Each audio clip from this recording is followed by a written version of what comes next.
Just a second. And there we go. All right. So, stream is starting up, and I'm gonna share this one a lot more liberally. Oh, shit. Fuck, fuck, fuck, fuck, fuck. Chad, this is a Higurashi stream. I've been baited. I'm stupid. I forgot to do my thing. This is the bit where we say, whoopsie daisies. Starting episode 3. Higurashi.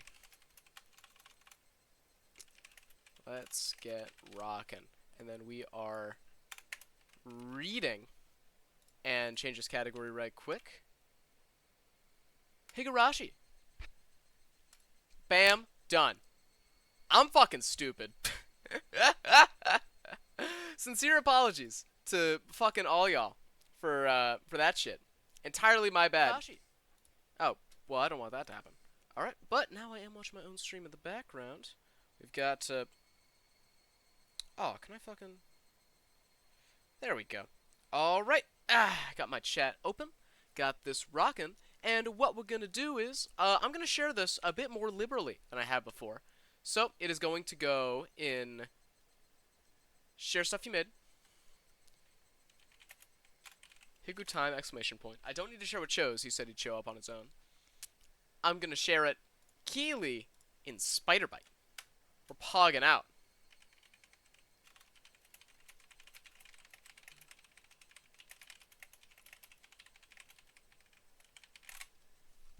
Alright. We're just spreading the net a little bit, seeing if I can pick up some viewers. Because, big thing with this, actually, if I can shut this off for just a darned moment here. If I go to my achievements here. If you look at my path to affiliate, look at this.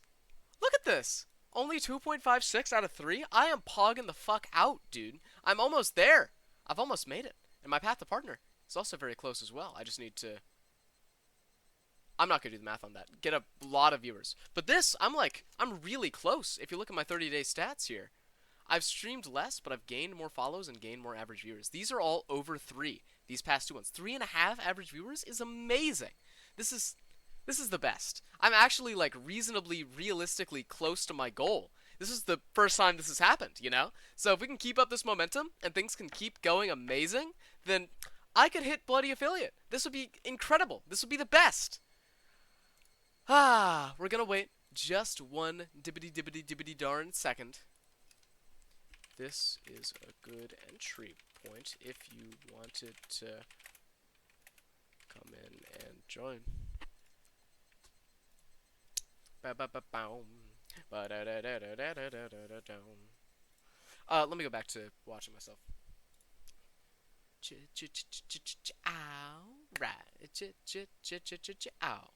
Yeah. Alright, so I still have no one, and it's very sad. One of these days, everything will just start going swimmingly. So, in terms of things that have happened since the last stream on Monday, jack shit at the end of the day. I have to decide my classes for next semester is a fun one. I have to fill out my waters. Chat, this is probably the most important thing. I'm gonna go fill up my waters so that I can actually read for any period of time. I will let this sit here, and I'll be back in just a moment. I will also get my kettle on, and we can have some tea. And then when my tea starts up, we'll start the stream. Until then, it'll just be a chatting hour, so I'll be back in just a moment.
see if I had any viewers. I don't.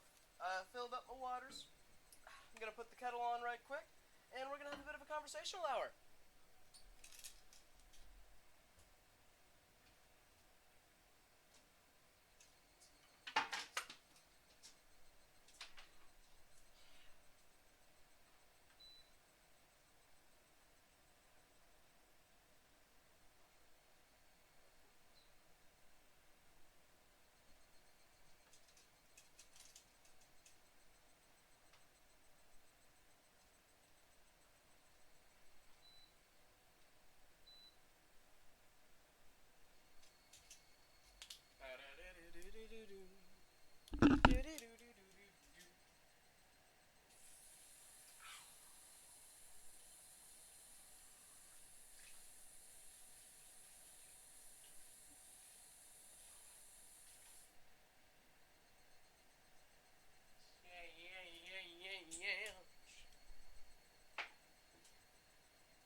All right. I'm back. My kettle's on. I have a sugar cube in my mouth right now. That's a good life. Yeah, you know what? We're going everywhere.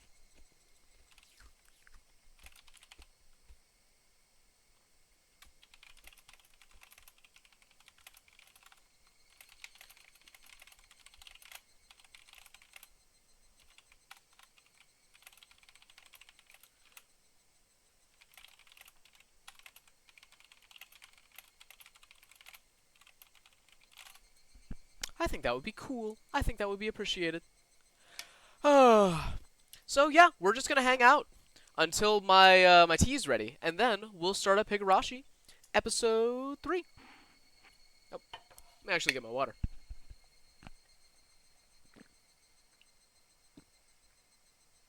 Oh, that's some good water. I have not had a lot of water this past bit, which is not good because it has. I live in North Carolina, and this week in particular, it really started heating up. We're right in the middle of our spring. So temperatures today were in the mid 80s. It was real toasty. Which is nice. It is appreciated. It was really cold for quite a while. But I would still rather it be a little bit more palatable. Maybe like 10 degrees cooler. That would be perfect. Does make it so that I can... It does mean that it's finally short season, which I always appreciate. It's always a good time. I am mad tired. I hate to say it.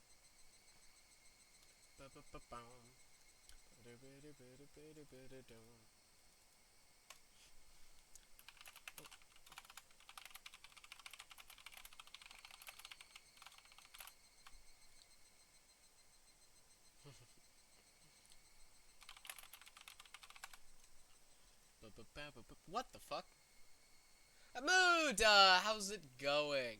I am... So I know that you caught the end of episode 2 of Higurashi, and you said it was pretty compelling. That's usually not a very good entry point. But this is going to be the start of episode 3 of Higurashi, When They Cry. So this will be a lot better of a... try to get you into the flow of how things go for this kind of story. And, apparently, episode 2, which you caught the fucking last bit of, the climax, the compelling bit or whatever, apparently, I was talking to some people about this relatively recently, because Joseph Anderson, you know fucking Joseph Anderson, he, for April Fool's Day, he streamed, like, the first hour and a half of Higurashi, and so people were talking about it in his Discord. Apparently, episode 2, which I thought was fucking amazing, is, like, what some people say is the worst episode. Which is crazy, because I thought it was bloody brilliant. I thought it was amazing. But, anyway, so we're going to be starting that up in a bit. I'm just going to hang out for just a little bit while my water boils. Let me see how far that is along at this point. I have an electric kettle, and right now it is at 150 degrees out of 212. So, That will be boiled water in just a moment. But until then, y'all just have me. So, let me, I don't remember what my settings are at because every episode is saved as a different game. Daddy's Jizzies! How's it going? Yeah! So, honestly, the Joseph Anderson Higurashi streams are the best things that could have ever happened for my business, right? For my kind of vibe. Because people got, like, the littlest taste. There are, like, what, 3,000 people that caught the opening hour of Higurashi? And, like, it's not that compelling, but it's pretty compelling, right? So if people want to get more Higurashi, I'm their guy. If they look for the Higurashi category, there are 2 total Higurashi streams going on right now. One has 1 viewer, and I'm the other one. Oh, it's brilliant. It's simply amazing.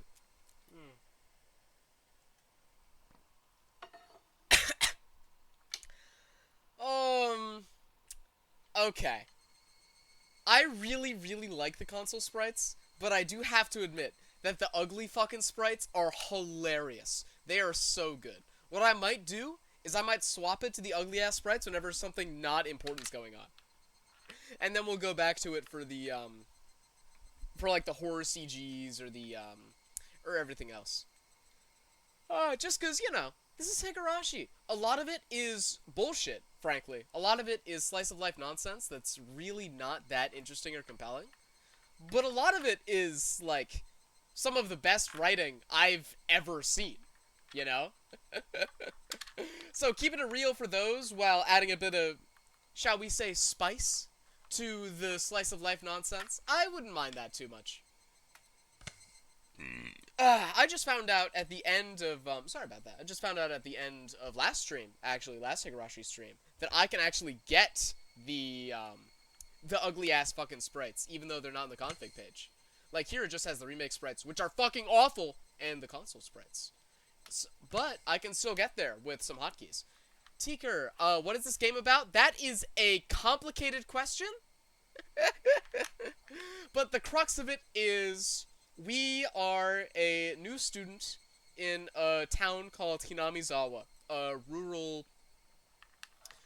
Japanese town in the mountains that has an ancient history of demon worship and occultism and general human sacrifice, right?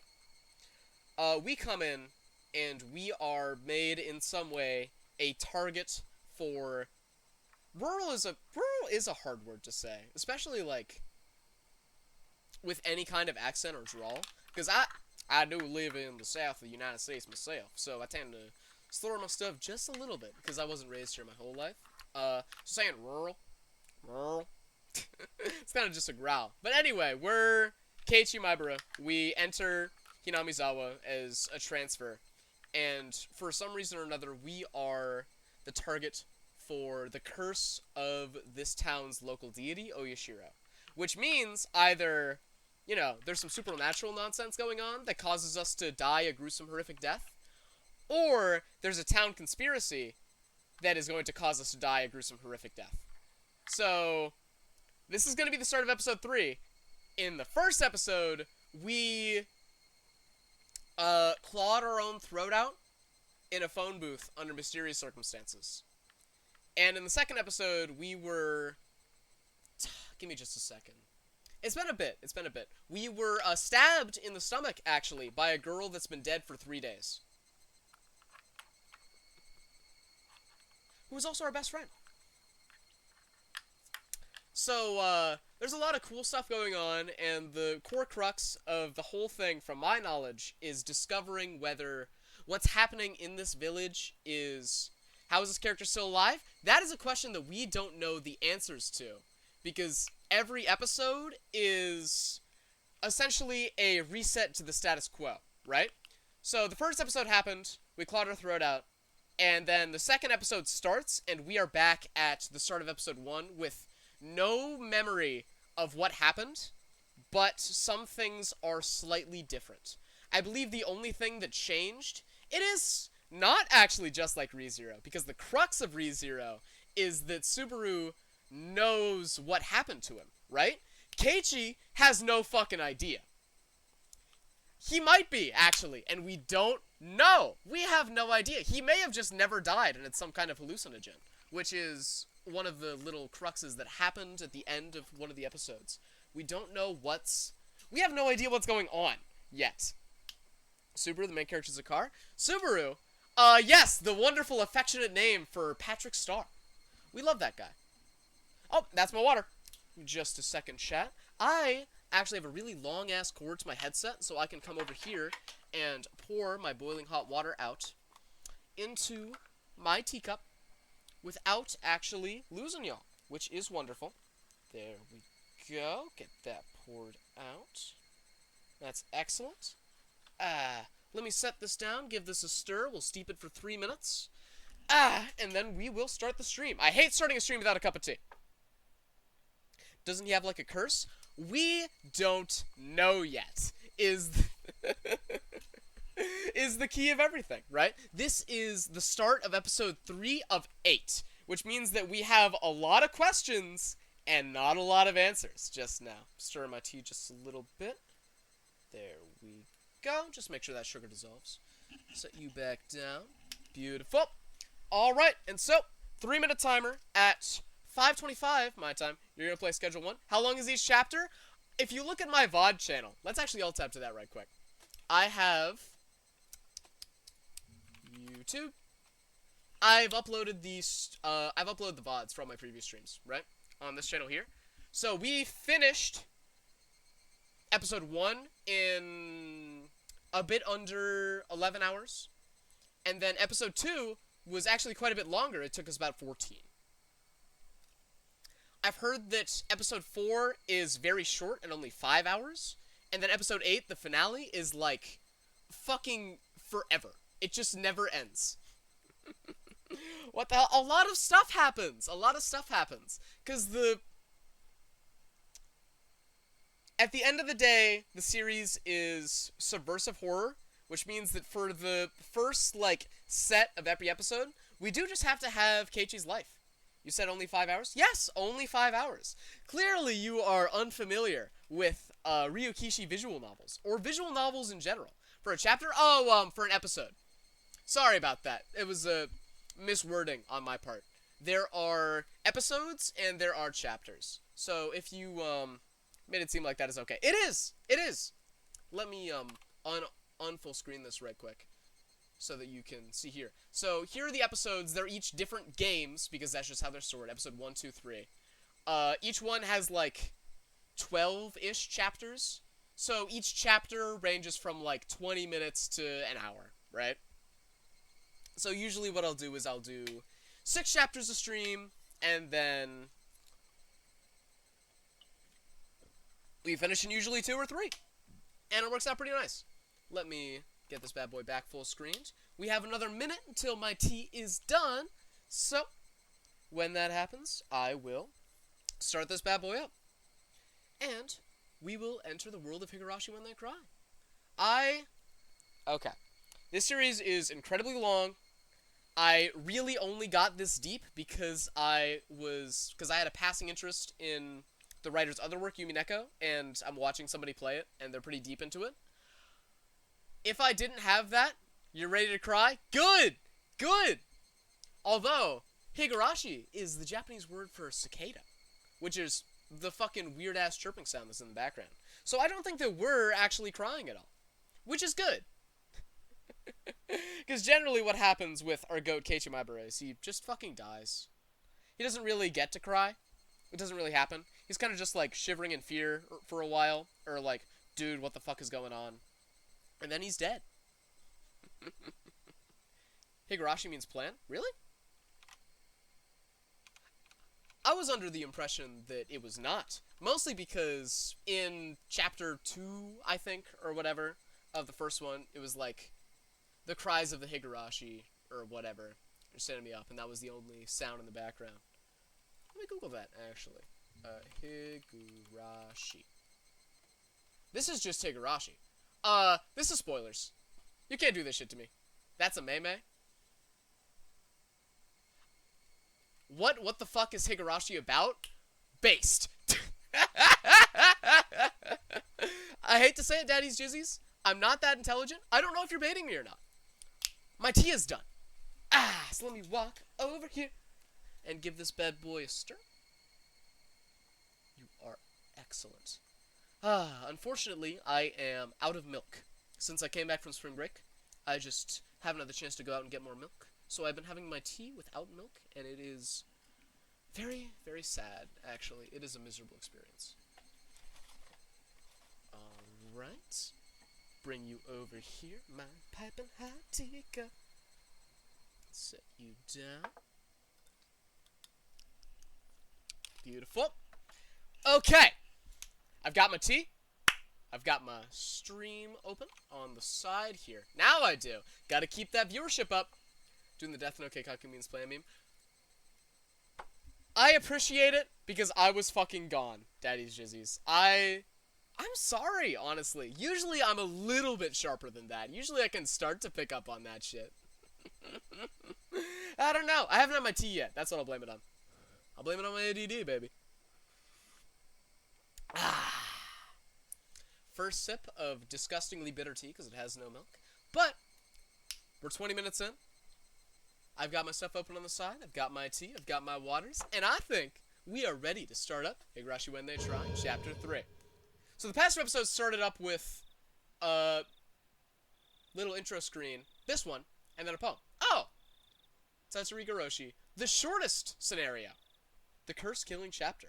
Man, curse or coincidence? How are the conjectures inside you solidifying? I look forward to whether those conjectures will waver or become a cornerstone in this scenario. The difficulty is the worst. You'll probably not even be able to make conjectures. I can barely make conjectures right fucking now, game. So how are you gonna fuck with me even more? Laugh.wav. The snake in the well was happy, for it did not care what was outside the well. The snake in the well was happy, for it had naught to do with what happened outside the well. And you were happy too, for you did not know what happened outside the well. From our good old friend, Frederica Berencaster.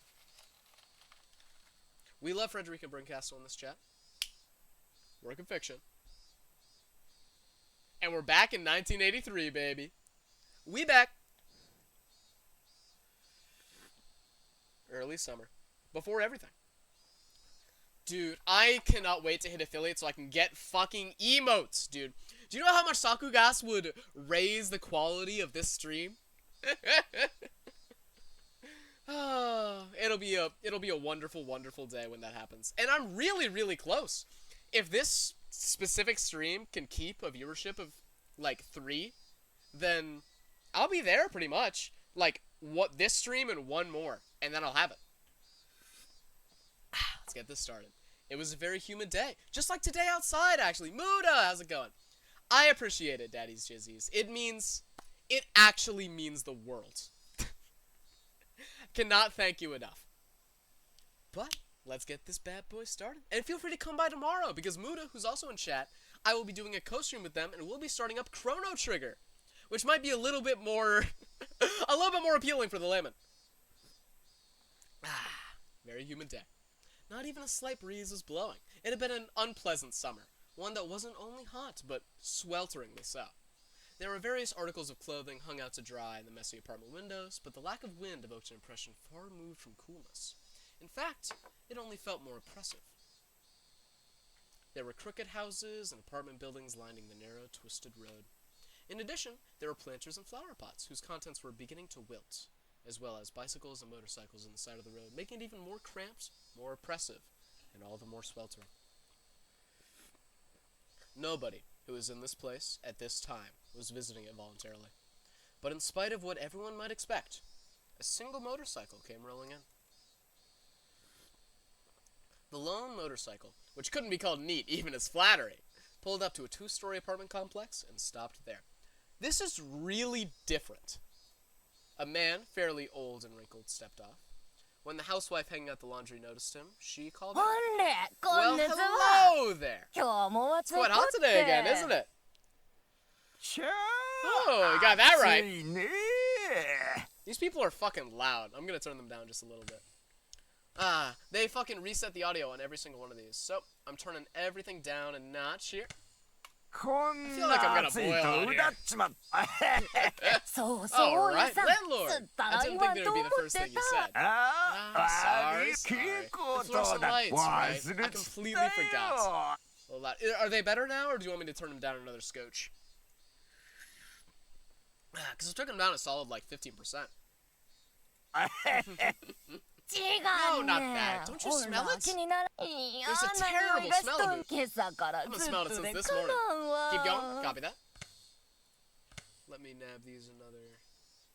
How about I turn them down to just above the music? Wait, what's this? Alright. Let's see if this is still better. I'll keep going for a bit. It reeks. Did the sewers get backed up again? Do something about it, landlord. I have to keep my nose plugged all day long. You'd still look plenty lovely plugging your nose, my dear. Flirtatious old man. There was an unhygienic drainage channel running behind the apartment. The lattice from which it flowed was stuffed with branches and fall leaves. If you want what Joe has them at, it's probably still half what I am now. Damn! Damn. I haven't keeping that shit loud. Let me set these down here. Turn the music down a little bit as well. Okay. I'm not going to turn it down anymore. Because at that point, it's probably just on me for being quiet. I have a lot of audio shit that makes my... my audio hardware is my headset microphone. And if I turn my microphone up too much, it starts to pick up noise from my headset. Which means that I can only have it so loud, right? So I cannot get louder with what I have right now. So I just have to make everything else quieter in comparison. Let's start this up. Could you tell the municipal office about this? The drain will end up buried in this room. Oh, yikes. It's completely blocked. It'll start back up if you poke with a stick. Man crossed the fence over the drainage channel and picked up a filthy drying pole sitting nearby. He must have planned to stick it into the drain and clear it out. Wait, landlord, stop. If you mix it all strange, if you do that, it'll smell awful. It smells if it's clogged, and it smells if it's mixed. Which should I choose? He shoved the drying pole into the filth in the lattice. Of course, it didn't help the accumulation of waste. It's a dead cat? Oh, that's awful. Oh, this is the health center's job. Cats and dogs smell awful when they die. Everything smells awful when it dies, dude. Bamboo pole's not going to do much good. Garbage bags, old clothes, they throw away all kinds of stuff in there. And is that a duck I see? Of course it stinks. The nerve of some people. The drainage channel was already unsanitary. What was a little more garbage at this point? The stream of such imprudent people was never ending, and now this channel had turned into a garbage dump. When he poked the pile of old clothes floating in the sewage, a black cloud of smoke floated out in the water. The two of them grimaced at the terribly bizarre and repulsive sight. We got maggots, eh? Some must have thrown kitchen waste in. Landlord, what's that? It's just more garbage. Landlord, that's... Huh? Huh? Oh my god! Let's see what they found. We got a bit of a time lapse here. Oh, hello. Good work today. What a terrible stench. Hey, someone cover this thing with a tarp. From the second floor of the houses, it's in full view. Identity of the deceased? No. Oh, they found a body. Sex? Female? Interesting. Age estimated to be late 20s or early 30s. We only know, like, 2 characters of this description from the novel already, and they are, Mio Takano, I remembered her name this time, and our teacher. Let's see. Time of death, about 2 or 3 days ago. She was probably abandoned after death. Naked, too? Figuring out who she is will be rough. Contact the community division and ask if anyone's gone missing. They probably weighed her down so she didn't sink. Then the weights came off and she floated to the top. But why in a drainage sewer of all things? It would have been better under an overpass or in the mountains, you know? And it would have been outside our jurisdiction, right? But it looks like they never wanted to hide the corpse at all. Did they do it so she'd be found as a warning or something? Now this slice in her stomach definitely wasn't from a fish eating her. She was cut open and her insides were dragged out.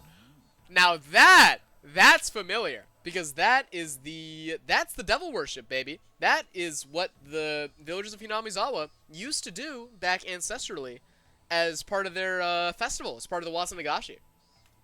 They really made a show of killing her. Doesn't the Chinese mafia do these sort of traditional punishments?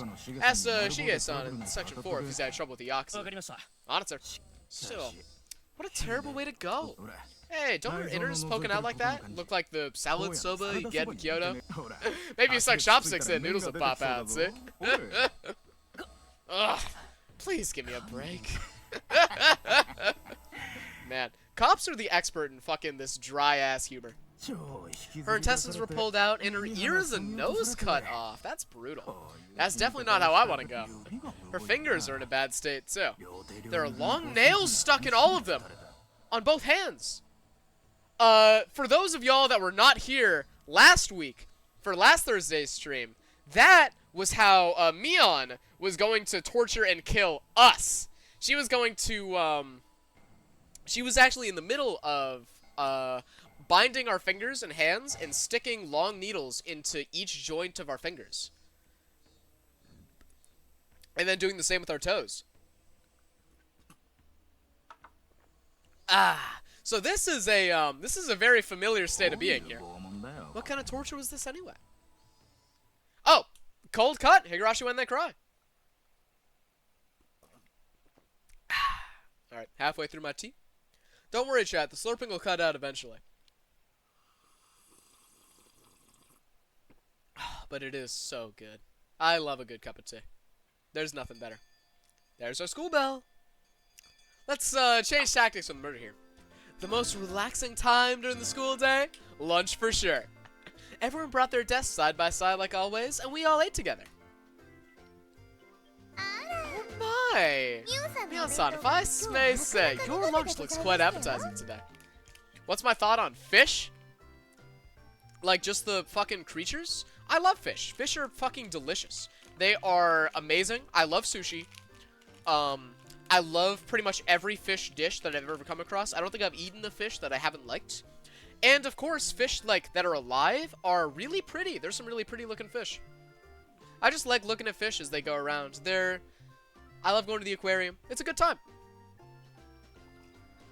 Any particular reason for such a query? What's your thoughts on milling fish to activate powerful effects? If you mean fish mills like fish farms, then I am relatively pro them. I think that they grow better in natural environments. If you're talking about milling fish, like grinding them into a meal, then I have, like, card games.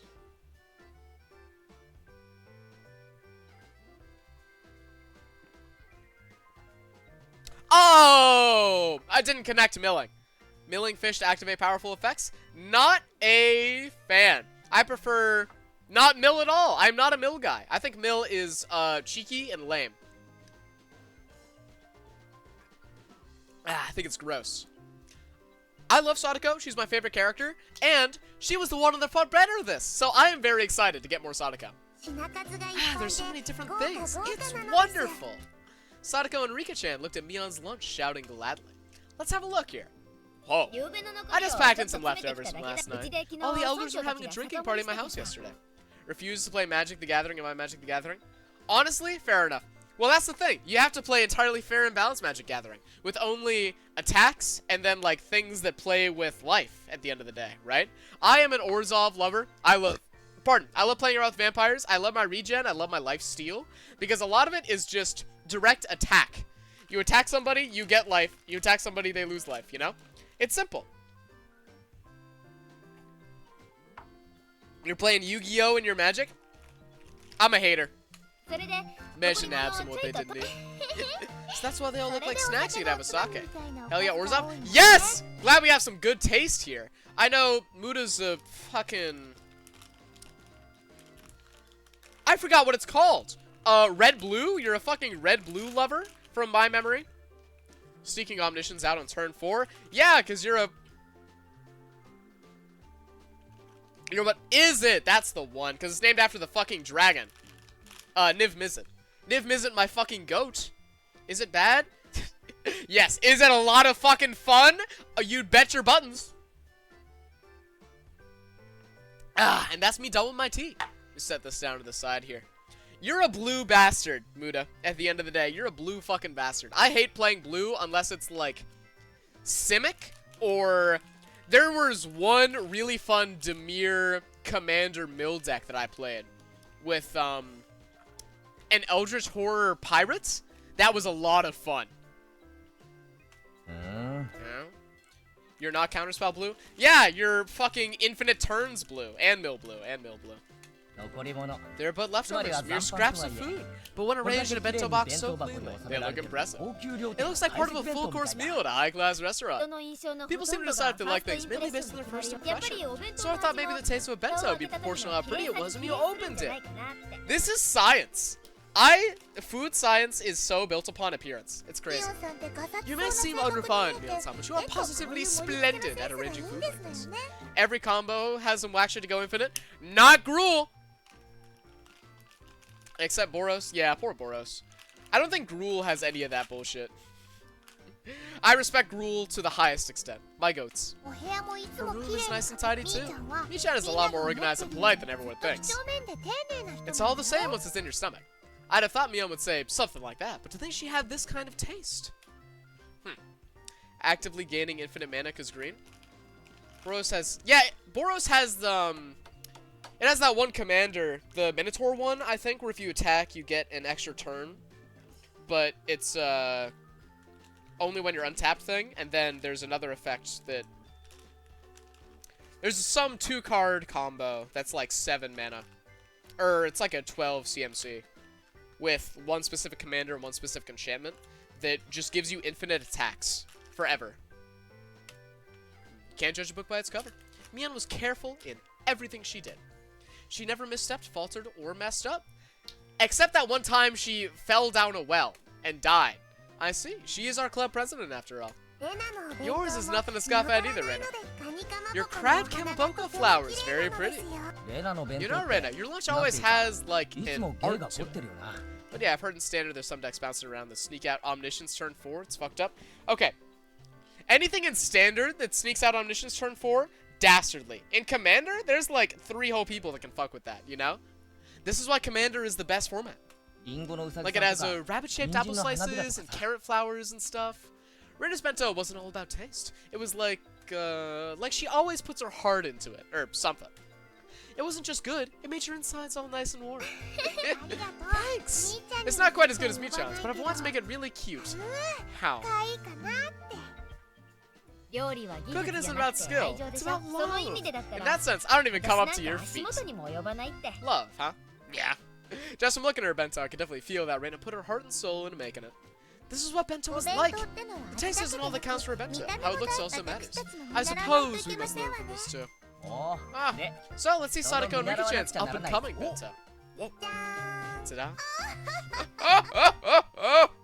Yesterday our neighbors shared some meat with us, so we ended up grilling it for our bento.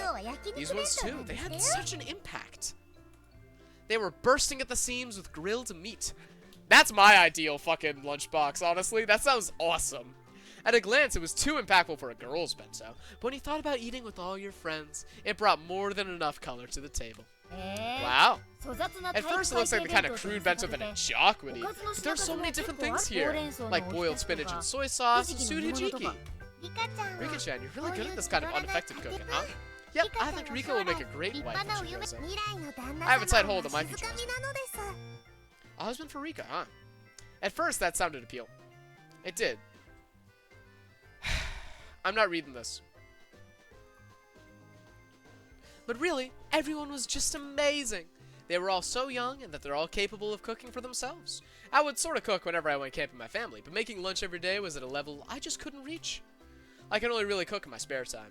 When I thought about it like that, it really made everyone stand out more. Frankly, I respected them. I feel like maybe this doesn't only apply to other people. Come to think of it, this morning, when I was eating breakfast half asleep, I think my mom was saying something really important. Huh? With a hysteric groan, I suddenly stood up, startled everyone at once. It seems we forgot our lunch. What's wrong? You'll make us joke if you shout like that, you know? Piece of shit. There's rice coming out of your nose, Sadako. I'd forgotten. All this stuff about cooking for yourself, it applied to me too. Ooh, we're getting the dangerous sound effect flashback? Keiichi, your mom and dad need to go to Tokyo again for business. Yeah? Your dad's mentor fell ill right before an event he was taking part in. It's a very important event. They need someone to fill in. I don't think they called him a piece of shit. He's a piece of shit at the end of the day. Let's be real. I love saying that Keiichi's a piece of shit because he's literally me, and sometimes he is. He's just a piece of shit. Well, dad does what he has to for his job. His inner monologue is so fucking perverted to these 12-year-olds sometimes. It makes me hate him. So your dad and I, we need to go to Tokyo as fast as we can, help with the event. Might have to stay here for a few days, depending on what happens. Sounds annoying. While we're gone, we won't be here, so you need to make your own meals yourself. Are you okay with that, Keiichi? Fine. Humans can do anything when they're desperate. Is that so? That's a relief. You can at least cook rice, right? And you can make miso soup as well. Then you just buy some side dishes and we'll have a meal? Yeah. I can cook rice with my camping kit. Never used a rice cooker before. It's like 2 buttons, dude. Come on. I've only ever made instant miso soup they make in a pot of boiling water, too. Well, I'll think of something. If you can cook for yourself, then you don't need much money, do you? No, eating out, it's too expensive. You're at the age where you should learn about cooking and personal finances after all. Yeah, I'll get by. No, I won't! What was I thinking? I was half asleep and I made such crazy empty promises. Just like manga characters always do at times like these, I bent over backwards and scratched furiously in my head. Huh. Keiichi, your parents sure have it rough, huh? Anyway, you need to keep things in order while they're gone. Anyway, food. My parents aren't here. I have to make it all myself, you know? This is a huge emergency. Should you not simply give up and just cook for yourself? Keiichi, did you not make a fabulous curry dish for the curry party previously? Okay, so the curry party already happened. This was something that happened prior in episode 2. Listen here. My mom taught me how to cook that curry when we camped, and it's the best I can do. I can't eat curry 3 meals a day. I mean, it's just junk food in the first place. No, it's not. Curry's fucking delicious, and it's so good for you. There's no nutritional balance whatsoever, and it's just completely... Stupid shit. Mion and Sadako put their hands over my mouth. A moment later, the door rattled open, and Chie-sensei, a known curry maniac, poked her head in. Did I just hear somebody bad-mouthing curry? No, we didn't say anything. Everyone's faces went totally white, and they shook their heads in denial. I didn't know we were in Egypt. Her eyes rolled over the classroom. Her glare wasn't just a teacher's ordinary stare. Is that so? Must have been the wind. Chie gave one more look around the classroom, then closed the door and went back to the teacher's lounge. I may have been shouting, but for her to hear from all the way across the hall, teacher's terrifying. That's probably my favorite stupid fucking slice of life joke. Outside of, you know, Reina being a child kidnapper and Sadako laying incredibly elaborate traps for everyone. The fucking curry-obsessed teacher. I'm a big fan. Because they take everything to 11 for the slice of life. It's great. You can disparage other foods all you want, but you might want to stay away from curry. At least as long as you live in Namizawa. Okay. I'm sorry. That's what I said, but still, I can't have curry for every meal. And cup ramen is good, because you only eat it once in a while. If you eat it for every meal, you get bored of it pretty quickly. Rice and miso soup and a good side dish. Yeah, that's what a Japanese table should look like. Why can't you just try to cook for yourself? Rice you make yourself is really good. This old man thinks it's more a pain than good. But experiencing it every once in a while might be nice. That's right. Life is all about experiences, right? I love this piece of shit. When you cut your fingers or burn yourself, it's so sad. So very sad indeed. With everyone encouraging me like this, I sort of feel like maybe I could do it if I tried. Though approximately one person didn't sound like she was encouraging me at all. Cooking is a skill I have to learn at some point, since I want to live my own one day. Maybe learning now wouldn't be so bad. I'm pretty uneasy about it, but You're right. But I don't understand how to cook a few things around here, then I won't be in good shape next time our club has a cooking showdown. I love her fucking cocky-ass smile. This character's amazing. You are correct. That clever trick of yours in the last curry contest won't work every time after all. As if scorning me, Sadako ridicules my comeback from a hopeless situation in a certain do-or-die curry showdown. And what are you so relaxed for? You relied entirely on Rika-chan back then, didn't you? What'd you cook at the time exactly? You put a bag of salt in Reina's curry, a bag of salt in Mion's rice, and you flipped over my fucking pot! I relapsed into my grudge over the last curry showdown. For now, I calmed my unquellable anger by pinching Sadako's ears. Oh. My attack was because that's what they were doing for club. I may not look it, but I can do a little bit of cooking. Oh, can you now? Even when you couldn't peel one carrot during the showdown, had to get Rika to do it. Don't be so daft. People get better every day, you know. If you think I'll always be crummy at cooking, then you're quite mistaken. Right, Rika? I have to watch or else I get worried about the pot and flame. Sometimes you forget to turn the gas off, too. My family, me and my little sister tried to cook once when we were 12 and 10 respectively, and we forgot to turn the gas off, and we had to air out the house and leave it for 2 straight days because the air was full of fucking gas. Good times. Everyone burst into laughter. Wish you could hear it. That shouldn't be an issue with cooking. Even I would never do that. How are you still alive? I was lightheaded for a bit. We figured it out pretty quickly after like 10 minutes. So, and we were pretty short as well at the end of the day. So it did end up working out. If we were like, if I was the size I was now, I probably would have passed out. Let's be real. I was like 4'10" at that age. I don't want to hear that from someone who eats nothing but cup ramen. But Sadako can cook pretty well for herself, you know? Reina, it's fine. You don't need to force yourself to cover up for her like that. No, I'm not trying to cover for her or anything. It's just that Rika's cooking is by far the best of all of us. So hers just doesn't stand out. Sadako has mastered the basics too, though, right? At the very least, I can cook rice and miso soup. Well, she can't quite tell the difference between cauliflower and broccoli, though. Bin gas leakus. You are not going to call me bin gas leak Gus. It's just not gonna happen. They're both the same anyway in Tsuboyla. You're fucking wrong. Sadako erupted into anger, making 2 fists and swinging them above her head. Everyone laughed a lot after that. Yeah, honestly, that gas leak might be, part of the reason that I'm here now, streaming a fucking niche anime visual novel from 2007 at 6 o'clock on a Thursday. It's crazy how life works, you know? The others don't matter. I can't stand being laughed at by you, Keiichi-san. Yes, perhaps I do lag behind everyone else in terms of cooking skill, but at least I'm confident I'd never lose to you, Sadako. Not to you, at least. What was that? You have the gall to say you're confident. That's what's daft here. Yeah, isn't one white and the other's green? Yes. She's very fucking stupid. She's the butt of a lot of jokes because she's very stupid. And that's okay. We love her for it. We love Sadako. We stand Sadako in this house. I might not seem like a good cook, but I take turns with Rika, you know? She also has the best, fucking most eloquent, noble-ass vocabulary of everyone in this fucking series. For no reason. She's like 10. I can cook just fine for myself, thank you. I see. Good for you for being able to cook. How old are all of these people? I think they're all in middle school to some extent. We and Reina are the same age. Mion is 1 year older. And Rika and Sadako are like 2 to 3 years younger. I think that we are somewhere in the 14-15 range, and they're closer to 12. And Mion's like 16. We're all in the same school because this is like a village of 200 people. They just put all the grades together. It's also the 80s. Buy some candy for you as a present later. Hey, yo.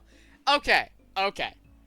Keiichi is fucking reprehensible in a lot of ways. And that is probably the best one. Ryukishi can't help himself, so we'll probably see some of that this stream. I'm just gonna warn you now, Ryukichi cannot help himself.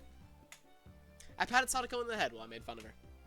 Sadako seemed to know I was making fun of her too, since her face went bright red very quickly, and steam started to pour out like she was a kettle. You don't believe me, do you?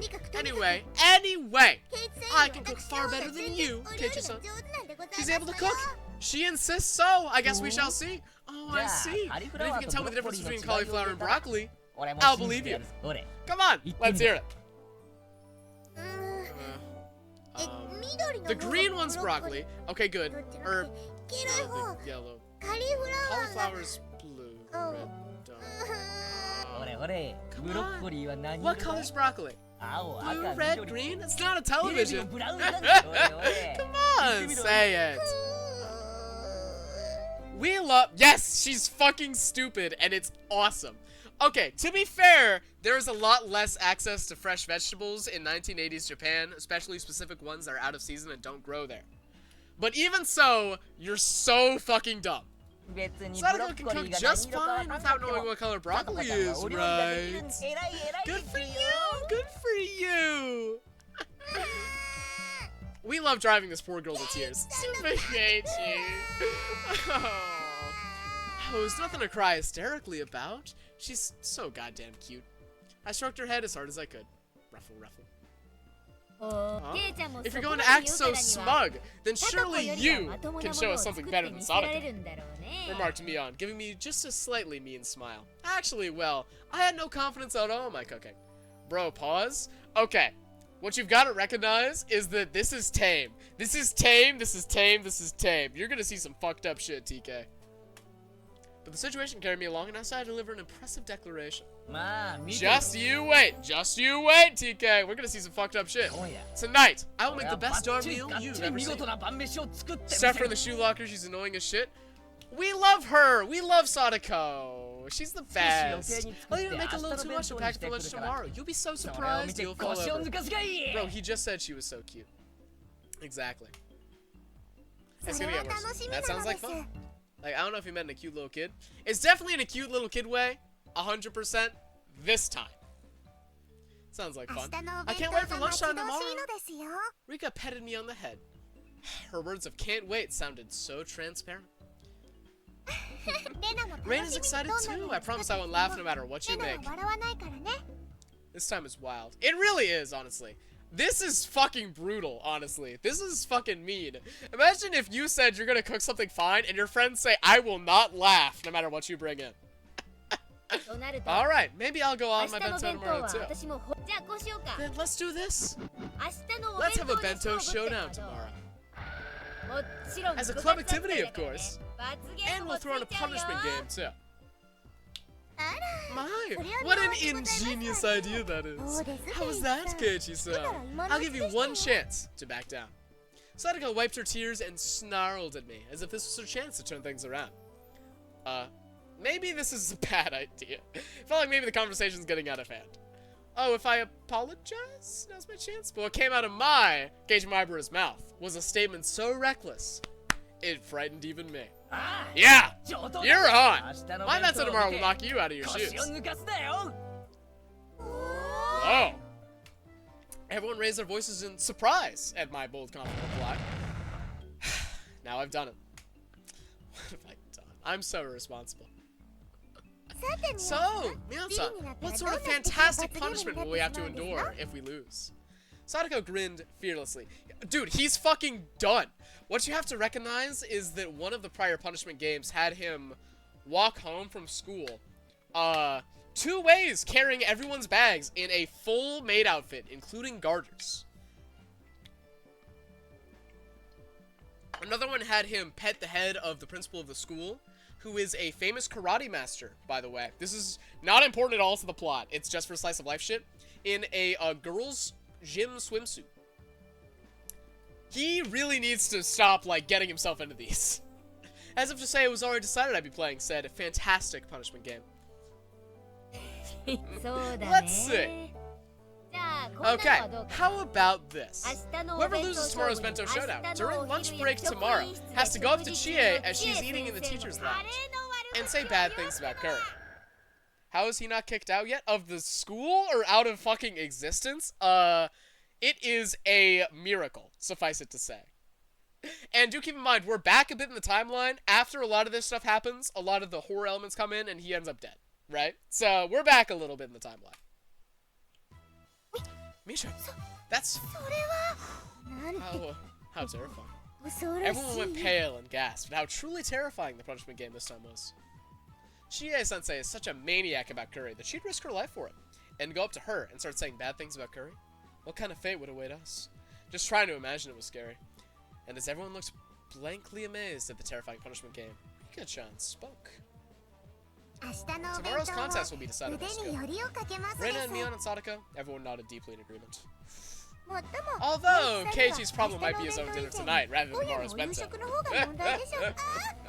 Oh, I love this cocky motherfucker, because she has no legs to stand on. She's fucking an idiot. How disappointing that you can't witness what an amazing dinner I'm gonna make tonight. I'll let you have a glimpse of it in my bento tomorrow, so look forward to it. That's quite a lot of grandstanding. You do know what'll happen if you come to us with something terrible, right? Oh, I just can't wait. How much trouble you'll be in when Chie tomorrow, Sadako. I've been practicing my cocky-ass cuckoo laugh. Yes, I can't wait either to see you, Keiichi, groveling before her and begging for forgiveness. Saying it all with tears streaming down your face. Oh, I can see it now. What was that? Both of us, on the verge of tears, pulled on each other's cheeks. Just went from crying to being hella cocky. Yes! I love her so much! She's wonderful! Amazing character! She's my favorite. Trying to muster all your desperation by placing yourself in a predicament, huh? Kei-chan, that's so manly. That isn't manly or anything of the sort. It is called being reckless. You can't even cook.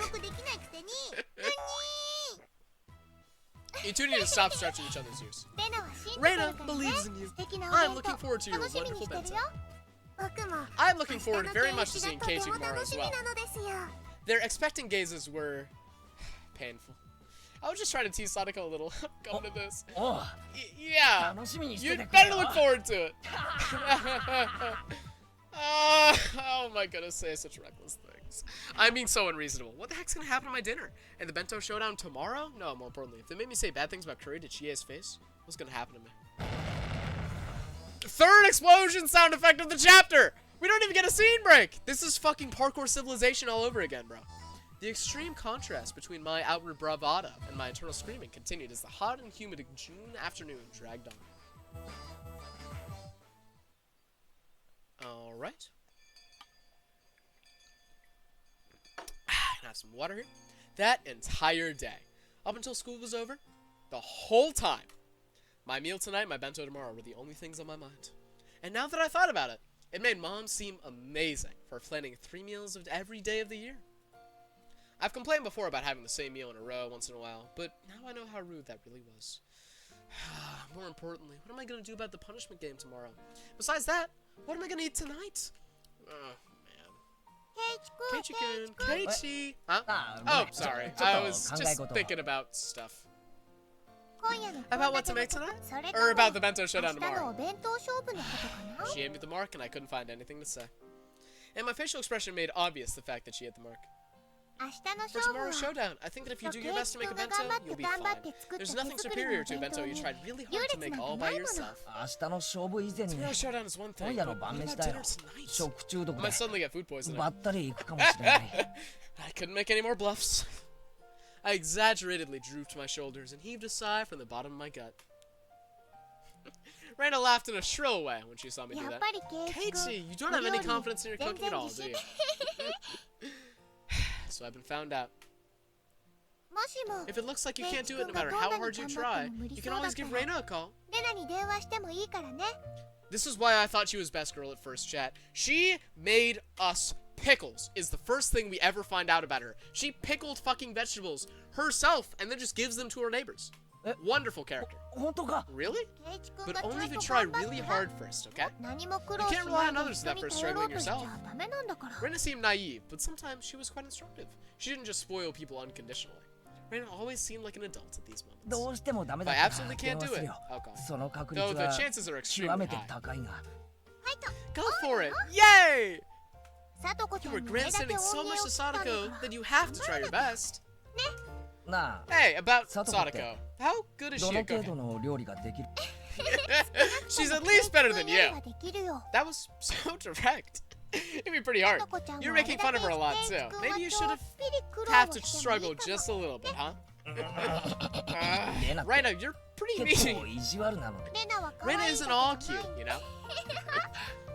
Now that I provoked Sadako that much, I couldn't just make some crummy fucking Menno. Can't believe how loose-lipped I am. Okay, bye. Good luck. Keiichi's a cocky piece of shit and it gets him into so much trouble. On the cooking, show everyone that you can do it if you really try. おう Yeah. I waved my hand absently in response. Leave me with words of encouragement and a few pieces of super beginner advice. Reina disappeared past the trees. Have you guys ever been in a position where you fucking grandstanded someone and immediately gotten fucking called out on that shit? My favorite memory of this, chat, is, so in middle school, it was the last day of 7th grade, and we were putting all our desks up before we were going to lunch, right? Because we were just gonna, like, hang out in a circle for a bit. I'm taking these desks down. We're stacking them up because we gotta, like, you know, stack them on top of each other. We gotta have the one face up, and then we gotta flip the other ones that face down and, like, put them on top of each other so they all fit and we can, like, ring them around. I was holding this desk, arms out, and I was like, alright, guys, announcing to the whole class, watch me do something really cool. I then proceeded to attempt to, flip the desk underhand so that it would flip around and I would catch the other sides of the legs of it and it would be flipped around. And it did flip around. I was able to spin the desk and it went to approximately where it would be. But instead of, you know, catching it, the entire desk just slammed directly onto the ring finger on my left hand and it fucking shattered. So I ended up with a fucking, a full finger brace for like 2 months. It's the only time I've ever broken a bone, and it was because I was a fucking moron. So now every time I get hurt, for any reason, at any severity, and I talk to my fucking parents about it, they're like, oh, did you say you were gonna do something cool again? It happens literally every fucking time. And yeah, it was fun. It was a good time. It's nice to have that little bit of history, but you're fucking kidding me, you know? They gotta give me a break. Alright, that's our first scene break. I assume the chapter's got another 20 minutes in it, probably. At least 10. Hitting sun down. This is a real house somewhere, and I would love to visit. That's modeled off some real-ass house. Pardon. Fine, I'm desperate. So what? I may not know the ABCs of navigation, and I have neither a sea chart nor a compass. But still, one idiot is taking on the ocean of great cooking age alone. And his name is Keiichi Maibara. That's my goat right there. よし Let's go. いざ Time to cook. 料理 My enthusiasm is peerless. If energy and recklessness was all it took, I could take over the world. However, there are plenty of things in the world that cannot be achieved with resolution alone. And cooking was probably the top contender. You know how hard it is to cook without a recipe or, like, the internet? This is 83. Therefore, even if it was hastily prepared knowledge, I wanted something to help me. I made up my mind and fished through the kitchen cabinets. I was on the hunt for a cookbook. My mom should have a few of them. For a complete amateur like me, the first thing I needed was information. Just like he who would cross the oceans needed a compass. For me, a cookbook was absolutely indispensable. We're gonna spend 20 minutes cooking some dog shit, chat. Just want to gauge you for that. Oh, here's one. Its worn out, wrinkled cover made it feel somehow reliable. Okay. As long as I've got this. 考えるより It's 腕 easier が to give it a 安 shot か than な think about it, right? お料理の Anyone 本さえあれ can ば talk the taste of 誰だって gourmet 主婦 chef の as 味 long は as 出 they せ have る a じゃん cookbook. よ This is a myth, chat. さすがはお料理の Cookbooks 本 are great. And as such optimistic thoughts fill my chest, I flip through the pages. However, の whoa. It played with technical terminology like toys. I just couldn't see how to actually make things. You knew it all along, Keiichi. If anyone can make delicious food just by reading a book, there'd be no job as a gourmet chef in the first place. First off, it calls for 3 teaspoons, but which spoon is that? And it keeps saying to use however much you like. How much exactly are you supposed to use? Stop using such obscure expressions. Strain out the water in a colander, add salt and pepper to the taste? Hell is a colander? And strain it out like stretching? You can't stretch water like fucking meat. Besides, how much salt and pepper is that even supposed to be? Aren't there any beginner-friendly guides in here? It won't do any good to yell. Cool off, Gage. Think on. For now, I'll leave the side dish till after. The rice is more important. Have to cook the rice, or I can't even start. I know a little bit about how to cook rice. I didn't cook it with my camping kit when camping all the time for nothing. I'll wash the rice. Should be enough water. And, which switch is it? Is it this button? Oh, the lamp turned on. What? Yeah, fully automatic rice cookers are one of the 3 sacred treasures after all. Now pleased by the rice cooker set, I pulled myself together and decided to take on the miso soup. Miso soup I made at day camp was the instant kind, after all. Well, it'd be fine if I just melted the miso into hot water. Boil the water, put the miso. How much should I put? Let's see. Use the proper amount according to the number of people and your taste. Enough with the vague express. I fucking hate it when things do that, dude. It's so annoying. Fine, I'll put in the proper amount. I crushed the bag in my fist and put half its contents into the pot. Was this really okay? Hey, this was a little too hard. I do say miso is best when it tastes strong.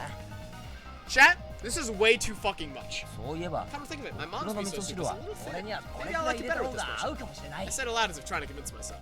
Then, convincing by my own words, I nodded. Alright, rice and miso soup are fine. Next, the side dish. But what should I even make? Something I could make that would add color to the meal. That's it. Why don't I stir fry some veggies? I love stir frying. I have a wok, and it is the best thing ever. You can eat veggies raw too, and they won't die from just a little bit of fire. I was so cute then, not realizing the love of my thoughts had fallen from what would look great in a meal to what would be easy to make. There were quite a few veggies in the fridge. What kind of veggies would go in a stir fry? Bean sprouts, cabbage, chives, onions. Can you put cucumbers and lettuce? This guy's never made a stir fry in his fucking life, dude. For now, I grab a nearby cutting board, cut them into chunks, and toss them in a wok. It's gotten pretty exciting. Is the true worth of men's cooking? Hey, this is getting kind of fun. All of a sudden, there was a pile of veggies in the wok. Alright, next to the salad oil. Glug, glug, glug. That's too much fucking oil! It'd be more exciting if I filled it to the brim. Oops, spit them down. Well, no point in worrying about something so minor. The great Keiichi Maibara's cooking is exciting. He's gonna burn his fucking house down. Okay, let's turn on the heat.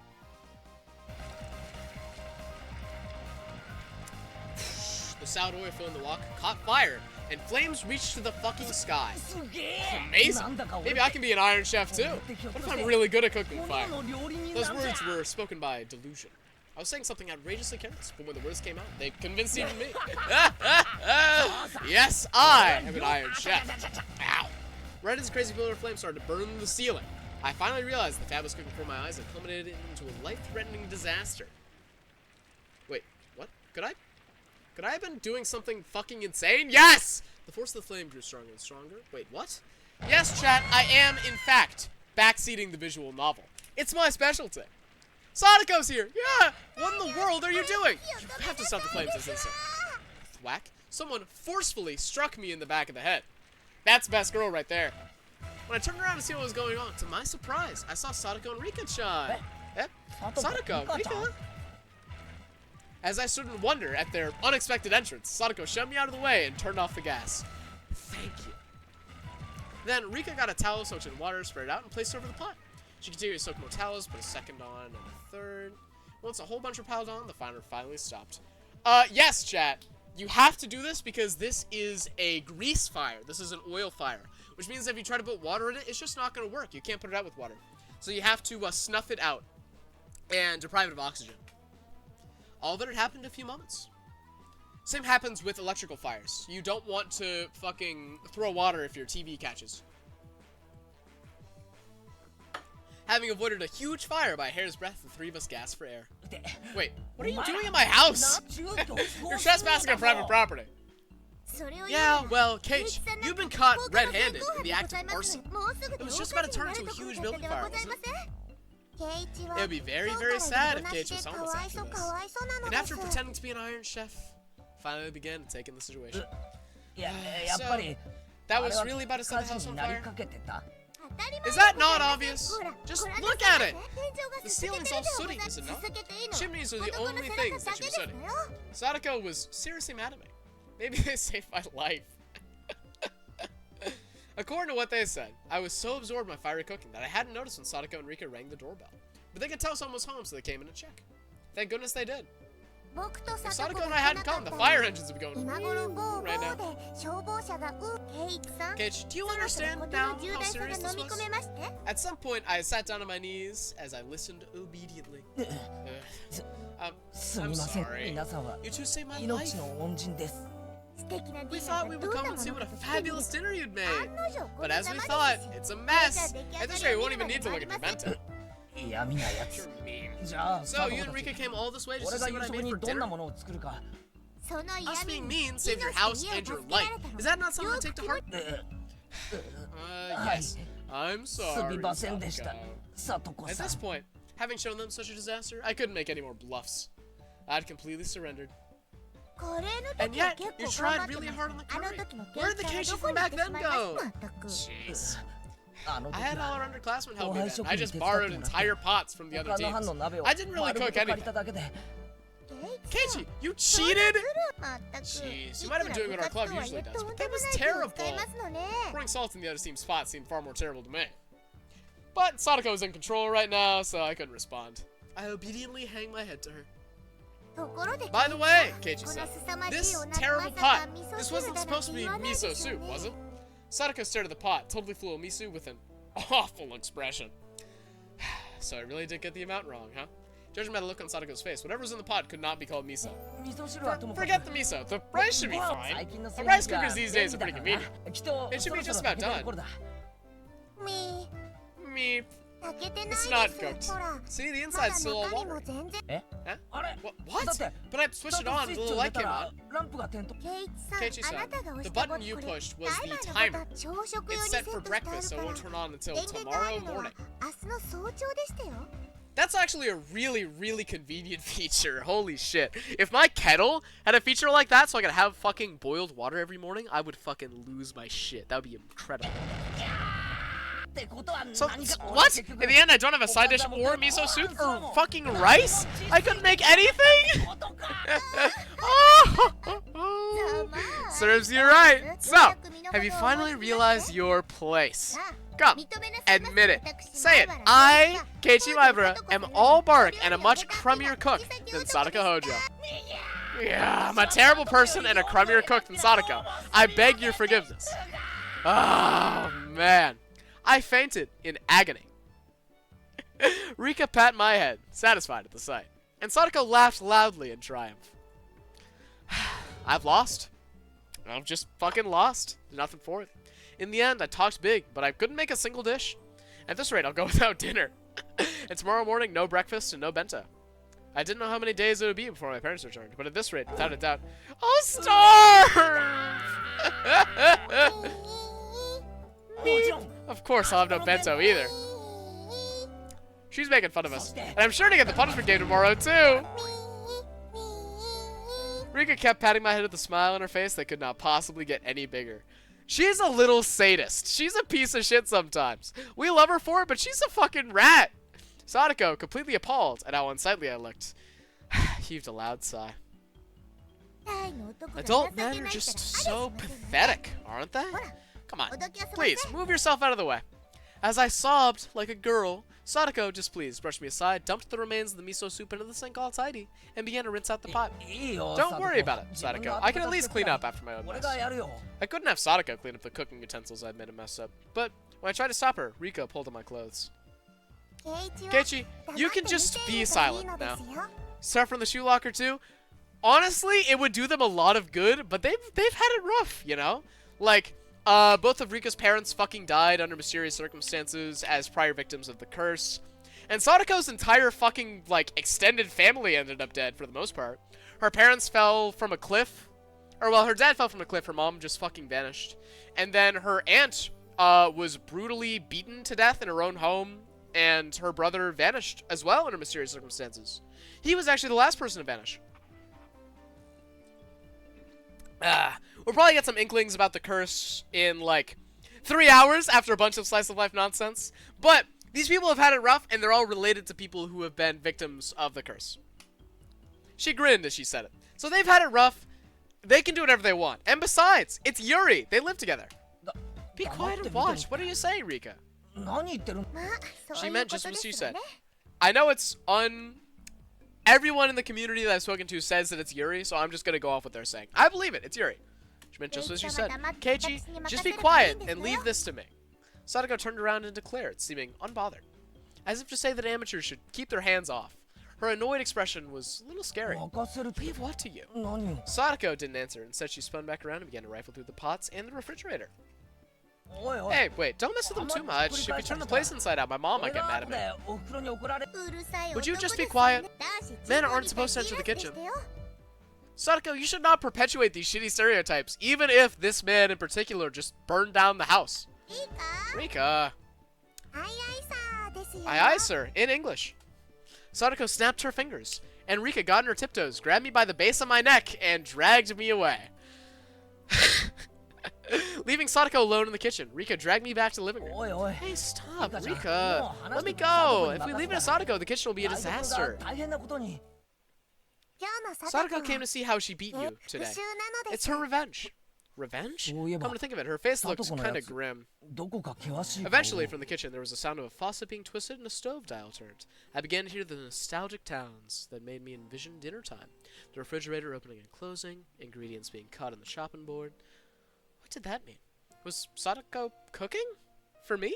Keiichi made fun of her quite a lot. Sadako wanted to show you that she can cook proper meals too.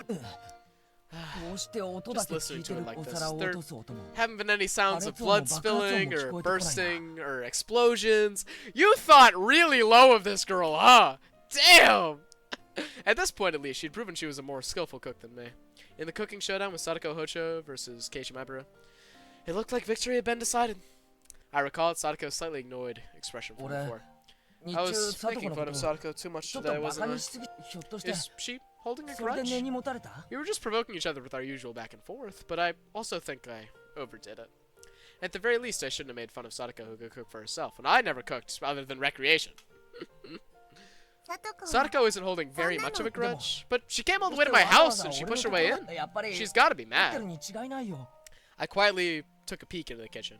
She definitely looked different than the usual bird-brained Sadako. Her eyes were sharp and her movements were brisk, to the point where it was a little scary. Then she must have noticed me, because she turned around and shot me a pretty annoyed glare. I cringed in fear and pulled my head back out. She's mad! She's totally mad! Oh, how's she gonna take revenge on me? That's just Sadako being serious, because she doesn't want to fail. She isn't angry or anything. How can you say she isn't angry? I've never seen Sadako be this frightening. Keiichi, I can hear you! Sorry! I jumped at Sadako's angry outburst and faced towards the kitchen. Keiichi, you are not a grown-ass man, but you're a lot closer than her. You gotta fucking, like, lock in. I felt exactly like a kid who done something bad and got called to the teacher's lounge. Where do you keep the miso? The refrigerator's so big, I don't see any of it anywhere. I'm sorry, the miso it's on the middle shelf at the back left of the lower rack. What's this? You need to close the miso package after you finish with it. It's getting the inside of the refrigerator dirty, isn't it? I'm sorry! Before I can look for something to wipe it with, Sadako wipes it off with a wet dish towel. She's on top of things today. I swear, how are men so bad at cleaning up after themselves? Sexist Sadako arc? Dare I say based? I shudder to think that you'll become an adult like this. I couldn't talk back to Sadako today. The only thing I could do was obediently lower my head and apologize. As Sadako nitpicked and I apologized, a good smell began to fill the kitchen. This is how you prepare the miso for the soup. You scoop a little out with the ladle and break it up with chopsticks. It's poured out a little at a time and keep tasting it. Dumping the entire thing into the pot is fucking outrageous. I'm sorry, I've never paid attention in home ec. You're pathetic! I swear. Men. Verbalized grumble. I cower at her annoyed-sounding muttering, but looking at her like this, she seemed quite good. It had just been overshadowed by Reina and Rika's artistic ability. Sadako's skills were enough to get her passing marks. Hey, if you have time to zone out like that, then you can go set the table. Rika and I will be eating too, so set 3 places. On it! Aye, aye, he says. I hastily took a 3 people's worth of dishes. 3 people's? We have a typo, chat. It's unreadable. I'm quitting. And such from the cabinets and headed to the dining room. This is my great vegetables. When I returned there, I could hear laughter from a variety show on the telly. Rika was sprawled out on the couch watching telly and relaxing. When she noticed me putting dishes out on the table, she came scampering up. Dinner time is soon. Dinner at Keiichi's. Nippon. Apparently this is her catchphrase. It's a meme. リカちゃんは Rika-chan, you're in a good さとこ mood. の That's a 不 pretty 機 big 嫌と difference は from 偉い Sadako. 人だ Sadako isn't in a bad mood at all. She's enjoying herself more than she has in quite a long time. 楽しそう Enjoying あれだ herself? か Seriously? She's like how she was when her Nini was with her. Oh, we're bringing up the disappearances really early. Ooh.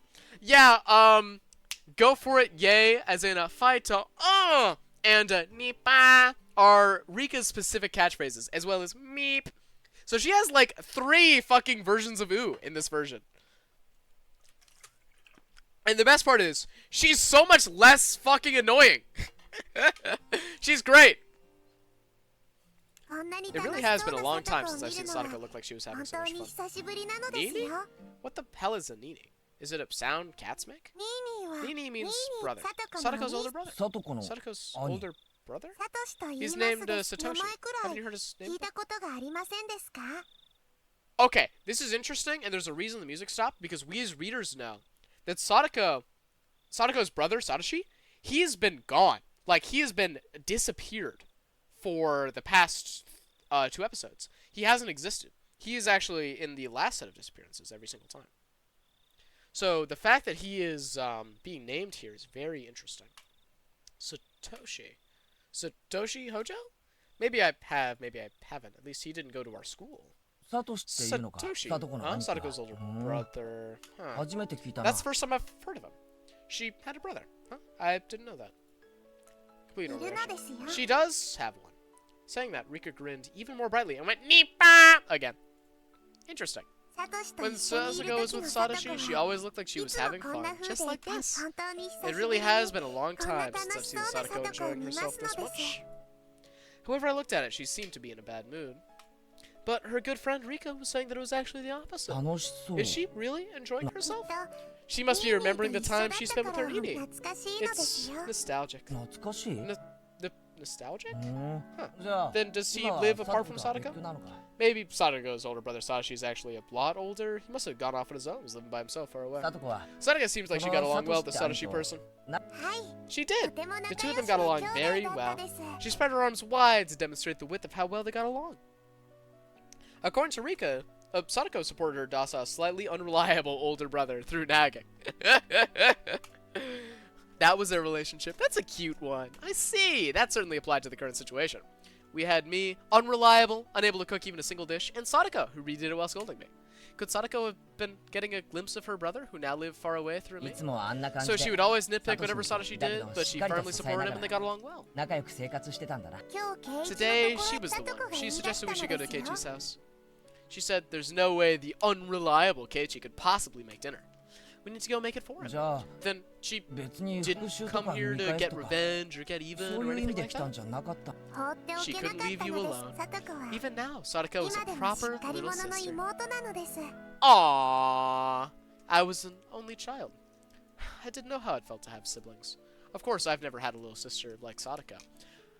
Honestly, I am the oldest of 5, and yeah, I have a little sister like this, who's on my case because I'm always forgetting shit, or leaving shit places, or being fucking incapable. And she does a lot of shit for me, and I really do appreciate it. I'm way better at cooking than she is. I'm so much better at cooking than she is at the end of the day. But she's usually on her case a lot more than I am. But I felt that in this moment, I was an older brother, obediently and helplessly being looked after by her, without any teasing or messing around. I'm gonna give thanks for her trouble. That's what I honestly thought. Keiichi-san, do you know where on earth the ladle is? Sorry. The ladle should be in the drawer to your right. I ran to the kitchen, got the ladle out of the drawer, and offered it to Sadako. It's all done. Oh yeah, she has the fang as well, chat. She has the fucking anime fang. So, have you put the bowls and things out? Yeah. もう準備 OK だぜ Everything's a-okay. Then let us have our meal. Rika, it's time for dinner. Me. I heard Rika's effervescent voice coming from the dining room. Sadako turned off the gas flame in the stove and lit up a pot of miso soup. Could you bring the rice cooker, Keiichi-san? Be careful not to flip it over, alright? Right, I'll be 気 careful. をつけるよ I can carry rice cookers just fine without being warned about it. Thought about replying like that, but I decided not to. No mean words or witty retorts today. She earned it. This is just a feel-good moment. Rice with steam billowing from it and miso soup, as well as a handful of side dishes. On the table was a truly firm, family-oriented dinner. It wasn't weird at all or extravagant. It was a daily meal, the sort a housewife would make. It was very nonchalant and brimming with liveliness. Then let's eat. Thanks for the food. At Sadako's command, Rika and I both thanked her in a loud voice. We got a full CG for this? Oh my goodness! I made light of you, Sadako. You've beaten me soundly. Oh, do you have a better opinion of me now? I may still not be as good as Rika or Rena, but I can cook far better than the helpless Keiichi. Hey. Yeah, I know better now. After I honestly admitted my defeat, Sadako's expression finally softened, and she laughed with her normally loud and cheerful voice. She's great. Oh, the rice was cooked really well. You dated a girl with a tooth like that? What the fuck? How? You heard it here first, folks. Famous fucking Sanjurina 34 chatter, Daddy's Jizzies, has dated a fucking slice of life anime cliche. That's crazy. How'd that end up going? Did you end up... Was it full anime plot? Did you end up caught in a web of lies? It exists. Fair enough. I have to admit, I'm unaware. I had no idea. I've never met anyone of the sort, so it just kind of existed outside of my periphery. It's a good plot. You should make a book of it one day. I'd love to make a book of my life. I just need a climax. We're getting there.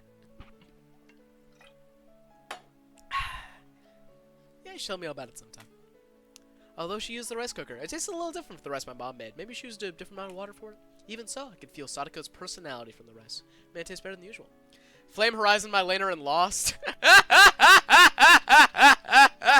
Sometimes it's out of your hands, Muda. Sometimes that's just life. That's just how it be sometimes. So, you get to hang out with us and Sadako. I'm not sure if you've been listening in while you've been playing your League game. I would assume you've had me muted so you could lock in. We almost burned our fucking house down trying to make food. So Sadako came over, and she, you have been listening, or you have had it muted? Sadako came over, she made us food because she's fucking wonderful. The miso soup was a little on the thick side, but it was still delicious. Been listening? Amazing! She's best girl. She's best girl. Wonderful. The side dishes, while not exactly flashy, tasted great as well. It was all so appetizing, and I couldn't stop eating. Side dishes are well done too. Sadako, you're not a bad cook. I gave my honest impression without a hint of sarcasm. Sadako seemed to have been expecting some, because when I praised her so honestly, she got flustered instead.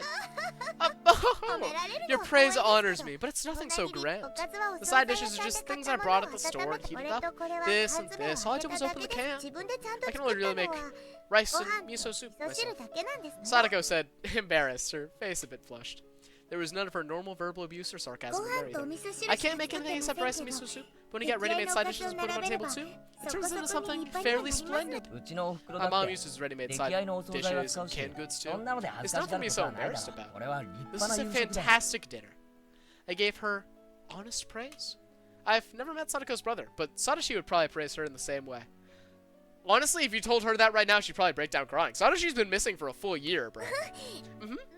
Well, I suppose it's enough now that you've come to realize I can hold my own. Would you like seconds? There's plenty of miso soup left. Huh? Did that brat just awkwardly change the subject? When I realized my response had been on the mark, it made me a little happy. When we eat rice like this, it's fun, like we're eating with Sadashi. Oh, she brought it up. Okay. Rika mentioned Sadako's older brother's name again. Sadako's chopsticks paused, and she looked up at the ceiling.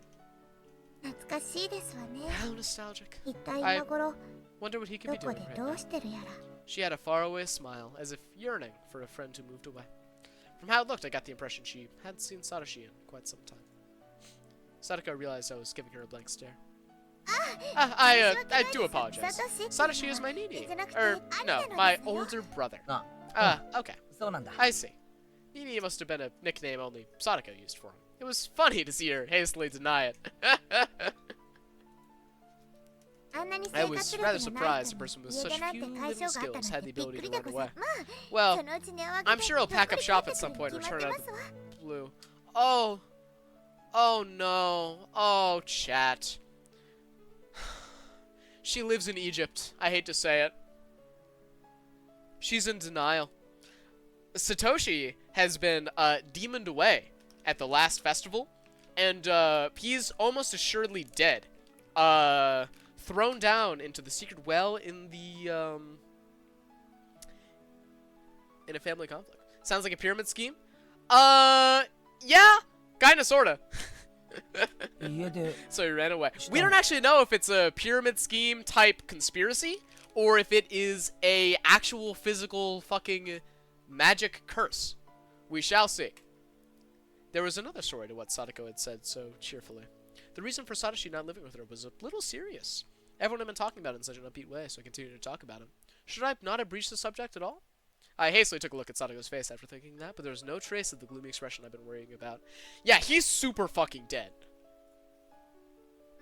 Well, he's not old enough to be dreaming of living on his own. He won't be able to do it for long anyway. He has no endurance. Satoshi may not look it, but he's a very persevering person. He's a lot more persevering than you think.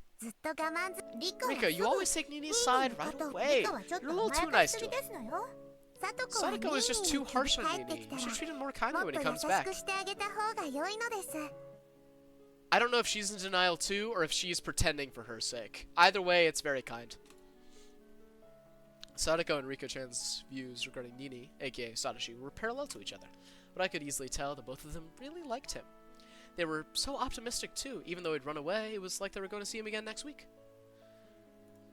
Sadako and Rika both liked Satoshi even now, and waited for him, believing he would surely return. I've never met him, but I know for sure that Satoshi was a really good guy.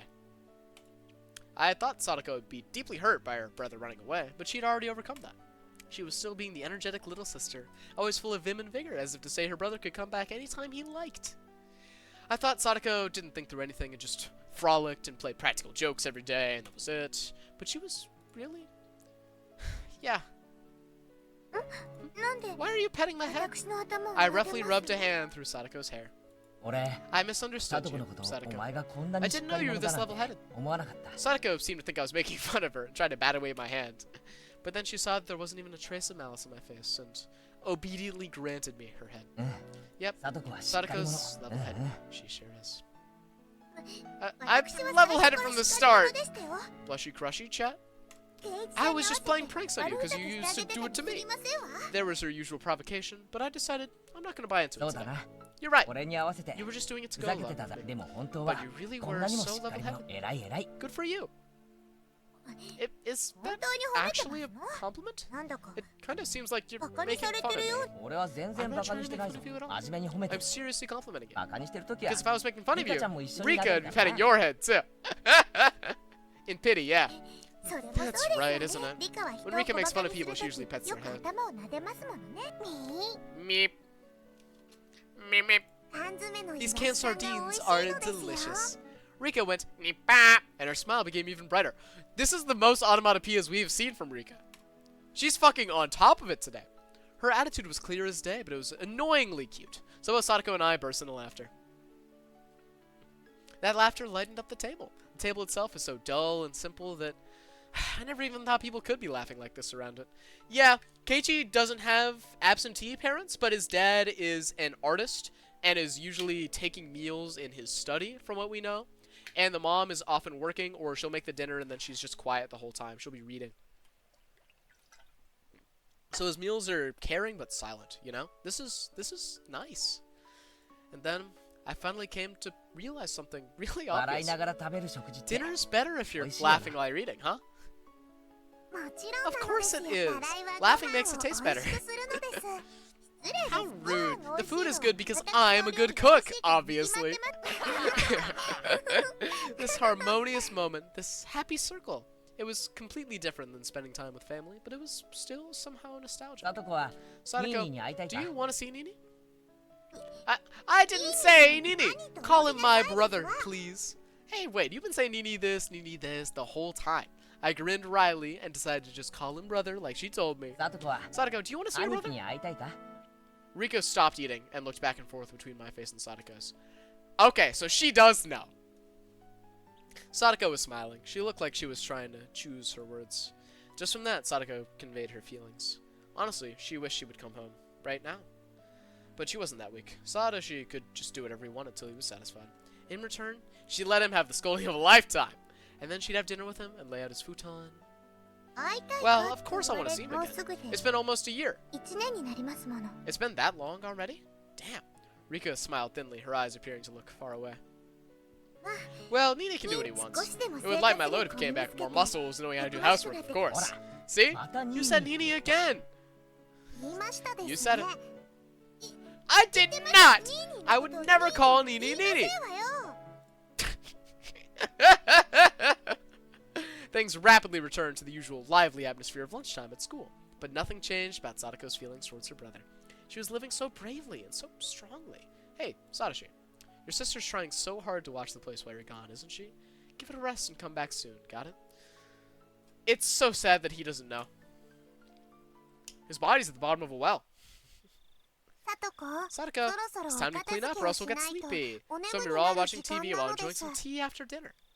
Rika let out a big yawn and she spoke. Sadako and I both looked at the clock and noticed how late it had gotten. No, perhaps we both realized it already. We just didn't want this warm moment to end. Maybe we didn't want to say anything. Oh, this will not do. I still haven't washed the dishes.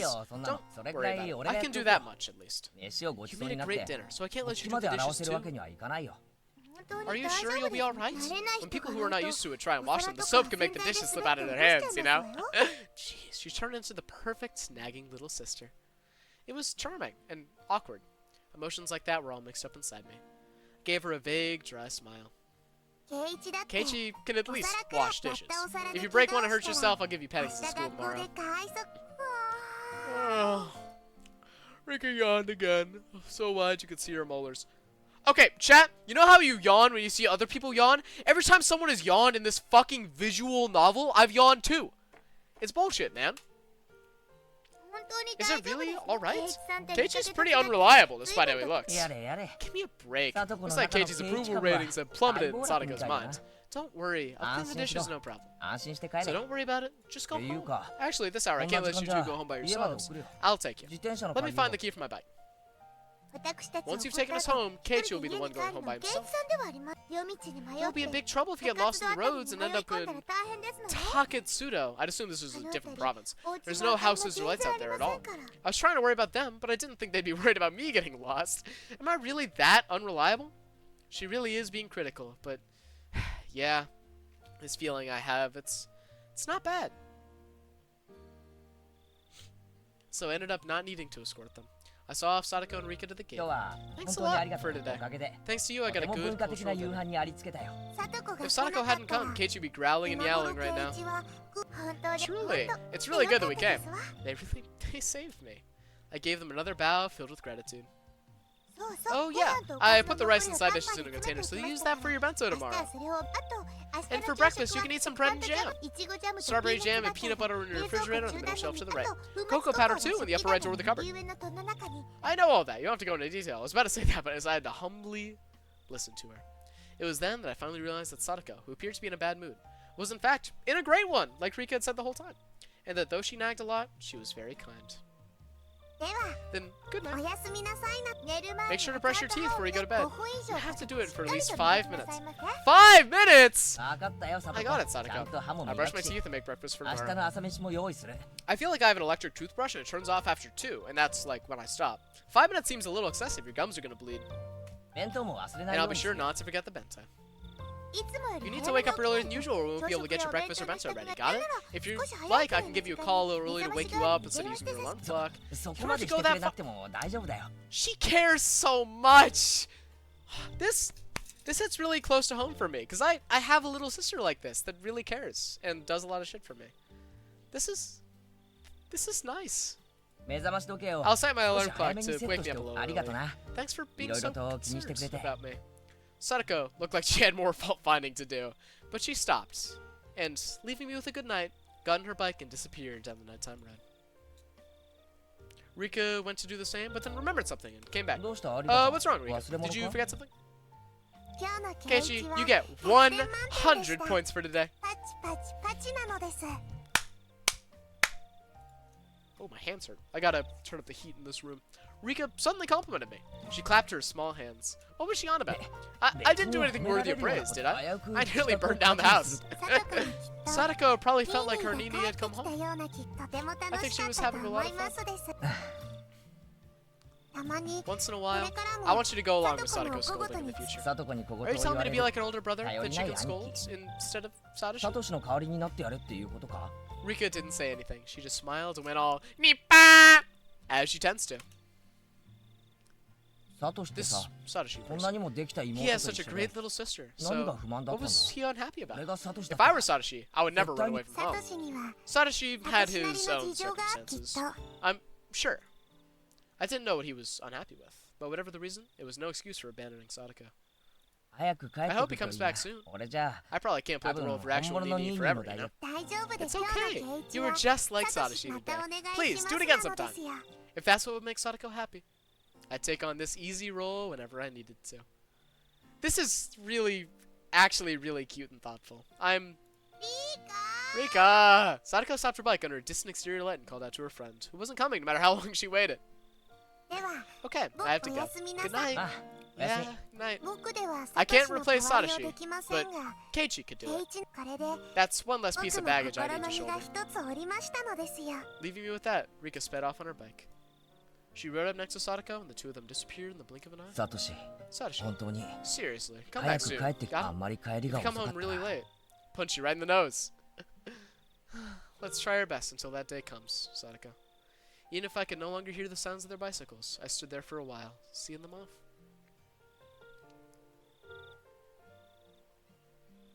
I think that's our chapter break, and let me say, that was really, really cute and heartfelt, and I really enjoyed that. That was just written really, really well.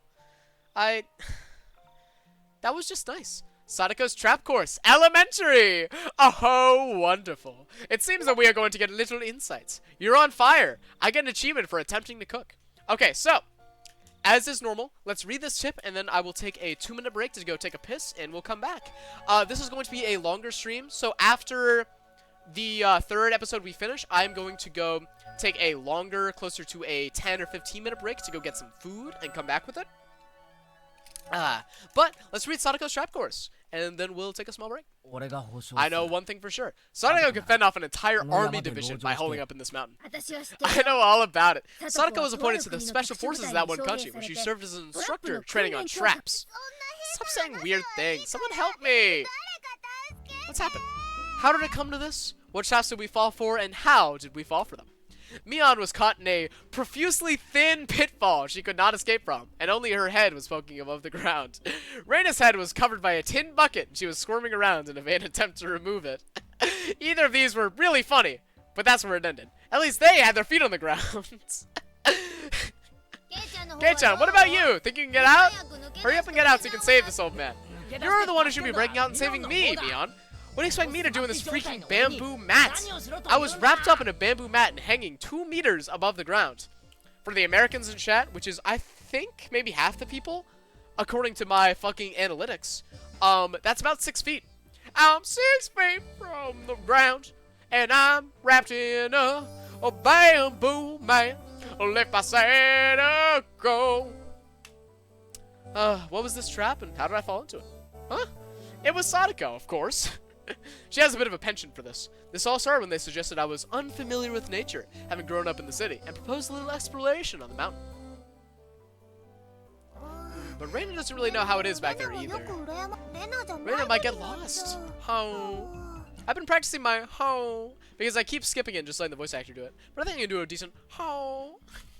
Because she does it all the time. It's her signature catchphrase. Mountains out back, huh? I played there a lot when I was little, but I haven't gone there for years. If you get lost out there, things can get pretty dangerous. You can leave the mountain to us. The whole thing is our playground. Isn't that right, Rika? Meep. Oh, I see. How reassuring. We'll defer to you two this time and have you be our tour guides. Wait, Keiichi-kun. The summer vacation guidebook says not to play in the mountain because we'll get lost. Oh, that's my recollection. It isn't summer vacation yet, so it's alright. We know the past, there's no need to worry. The mountain has always been our playground, our backyard. We know all the secret paths and shortcuts. Yes, both Sadako and Rika knew the path like the back of their hands. Thanks to them, we had our fill of fresh air, gorgeous views of Mother Nature, the likes which you could never see in the village. But things got strange partway through. Oh yes, everyone! I have something to say. From here on, you must follow exactly where I go. Huh? What are you talking about all of a sudden? It would be safer to do what Sadako says. Oh my! Hey, Michan, look at this! What is it? Should I pull it? Should I? Suddenly, squeak, and a crash. When Reina pulled the kite string, a bundle of bamboo spears fastened to a tree branch came raining down in a clatter. What the fuck? What? What is this? What? What? That brings back memories. Sadako made this trap in the second semester of second grade. That was a close one. The tips of the spears are covered in dog poop, so if one of them hurts you, the wound will fester. What the fuck? When did this turn into a guerrilla battlefield? According to Sadako and Rika-chan, earlier in elementary school, Sadako had been in a trap-making craze and set them up along every inch of this mountain. Keiichi, maybe they didn't tell us not to go in the mountain because we get lost, but because it was dangerous. Mina and I both nodded wholeheartedly at Reina's hypothesis. Come now, we are hurrying on ahead. If we do not return soon, it'll get dark. If it gets dark, it may become dangerous for me. But you're the one who brought us to this crazy mountain. Why was an average, healthy Japanese boy like me being forced to deal with life-threatening booby traps?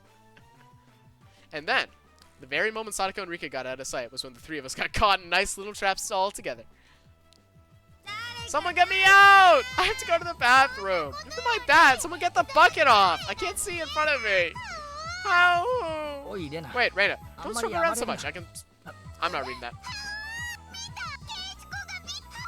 I'm not reading that. He can't help himself. Smash, crash. Of course you can fucking see them. Maybe in a bucket. This is us being fucking abused. Bucket Reina was using me as a sandbag, and Mion was crying. You can't get out of the pitfall? How sad, how sad. Jeez, didn't I already tell you all? You weren't supposed to leave my side. I finally had an epiphany. Sadako had been so bent on taking everyone out to the mountainside because she wanted to brag about all the traps she'd set here. You could have stopped at showing them to us, you know? I didn't need to experience how they felt. Rika pat our heads in sequence, in an incredibly satisfied mood. She loves seeing people in pain. She's a fucking sadist. We love her all the same. We love Sadako. And Rika. Alright, that's our one tip for this one. It'll range between like 1 and 5 little individual scenes. That'll range from like a bit of text to scrap of newspaper to little snippets like that. I'm gonna go take a piss. Feel free to take 2 minutes to take a piss as well. And we will read another episode. Back in just a minute.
Alright. I am back. I think I'm going to wait another minute just so the people who left for 2 minutes can take a second to come back. So let me see if anybody's been talking to me on the Discord. The answer seems to be a big fat no. Although, I've been pinged here actually. How late do I stay up? Depends on the day, usually till around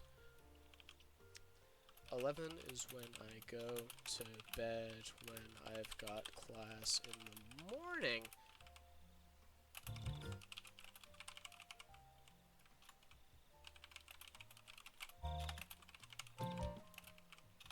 usually stay up till 1.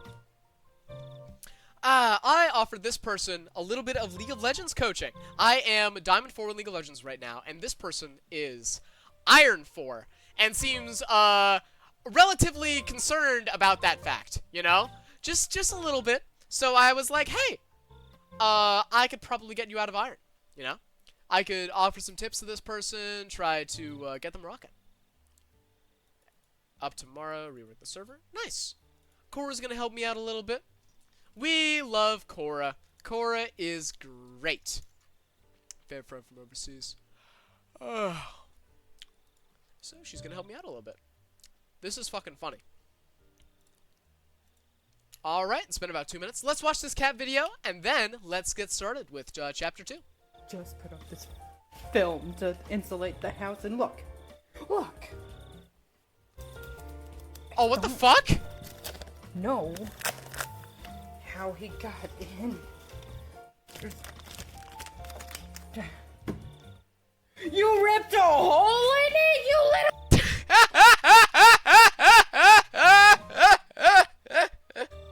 Oh, man. I love fucking cat nonsense. It is wonderful. But anyway, let's get this rocking. Continue. Eat that cat. Sir, yes, sir. I'm on it.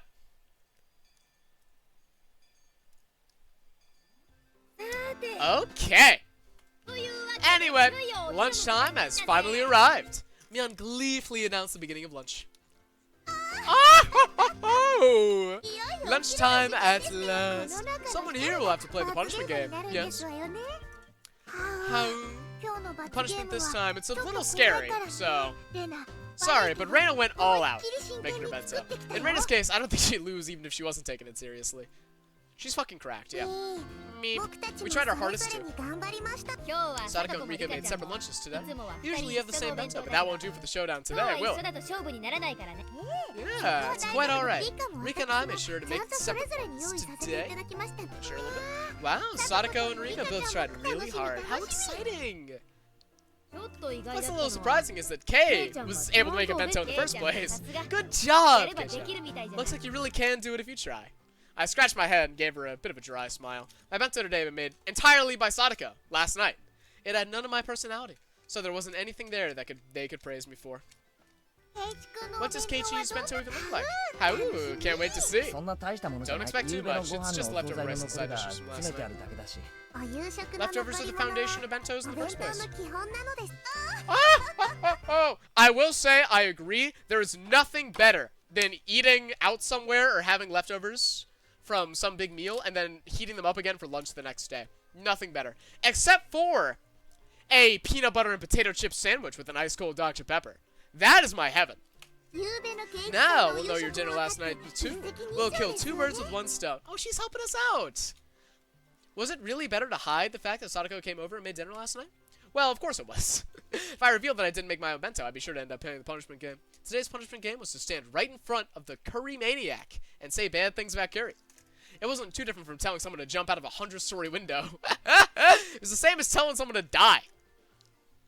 But, Misha, how will we decide who wins and loses the bento showdown? Keiichi made his own too, so maybe we should call it a draw for today. We could do that. The punishment game yesterday was sort of a whip to encourage Keiichi to cook for himself, after all. And Keiichi made his own too, so it's a draw. My simple bento with last night's leftovers could never have soaked everyone else's that they made to win. I fully understood Sadako and Rika's concern for me, as they tried to end this showdown peaceably. Trying to save us some grief, I appreciate that. However, the club president, Mion Sonozaki, would not be convinced by something like that. I wonder why you're all so optimistic, leaving one of our showdowns in such a gray area. Out of the question. Now that we've clashed, we must settle the score.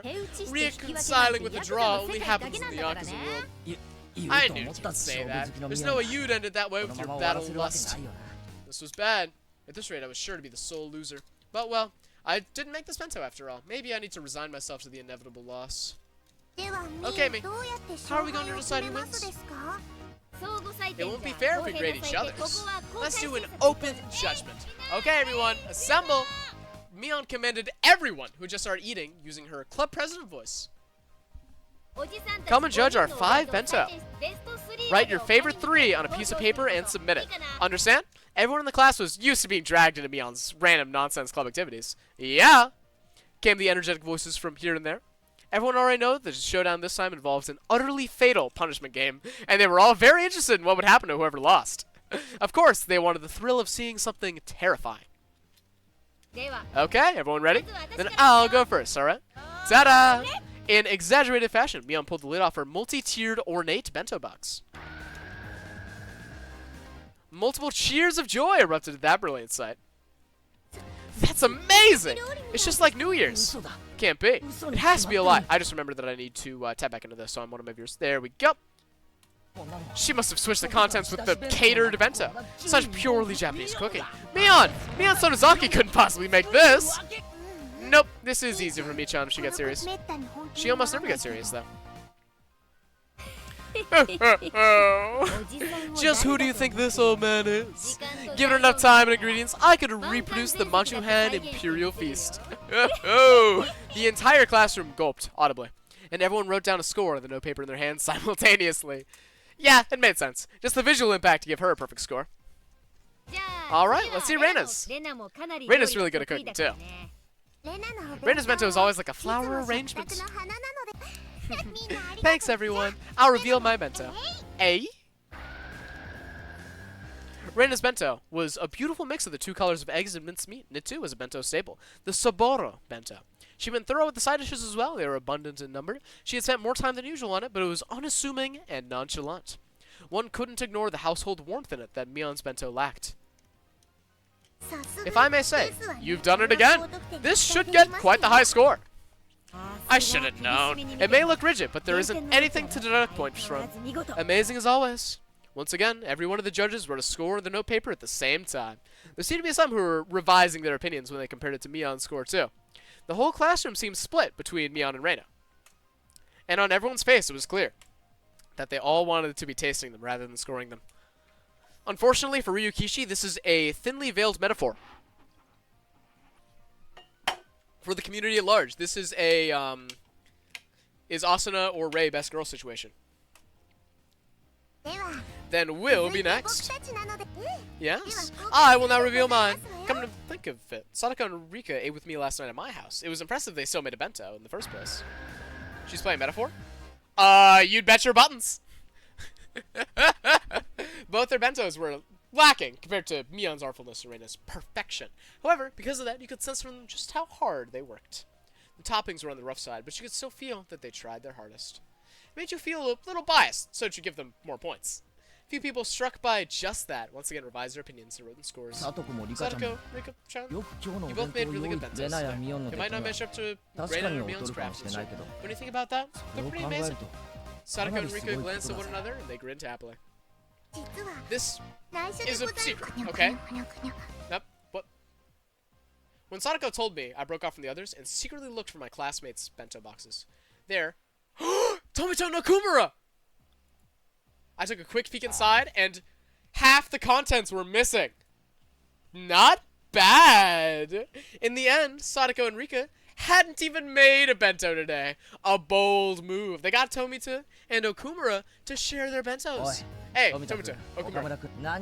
How did they buy you out? What are you saying, Mamura? When did we get bought out and for what?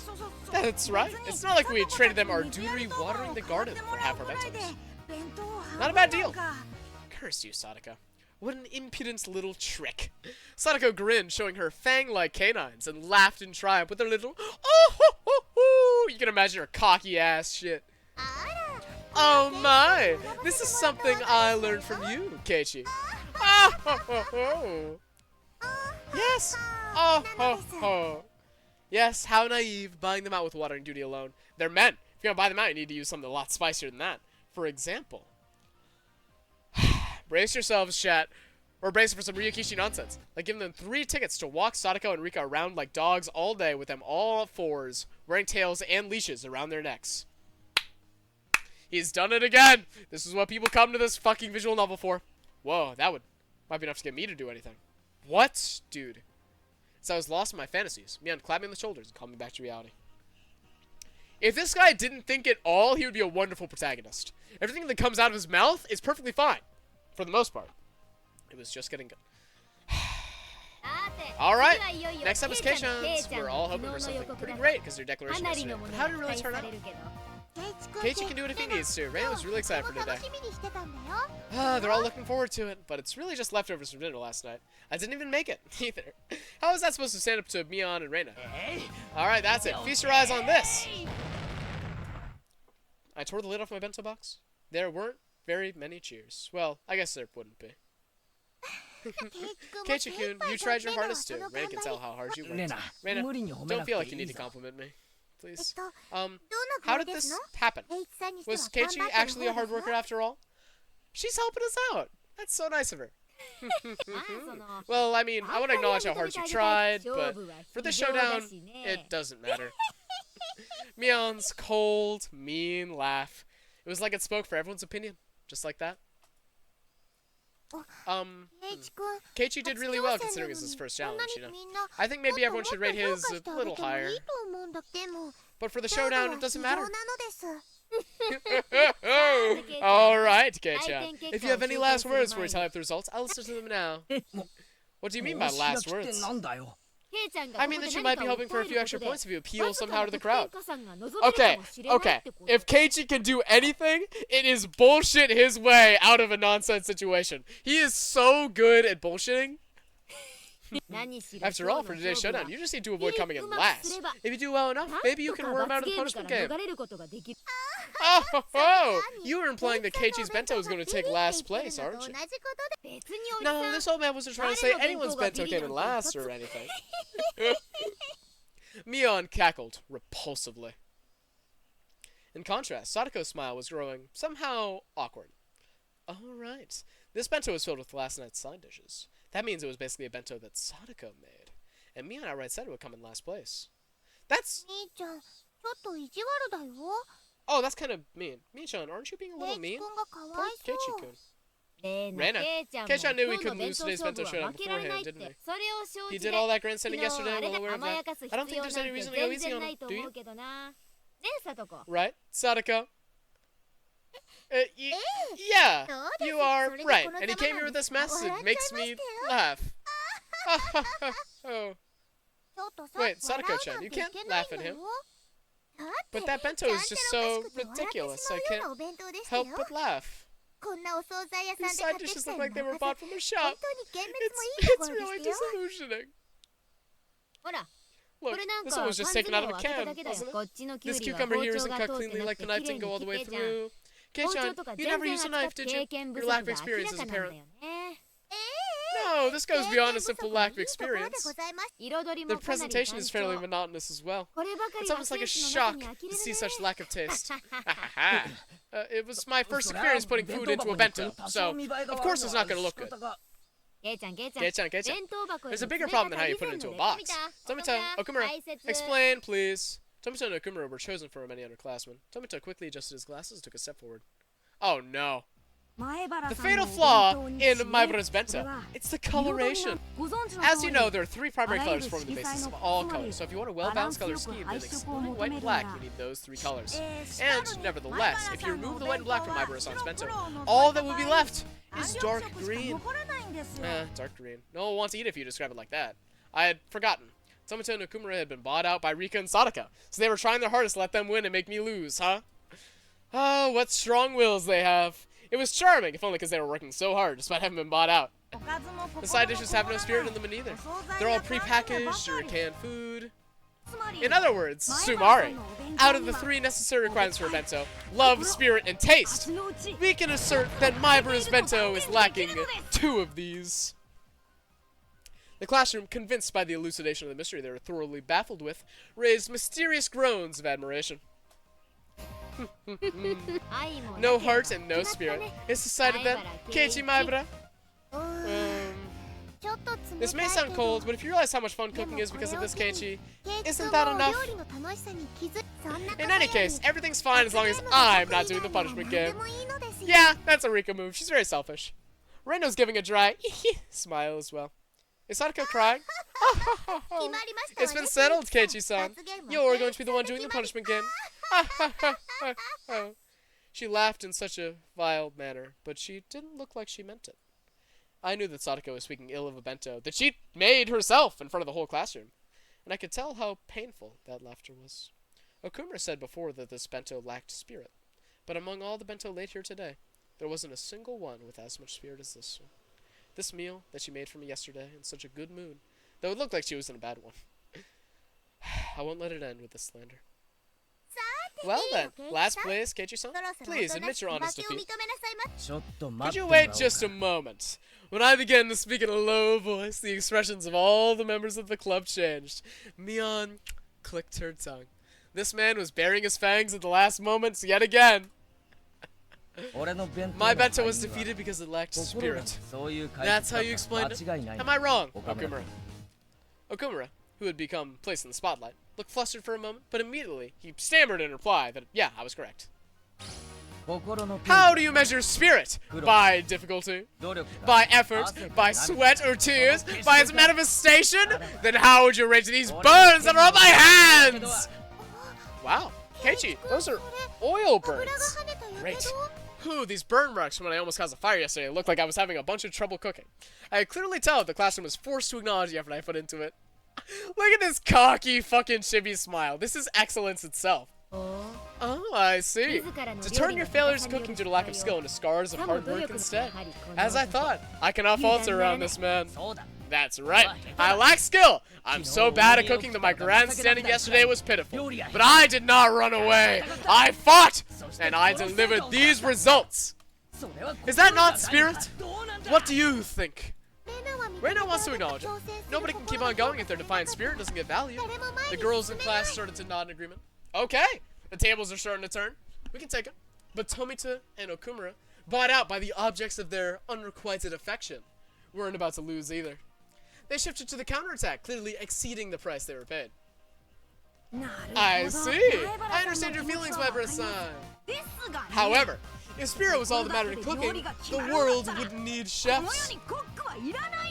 That's right. If a chef brought you burned steak and said they put their spirit into it and tried hard, would you pay them? You wouldn't, would you? It's the same thing. That's right. That's how it goes. The male students took Tomita and Okumura's side. They had a point. What about consideration? Even if you did get a totally black steak, if I knew how much the mother who made it struggled, I would eat it. I would eat it all! Standing ovation. This time the female students in the class took my side. Good! Now we're even. Besides, a bento is a refinement of one's love given forth. It only means something when the other person feels that way. Does your bento make us feel that way, my bro-san? No, it doesn't make me feel that way.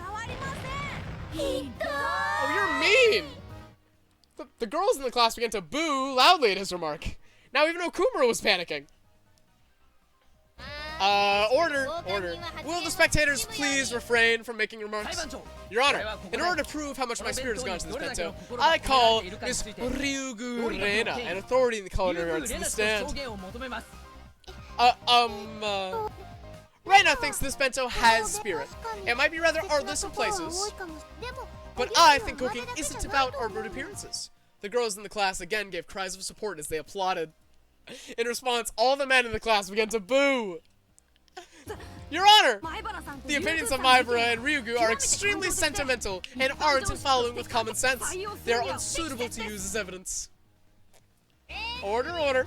The prosecution's objection is sustained. Go ahead. Ahem. Let's replace the bento in question with a birthday present, for example. Let's say on my birthday, I, Tomita, received a hand-knitted sweater, and he, Okumura, received a bookstore gift certificate for 10,000 yen. That felt strangely real. Was this really just an example for you? Common sense dictates which of them has spirit. It is, of course, the hand-knitted sweater. If you went back to the bento box, this would be the handmade side dishes.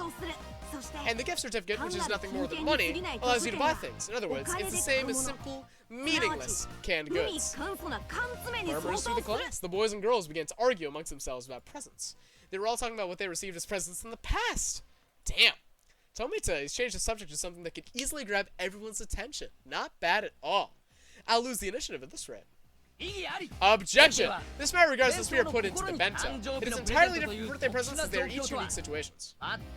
却下します Overruled. 検察側 Will the prosecution 続けな please さい continue? Damn. Now then, what's important here is the fact that the spirit of the giver and the spirit of the receiver are different.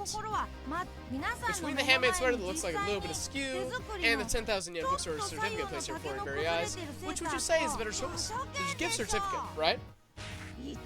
It's 10,000 yen! 10,000! Can you calculate how many comic books you can buy with that?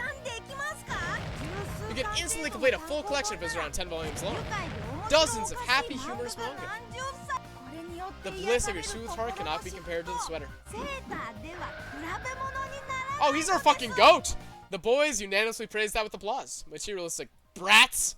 But all guys of that age are like that. Even I would choose a gift certificate over the sweater. Hey, wait. Weren't you guys the one that said it was about love and spirit and taste? Since when did taste trump all? That's the stance we're taking now.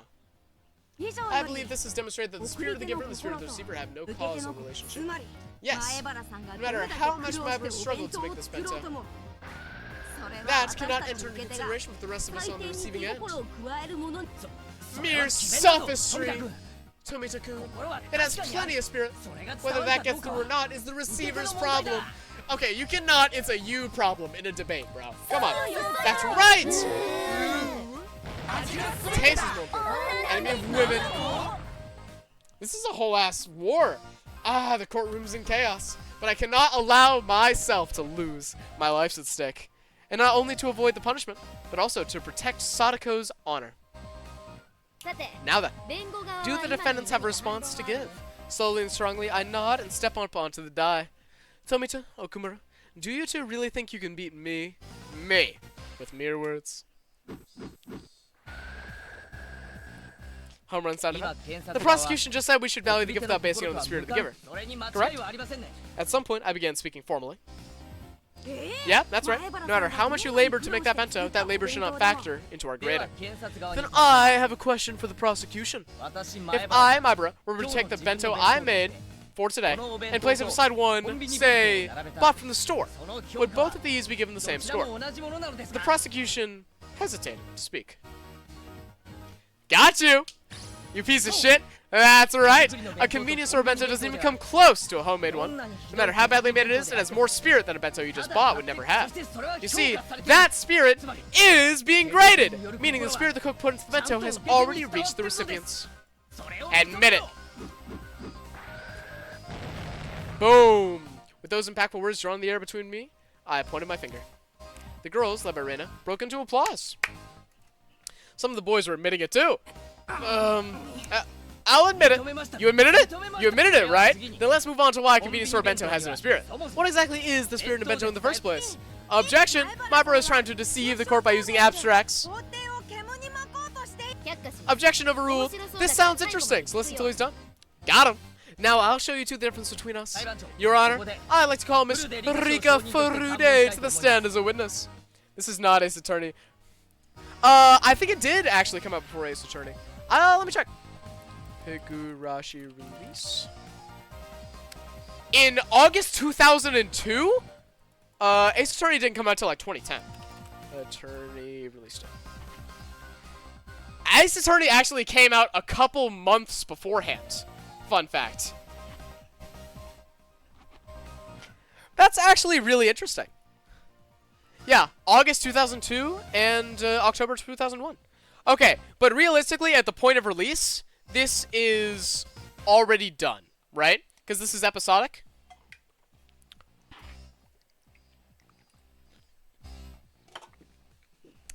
It's already fully written, you know? Let's call Miss Rika Furude to the stand. Me. Meep. Even for Rika, that must have seemed like a bolt from the blue. There's no doubt that she never dreamed of being the point my spear would be aiming for her. But Rika, you've said it before. For this showdown, I don't give a damn! Rika Furude, your bento today was very well made. That's a right click on accident. It looks delicious. Me? Yeah. Sadako and Rika's bentos had been made of half of Tomita and Okumura's. The prosecution's faces turned pale, but they were too late! Reina, would you bring Okumura-kun's bento over here? Huh? Okay, sure. Your Honor, my bento has no relevance to this case. 却下します Overruled. No, Your Honor, I submit Okumura's bento box as evidence. Look at it. Look at what's inside. There's only half in there. It's not about whether there's half. Please look more closely. See? Huh? They're exactly the same! Your Honor, you've seen it. Miss Rika Furude's bento is stolen from Okumura-kun's. There's no way such a thing could have spirit in it. No, but that's just a complete coincidence. It's already obvious. Spirit is a game of catch between the giver and the receiver. The bento box, then, is the ball. That bento was something Okumura-kun was given, from mother to son. That means Okumura-kun is the only one who can feel the spirit from this bento box. Now that it's been disturbed and stolen, it no longer has that spirit. Dun dun dun. Yeah, I did it! Huh? What? Is that true? Rika, is that true? Meep. Meepa. Rika has said 2 fucking words on the stand, and they have been meep and nipa. Fucking defend yourself! I see how it is. Mion, the judge, folded her arms and began to hum. I couldn't even take a guess as to what she was laughing about. Frankly, I didn't know whether I'd win or lose. Okay, before announcing my judgment, I'll start from the top. Shh. The entire classroom quieted. First, from an objective standpoint, there is no doubt that the bento of the accused, Keiichi Maibara, must be seen as gobshite. It's fucking shit. This is something that the grading results clearly display. But, as Kei-chan said, cooking is not all about taste. The spirit put into it should be considered subtle seasoning. For grading, though, that would only amount to a few points. It's so subtle that it's not enough to alter the results. Now then, I'd like to mention the original reason for today's bento showdown. What was the reason for it? That's right. We started to see whether the accused, Keiichi Maibara, could cook for himself. Happening in a fucking classroom? Okay, to be fair, it is lunch hour. Like, I've had some pretty fucking, like, gamified lunch hours, I'm not gonna lie. I've run full game shows in middle school lunch. I would not be surprised. Got the whole court case in a classroom? Yes, dude! What you've got to realize is that this kind of club activity, for the 5 of us, our 5 main characters, is super common in the classroom. These people are so used to getting pulled into bullshit, like, they'll just do it. Because, like, think about it, right? This is so much more fun than just eating normally. Wouldn't you rather be in a fucking random-ass court case mid-class? That would be awesome.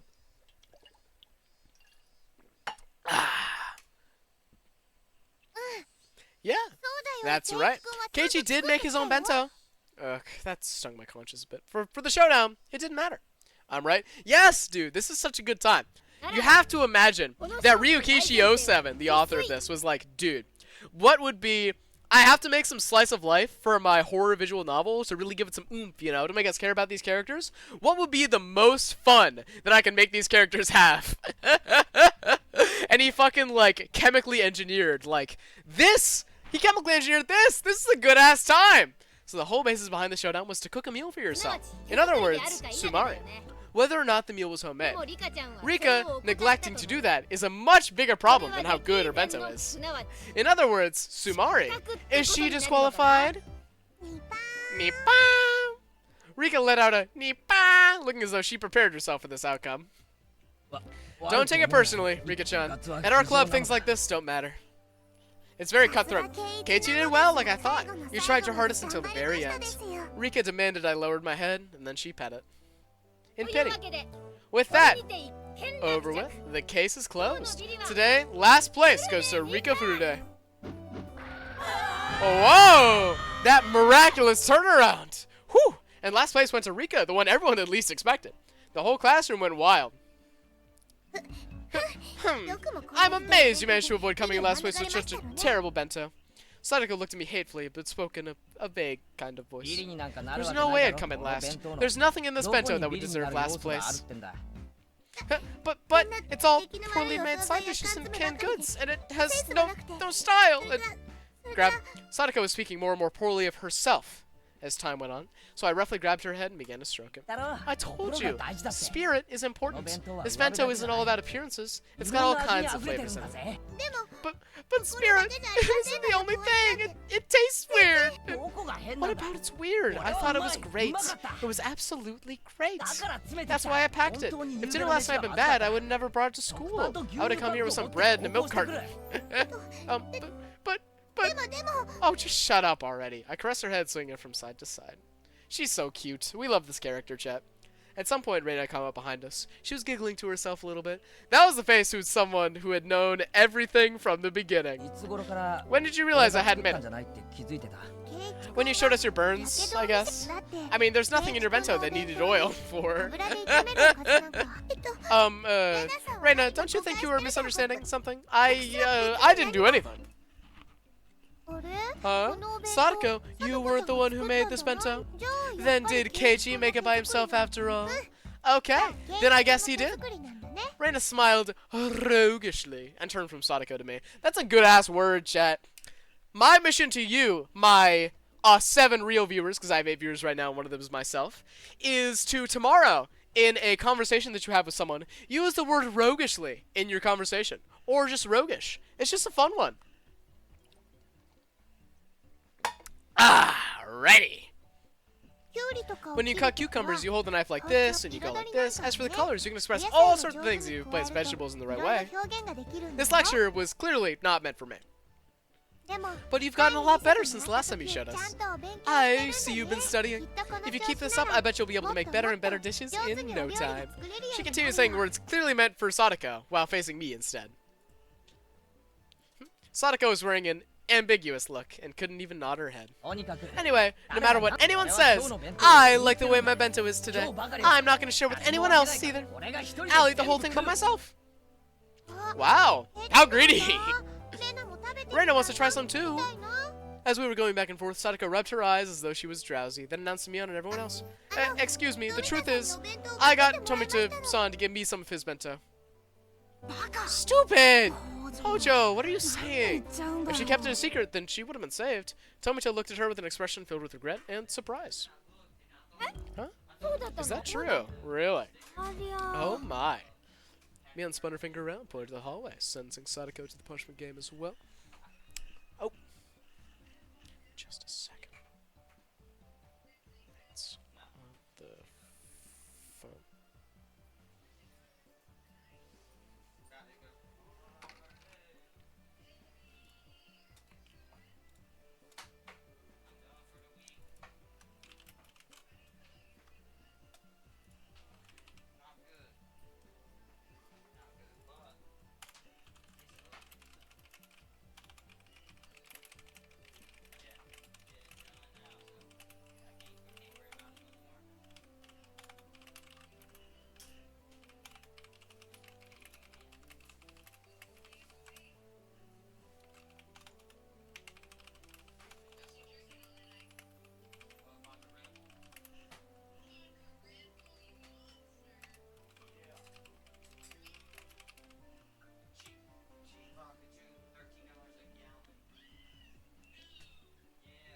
Boost the sizes.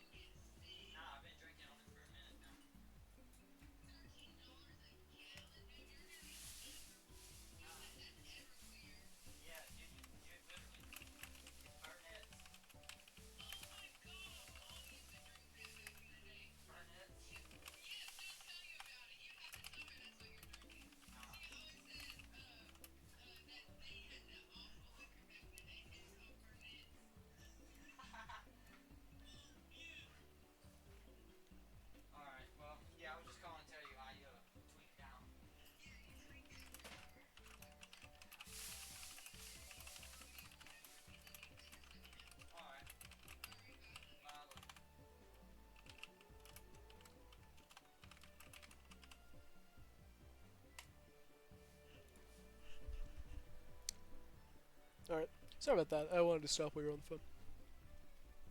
the phone. Alright, I'm back, chat. Do I still have people? I sure do. So, Sadako left the classroom behind her, completely prepared, as though she was going with Rika on an errand. Let's get back to my thing here so I count as a viewer. There we go. Can't let Rika go alone. I will accompany her to the very depths of hell. Aw, you don't need to go that far. My word, Keiichi really is terrible. Humiliating only Rika. He is a rotten person. I couldn't return Sadako's kindness with malice. Hey, Sadako really is silly. Rika spoke so that I could only hear her, grinning happily. Okay, there he left. Was your roommate calling you on the phone to debate my bento box? My roommate wasn't calling me, actually. He was calling, one of his friends to talk about a party he was at. I didn't want to, honestly, I live in the, freshman dorms, and it is super loud, like, out in the hallway. So I know that, like, inside your dorm room is really the only place that you can have, like, a sensible phone conversation, you know? So I didn't want to be, drowning him out. Just doing my best to be considerate, you know? You better not be debating my fucking lunch. My lunch today was actually kind of nice. Now then, let us be off, Rika. Punishment games are one of our duties as club members.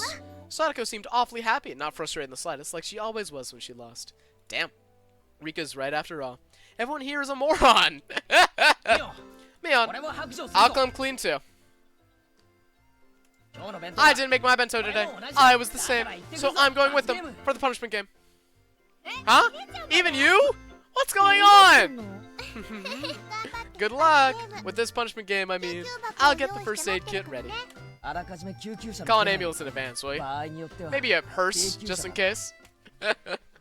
Leaving a bewildered Mion and happy smiling Random behind the classroom, I went into the hallway. What are you doing? You finally won, for once. I had no idea you had such an odd taste for these punishment games. Did you go so as far to volunteer yourself for one? I guess so. It's a little much for a hobby, huh? I swear, I think you're underestimating this one. For one thing, but grave harm might actually befall you, Keiichi. I hope you're ready to have 1 or 2 ribs broken. Sounds gonna hurt. I don't like getting hurt. Masterful writing. Simple. Keiichi, you just stand there and nod, okay? Rika and I will smooth it over. I swear, I can't believe I have to look after you even during a game, seriously. I already knew that her pouty behavior was a sign that she was actually in a pretty good mood. So it made me want to smile. Hey, I do want to eat some vegetable stir fry. Sadako, can you make that?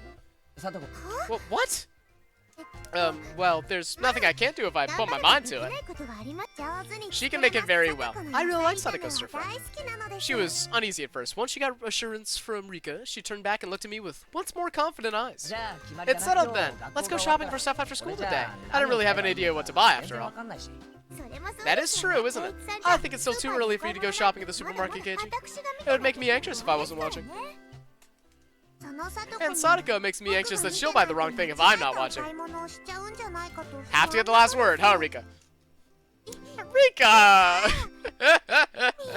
A meep. The actually incredibly common mocking meep. The conversation continued as we walked until we arrived before the door to the teacher's lounge. Okay, let's get this punishment game over with and discuss the menu for tonight. Meep! Rika gleefully grabbed onto my arm. In turn, I pulled Sadako to me, grabbing her shoulder with my other hand. We'll all be together in death. I won't let anyone die alone. We're all together. I won't let anyone die alone. What an indiscreet thing to say. I want no part in something so disturbing. She may have sounded annoyed, but she was so happy it was gonna make me blush. Alright, just beyond this door is the world after death. However, we shall return. All of us will. Yeah, everyone will. Then, let us sally forth. Salam. We opened the doorway to the world of death. And like she did every day, just as the sun rose in the eastern sky, Chie was eating curry for lunch. It was store-bought, but she made a point of eating a different brand every day. Oh my, Maibara, Funade, and Hojo! Is something the matter? She appeared to be in the middle of a moment of supreme bliss, her mouth full of her beloved curry. And we were to pick a fight with her. What a crime this punishment game would be. However, it was what we had to do. For that was the rule of our club. The three of us held each other's shoulders tightly once more.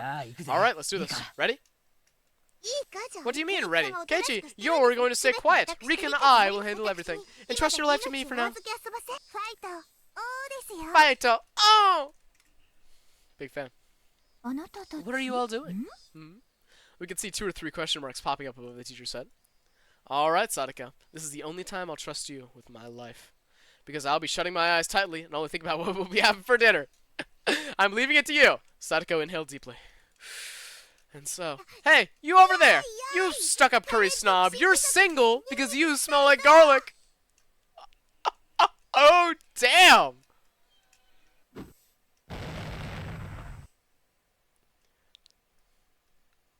And that's our fucking chapter break. We just watched a child die.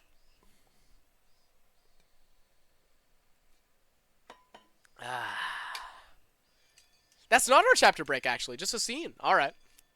I was like, damn. Oh, the nice and peaceful song. In the end, my selfish request was readily granted. As Sadako muttered complaints under her breath, quite merrily, she came with me to the store. Rika didn't end up coming with us. She said she had a thing she wanted to do or something. I was not looking deserved. Don't worry, it's a metaphorical death this time. It was a slice of life moment. Sadako made fun of the curry for the slice of life gimmick teacher whose only defining character trait is her love of curry. And so she was apparently like bemoaned in some way. We didn't actually see it. But they did the like the horror making everything negative. It was good. It was good. I believed her when she told me, but when I really thought about it, I started thinking maybe she was being considerate towards Sadako in her own way. Without Rika here, Sadako is prouder and more loquacious than ever. I have never seen this word in my goddamn life, chat, but knowing that it's being associated with Sadako in this present moment, we know exactly what it means. Fucking loquacious, bro. Do you understand? Supermarkets will put things on sale when it gets near closing time. For example, you can't have a stir fry without some pork, and if we wait a little longer, it'll be marked half off. They can't sell meat or fish once it's not fresh. Oh yeah, this is the 80s, so they make it all cheaper, and the last effort not to have everything left over. Of course, every veteran housewife is familiar with this concept. When we get close to happy hour like we are now. Nah, I wasn't really listening to her. But she was telling me all this quite proudly. Every time I seemed surprised at something or made an affirmative grunt in place of conversation, Sadako would say, "You don't know anything, do you, Keiichi-san?" and smile very happily, in spite of her complaints. She led me by the hand to all sorts of stalls, one after the other. She was in such a supreme mood that just being with her cheered me up. Merely being pulled into Sadako's pace was a lot of fun. Hey, why don't we just go with this economy size pack? Whoa, there's a real good looking one with cheese all over it there. Keiichi, you have no financial sense. Look at this. It's over our budget. We don't have enough money. Sadako pushed a handful of receipts in my face. Why can't Sadako do these kinds of mental calculations when she's at school? Oh, Jarrett. Should we buy a lot of the normal ones or buy fewer of the better stuff with the cheese in it? This is quite troubling. Calm down. For boys your age, it's wiser to choose quantity over quality. Sadako, you're being too strict. A man's heart desires both quality and quantity. Why can't you understand? No matter the size of a man's heart, his wallet won't be any bigger. I swear. Hey, stop clinging to the glass so stubbornly. After enjoying ourselves in such an exchange, we started to hear energetic voices coming over from the butcher. I'd see a handful of housewives flooding the place. Oh no! If we don't hurry, all the half-off pork will be gone. Ow, ow, ow, ow! Don't pull me! Don't pull my neck! I need that bit. Sadako really seemed like she was having fun. She looked like a kid who'd grabbed her family's hands while running towards an amusement park attraction. In the end, the bag of pork we obtained was so normal that it almost hurt, but I knew that it would taste absolutely delicious. Outside, at some point, the cicadas had been replaced by the higurashi's chorus. Huh. The air was so clear, and it felt so good. Our silhouettes stretching out on the ground made for a really wonderful picture. We filled our bicycle baskets to the brim with our shopping bags. They only contained ingredients and various other foodstuffs. Even so, every last thing packed in them sort of looked really happy, and it made me feel really happy in turn. Going shopping for dinner seems pretty sensible too. Makes you really enjoy your meals. I can't wait to eat. Okay, I will say, as someone that is a college student right now on a meal plan and hasn't been cooking for themselves, those days where I'm assigned to cook for the family and they're like, alright, buy whatever you need for whatever you want to make, and I'm using my own stuff for it, there really isn't a better feeling, honestly, than making a lot of food for a lot of people and knowing that it's gonna be really good and like kind of being like, I'm gonna make something really good for these people that I care about, you know? these people that are like family to you or are family to you. It's really heartwarming. It's kind of nice. This is それもまた自炊の楽しみだよ this is striking really close to home for me. For a couple years ago when I was really learning how to cook for myself and my family. It's really nice. It's really nice. It's part of cooking for yourself お as 買 well. い物のうち Dinner から starts when you're もう shopping 夕 for it. 食は 野菜炒め I'm so excited for う this. ちのお袋のメニューにはさ Sorry about 野菜 that. 炒めってないんだ Vegetable stir fry isn't even in my mom's cookbook. I have tears in my eyes, Chad, and I really don't know why. It wasn't even that long ago. だから I 中 never 華 get 屋 to で eat it 外 unless 食 we す go る out と to a 僕らに Chinese しか食 place, べ so ら I'm れない really んで looking forward to it 今日 today. は本当に楽しみなんだよそれはお気の That 毒で is ご indeed ざ a います pity. 今日は Then today 特 I'll 別な present to you an 一品をご especially 披露して tasty 差し上げ dish. ましたよ I can barely read through my tears. Normally right about now is the time I would start messing with her. But I didn't. あ Yeah. あ後くならきっ I bet she'll と end up making うまい something やつ really すご great. く楽しみ I'm だ really よ looking forward to it. Yeah, I don't know why. This is just hitting me. She stammered for a second. Sadako had been prepared for me to start making fun of her right then, too. When it didn't come, she was surprised. Maybe she stammered for some other reason. I don't know. But I immediately knew she wasn't feeling anything bad. とびき Yeah, り美味しい I'll のをご deliver an ちそうしましたよ extraordinarily delectable 楽 dish. しみにして You 遊ば better せ look forward to it. Sadako and I rode back on our bikes. I had a thought. Was I this sort of person? Until now, I would have lashed back at Sadako right away if she did something to me. Yeah, it was the kind of relationship we had. We would poke at each other a little, then kick up a storm on nitpicking. At some point, that had changed. We weren't playing our usual tit for tat, you know? I didn't provoke her, so we didn't fight. That went for Sadako, too. Sadako, who I thought I knew, hadn't been like this until now. Our relationship was changing, little by little. That's what it felt like. But it wasn't something I had to worry about. It was like our relationship had become a little bit happier, a little more charming. Wonder why we changed. Was she lonely and projecting her older brother Satoshi, who hadn't returned home, onto me? Rika told me about that yesterday. Oh, I'm still right-clicking on accident. That was probably exactly it. So as my actions drew closer to Satoshi's, Sadako was returning to how she'd been when she was living happily. That's really cute. In other words, this Sadako was the real Sadako. Sadako had been able to see her brother again and had finally gone back to normal. Now that I've been playing the role of her brother, I discovered that she really could smile so sweetly. But I wasn't Satoshi. I was Keiichi. I was a totally different person. I couldn't become her brother. I could come close, but I could never really get there. That was vaguely, somehow, a little sad. Yeah! Yeah, it is. I was wearing Satoshi's mantle, and that would have to come off one day.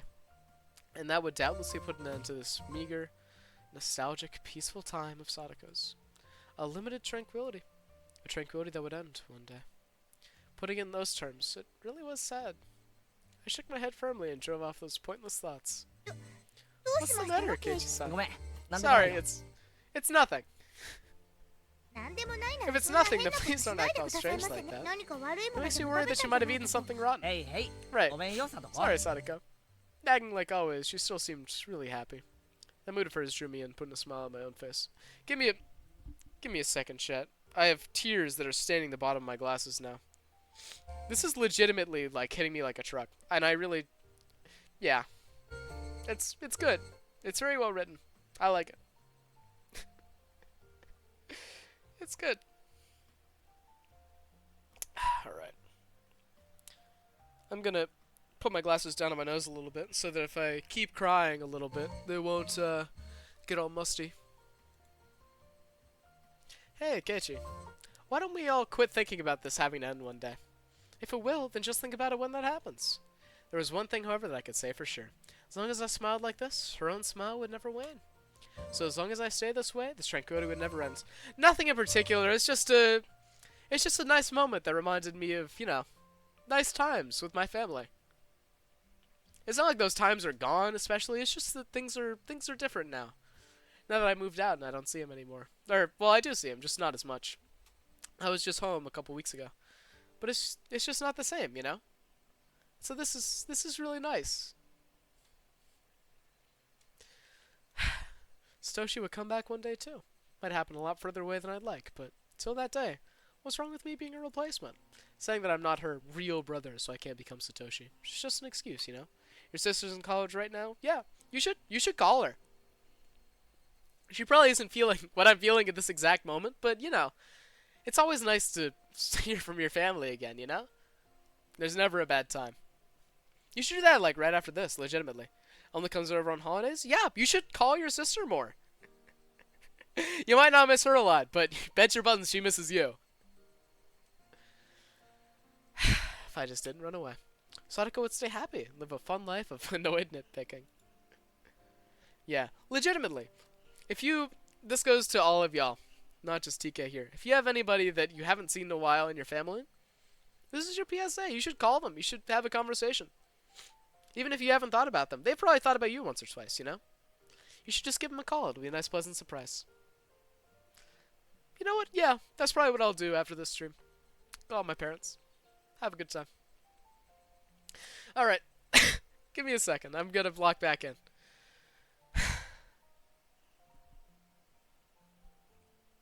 Wiping tears from my eyes.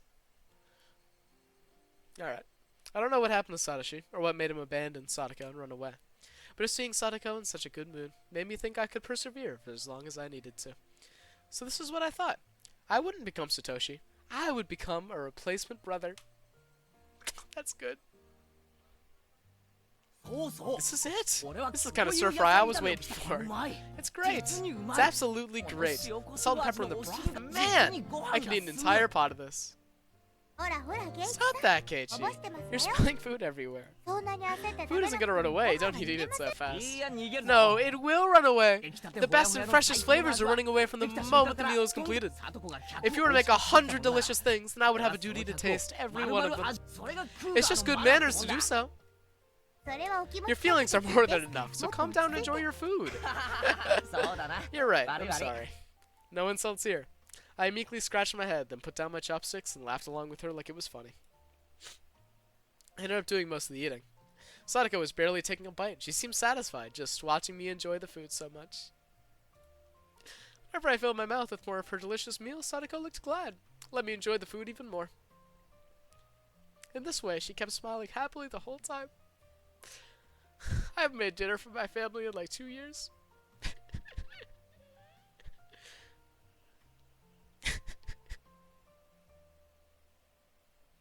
I should do that next time I'm home. Okay, yeah, I need a break, chat. I'm gonna hold tap for a bit.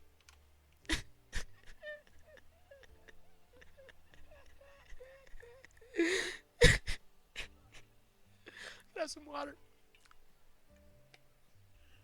Okay, that's my first water bottle done. We're at a good pace.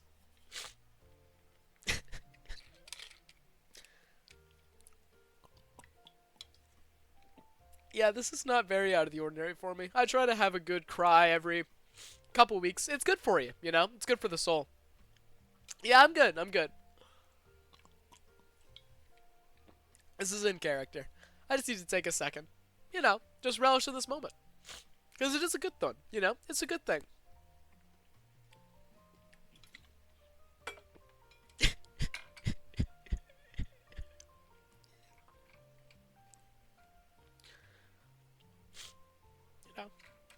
It's okay to kind of lament the things you've lost, things you'll never see again.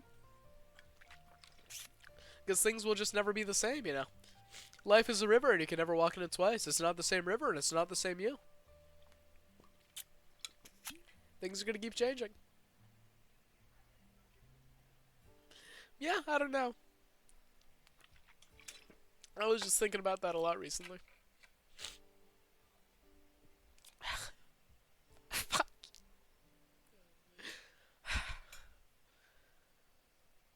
Alright. Alright.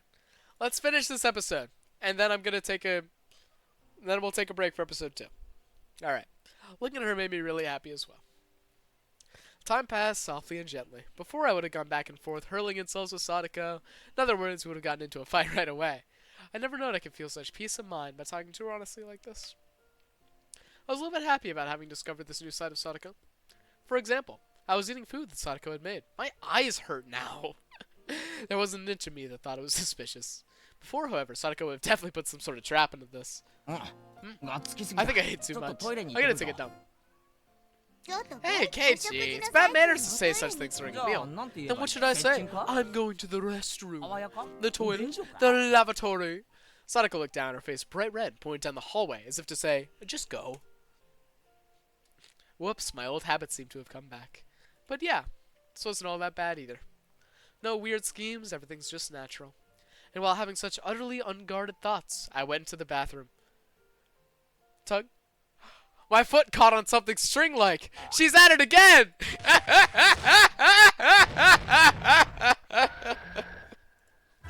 A kettle? A wash? Sadako! She got me. I can't even believe her. She always does this when I let my guard down. I can't relax for a minute. Still, it was kind of funny, and I didn't really feel like getting angry. Sadako, laughing uproariously, came over. See? I knew you'd fall for it sooner or later. That means she set that trap last night. Wow, you little. I let my guard down for 1 second, and this is what I get? I picked up the wash tubs that had crashed into my head. I went to go hit Sadako with them. But then I doubled over with laughter that was welling up within me, so I couldn't even manage. I wish things could just go on forever like this. Don't we all? It's not like I was having the most fun since coming to Hinamizawa or anything, but it was probably the first time that I'd spent my day so simply and comfortably. It really wasn't worth much. It was only a few hours, after all. As an only child, it was my first taste of having a sibling. Just washing dishes with her felt really nice. Side by side, the experience Sadako doing most of the work as I threw in appropriate words to add to the conversation. The scene was so commonplace and yet so mild and warm. Maybe I had felt this kind of warmth before, too, in the past. I think I've stood next to the sink with my mother like this when I was little. It made me feel nostalgic when I remembered it. It was the same sort of slow, easy time. It was tranquil. Such a quiet tranquility that the fact that I wasn't uneasy about anything itself almost made me uneasy. Hey, wait, Keiichi. You feel uneasy about something just from spending time so leisurely? There's nothing at all to feel uneasy about. I mean, why would I be punished for enjoying a gentle life? I'd do anything to keep these days going. And I would never do anything bad, no matter what. I'd work hard for it and endure much for it. So, God, it's not much of a dream to want this kind of thing to keep on going. But can't you grant this for me? Oh, is that not the telephone? Who could it be at this hour? Oh, you're right. I hadn't noticed until she mentioned. Hurried over to stand up and ran to the phone. Who could it be at a time like this? It did feel a little like the phone had interrupted my happy moment. But I still wanted to brag about how happy the time I was spending made me, no matter who it was on the other side. Hello? This is Myber speaking. Hello? Keiichi, it's your mother. Oh, hi, Mom. What is it? It's pretty late. So it was a little cold of me when she was only calling because she was worried about her son. Couldn't help but give myself a dry smile. Sounds like you're doing just fine for yourself. I was worried that you couldn't make dinner and went to bed hungry. Nah, it worked out. Did you make dinner properly? What did you have tonight? It was vegetable stir-fry, rice, and miso soup. Bought stuff for it at the supermarket, plus a whole bunch of side dishes, just for fun. Oh yeah, listen to this. I got the pork during the sale and got it half off. Things a housewife knows, right? And also, all of that was thanks to Sadako. Not something I should be proud of. But still, I couldn't help but want to boast about dinner. Seemed like Mom got the hint that I was in a really good mood. I see.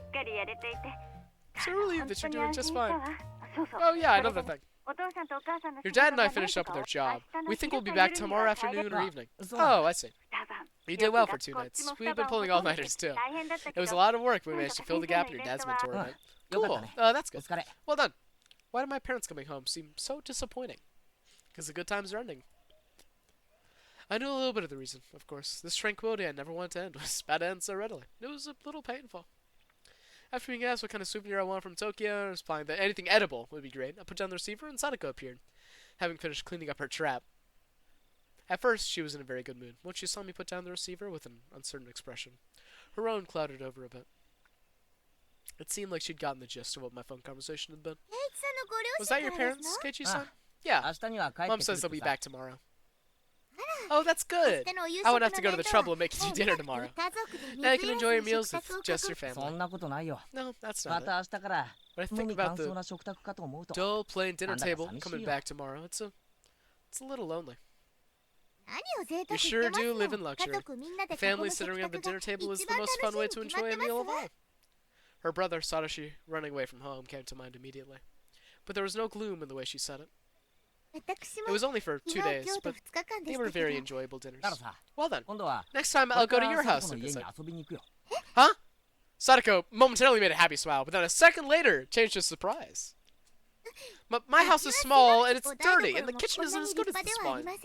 I keep right-clicking while I'm 俺 clicking. は別に気に Well, し I な don't くて mind. でも But, well, if you don't want to, 家 then 族 I が嫌 won't. なら遠慮してもいい。 Sadako shook her head firmly, her whole body expressing これに denial. 俺 I gotta get you 家族に to は teach me a whole ま bunch だま more だ stuff, いろいろ too. ようやく炊 I 飯器 finally の managed 使 to い figure out how 方 to use the rice と cooker 味 and 噌 how to 汁の cook 作り miso 方 soup を after 覚 all. えた程度だし。 That's right, isn't it? Perhaps we should use this opportunity to have you learn more about cooking. It was so like Sadako to take this chance to proclaim that it was all for my sake. But there was no way to conceal her own enthusiasm. It was true this gentle time would come to an end when my parents got back. There was no need to lament that, though. I can easily put in the effort to continue our mild moments like this. Like yesterday, Sadako told me that she didn't need to be escorted home.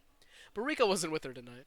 She would be going home by herself. Everyone knew everyone else's face here in Hinamizawa, so it wasn't like it was dangerous in particular to go out at night, but it's almost good to send a girl on her way home alone. At the very least, that's what I thought, as Sadako's older brother. じゃあ学校の I'll 近く take ま you で as 送 far っ as てや the るよ。 school, at least. あそこまで行けば There's more lights 結 over in 構 that 街 direction 灯とか anyway. あるから。 It's really fine, alright? 悪い人が現 If れて something も bad shows up, I'll take him down with 指 one 一本で finger. 絶対してみせますわ There's no point in pressing her anymore on the subject, so I took a handful of Sadako's hair and rubbed her head vigorously. えい、 Come on, Sadako, What's don't that, complain what's so that? much. Your Nini will bring you part of the way there. That's what I was about to say when I suddenly got embarrassed and my voice trailed off. Nini could only be the nickname Sadako gave to her older brother, nothing else. I was about to use it pretty lightly, so I started to feel apologetic and a little ashamed. いいね Nini. Hey? What did Sadako say? Well, Keiichi just seems like an older brother. That is, 今の言い what I 方 said. 全然違う It's け not ど quite right, but you just ど seem こか kind of 雰囲 alike. 気が似て So ました I もの just... Sadako laughed awkwardly, turned a little red in the face. Of course, I was embarrassed when I saw her, too. Because the fact that I was trying to act like her brother had come across. A warm feeling spread out from my chest. It was different from romantic feelings or any of those more impatient emotions. It was graceful, quiet, warm, and calm. Sadako still needed her Nini. Fucking hell, man. I initially thought Rika was being sly by not coming today. When I thought about it like this, I could feel a kind of thoughtfulness on her worrying about a good friend's feelings. Maybe Rika had understood that she couldn't play the part of her brother herself. So then, no, let's stop there. There's no point thinking about it so hard. It means everyone feels the same way. It means everyone wants Sadako to be happy. She's acting as though her Nini running away from home didn't bother her at all. Even though that wasn't actually the case. She was very sad, always waiting for him to come home. Sadako was a stable person when she was his sister. Nor for her to really be this level-headed, having her brother was something she just couldn't do without. In other words, Sumari, Sadako still needed her brother. No one had the right to smile at her away as childish immaturity. In fact, they deserve praise for being so close to each other as siblings. That role of brother should be played by a real Nini, by Satoshi, but unfortunately, he just wasn't here. So since I'm here, I'll play the part. Not with a guilty conscience, but in a very natural way. Because, was there something wrong with seeing Sadako smile so happily? なんですの What is it, ケイチさん Keiichi-san? さっきから You've ず been っと smirking ニ for ヤ quite a ニ while ヤしてま now. 俺が嬉しそうな顔 Is を it してる weird と for me to お look かしい happy? かな。 It isn't 別 weird に or おか anything, しくはあ but, りませんけど well, あの sound of the motor on her bike light was too loud and I couldn't hear what she said. え、 Huh? 何 What? なんて言った Oh, what'd you say? いえ Nothing. 本当に You really are just ど like こま Nini, で you も know? ケイチさん Keiichi-san. そっか Is that right? もちろん本当のニーニーとは Of 全然違うん course, ですけ you're ど completely も different from my real Nini. こう But, like, there's いろいろ there's things. そういうところが似 Things that て you ま do the すの same. 本当に It's really a 不思議 mystery. で似ていると The same. ニーニーを Do 思 you い出 feel して lonely when you remember 寂し Nini? くなるか Once I said that, I thought for a moment that was the wrong thing to say. But Sadako didn't mind one bit. 別 It's に not that I'm さこ lonely. うして Since ケイチ Keiichi さ is んが being my ニーニ Nini ー for の me 代わり right にな now. ってくれます Well, as I was flustered for a moment at her hitting the mark, Sadako asked me a question in a calm voice. It's a very quiet, composed, and adult question. リカですの Was it Rika? It was quiet, but her voice sounded lonely somehow. リカがニーニーの Rika 顔をケイチ asked さん you に to act お like my 願いしたんじ Nini ゃあ for り me? ません そう思うのか Is that what you think? 気を悪くしない Please でくだ don't さい take リカっ offense. て Rika is 私に strangely は considerate of me, 私はそんなに but it 気 really にし doesn't てい bother ない me の that に much. I could say for sure that that, at least, was a lie. Yesterday and today, Sadako had been so happy spending time like this with me as siblings. That was proof itself she was lying about it not getting to her. So I gave her a light poke in the head. 考えすぎだ You're よ thinking too だから much. 俺は俺 I'm me, 前原 Keiichi お前の Maibara. ニーニーの I'm not your 北条 Nini, サ I'm ト not シじゃない Satoshi Hojo. そんなのは I 分か know ってま that. すわ Despite her saying that, her expression seemed a little lonely. At this point, Sadako herself had realized that her question had been the wrong thing to say. We didn't need to keep talking about something that she regretted. So in order to cut the conversation short, I grabbed her head and I pet her. そんなくだら Let's ない not talk about 話は silly things like も that. う遅いか It's ら getting late, so get back home. 帰って Brush your 顔 teeth and go to 磨いてねついて bed. たから Rest 寝 your る前 mouth に before うがいも sleep too. 風邪の予防になって They'll いい keep ぞ you from getting a cold. You're one to talk, Nini. Be sure to brush your teeth, okay? Rinse your mouth and wash your hands and get your books ready tomorrow. I wonder what kind of siblings Satoshi and Sadako were. I'd never seen them together, but I could say without a doubt they were really close. As for the way in which they were close, it's probably quite like this.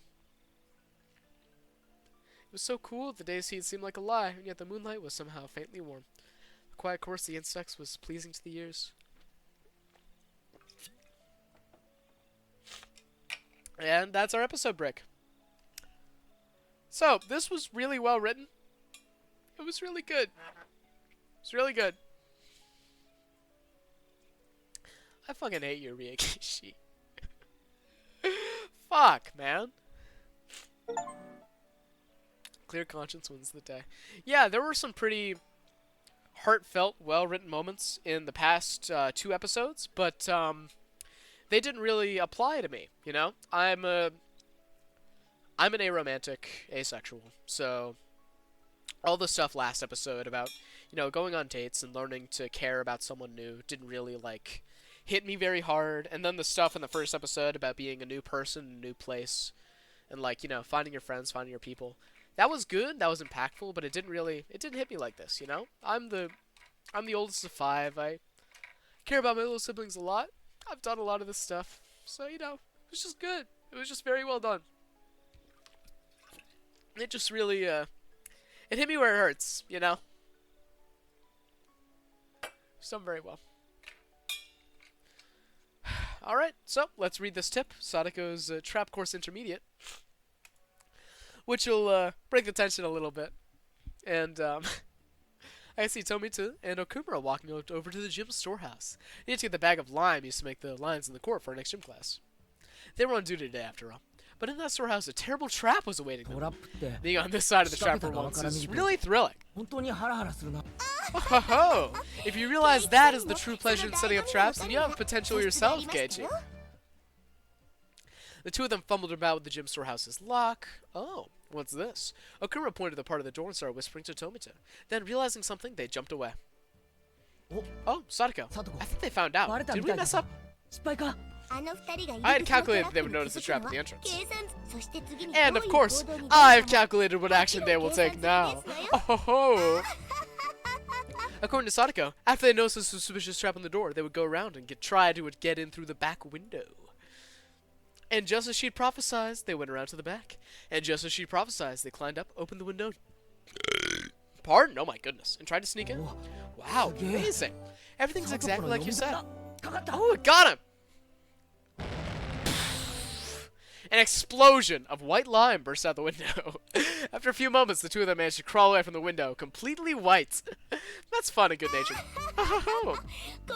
This is the moment I live for. It tastes like honey. いやしか But し still, that was some trap. You'd have had to know everything to set something like this up. Where they put their hands or legs, where they jump どこに down. 足を置くかと Listen carefully, Keiji-san.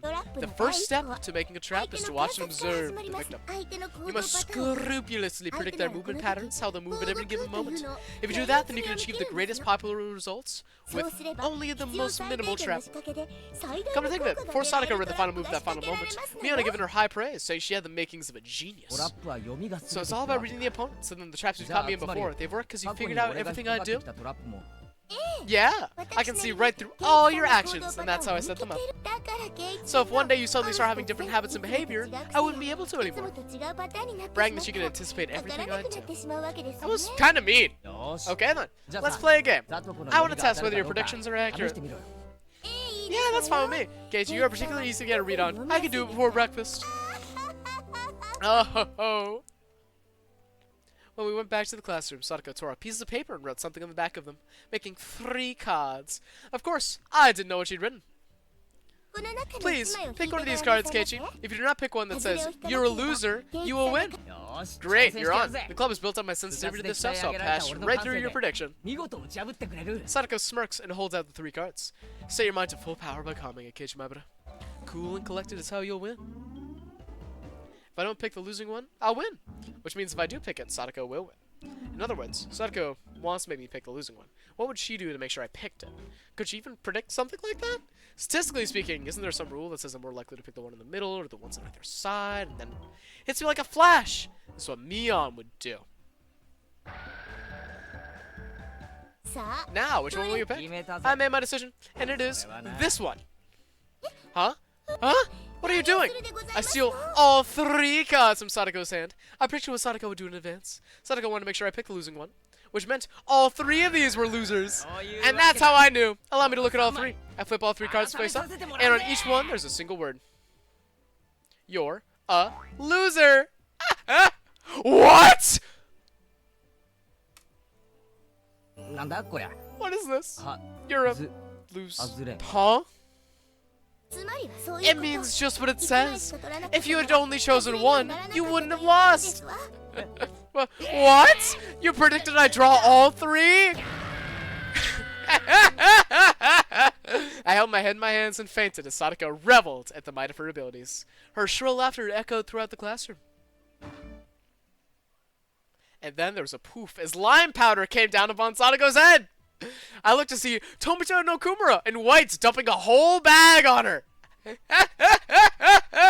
What are you trying to do? どうやら Looks like there's no 誰 use が talking to 罠 the を person 仕 who 掛 set け up た that のか trick. 問答無用 Well, excuse me. Would you happen to have any proof? それに And I'd like it if you didn't call it something so inelegant, a trick. より有利 I would prefer if you called it something more refined, a trap, please.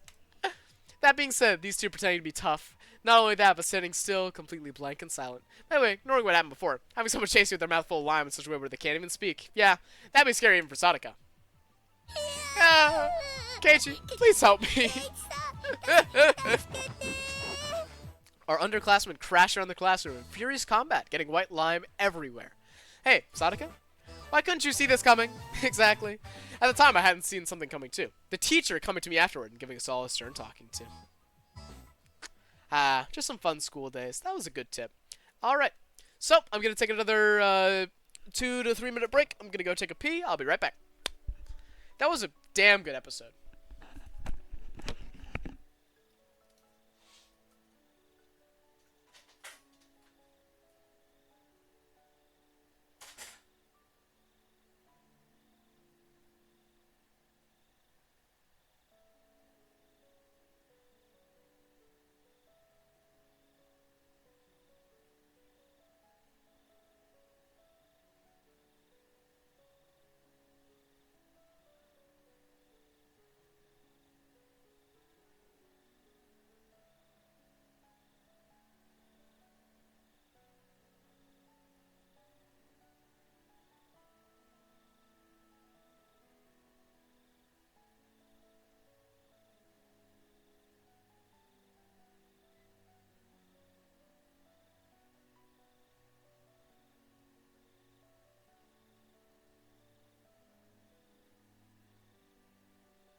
I am back. Alright, I'm going to take another minute just to let people scream back. And as they do, I'm going to talk in Haven for a little bit.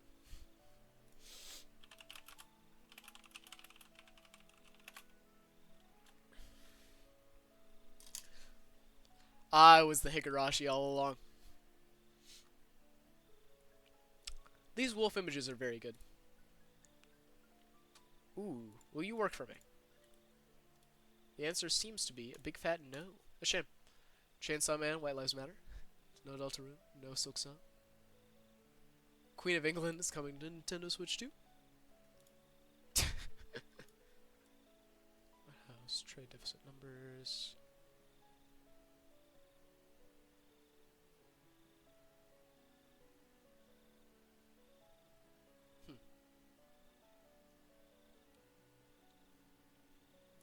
Huh. Tariffs are not broken down by country, but a top-level internet domain? What?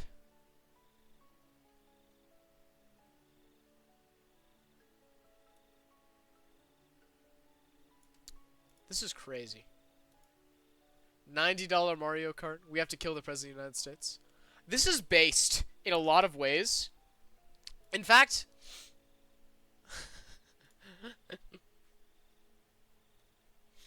This is great. Oh, this is Big Yellow! I love Big Yellow's content. They do good shit.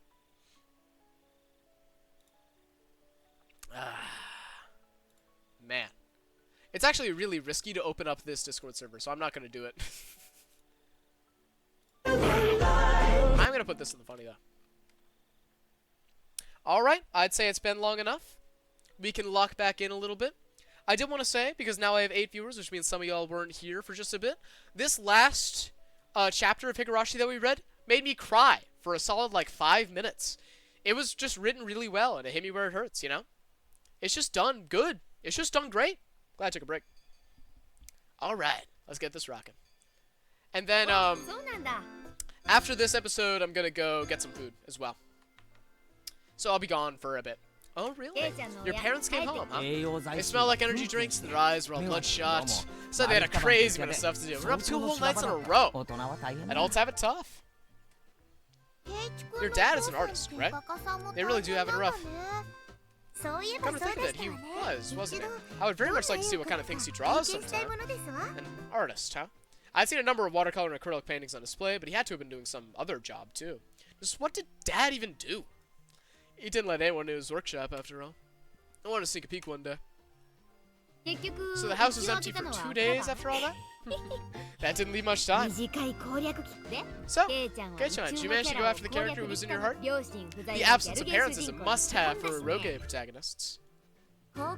He built up a lot of relationship points and raised all the right flags. I have no idea what you two are talking about. That means you don't need to cook for yourself anymore, Keiichi. What'd you make last night?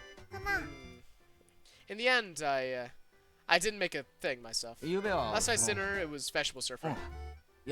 Wow, Kei-chan, you can make a little bit of real cooking now, huh?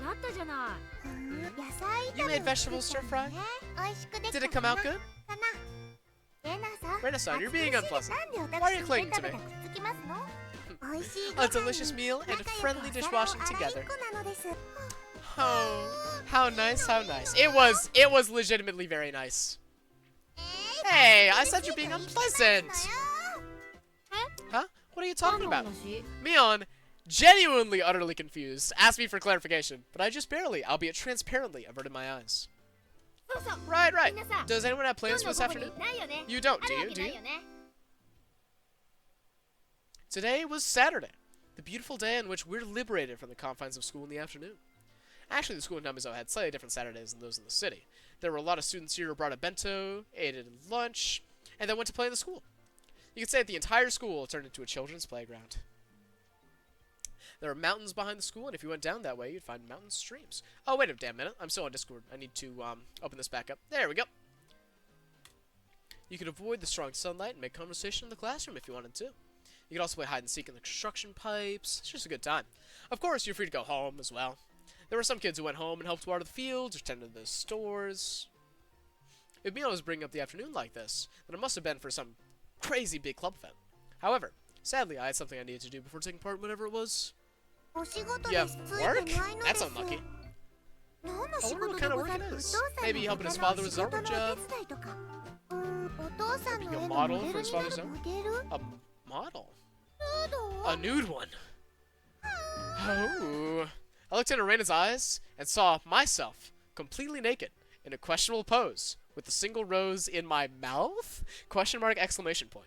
No, no, I wouldn't do that for 1,000,000 yen. To get rid of Reina's delusions, I grabbed her head and swung it from side to side. Okay, 1,000,000 yen is like, what, $10,000? I'd do that shit in a heartbeat. Stop! Sorry. Leaving your fanciful delusions aside, I have something to do real quick during lunch. I'm okay to meet up with you after I'm done, though. Work during lunch? I see. Sounds kind of cool, actually. What could it be? Are you having a banquet with VIP experts? Like a business lunch? 実に This is 悲 truly しい sad, ことだ but が you're right, actually. 正解だ What? Everyone shouts wildly, surprised, including me. What the fuck?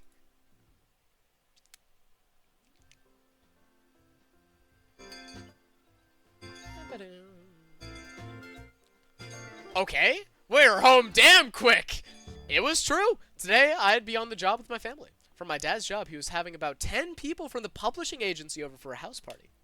He called people from work for a party the day after having stayed up 2 nights in a row. I'm amazed at their vitality. Adults have it pretty rough. Of course, it would be incredibly uncomfortable for me. It would be really tiring to have to force myself to smile at some old dudes I didn't know. But they were my dad's business connections, so offending them would be pretty bad.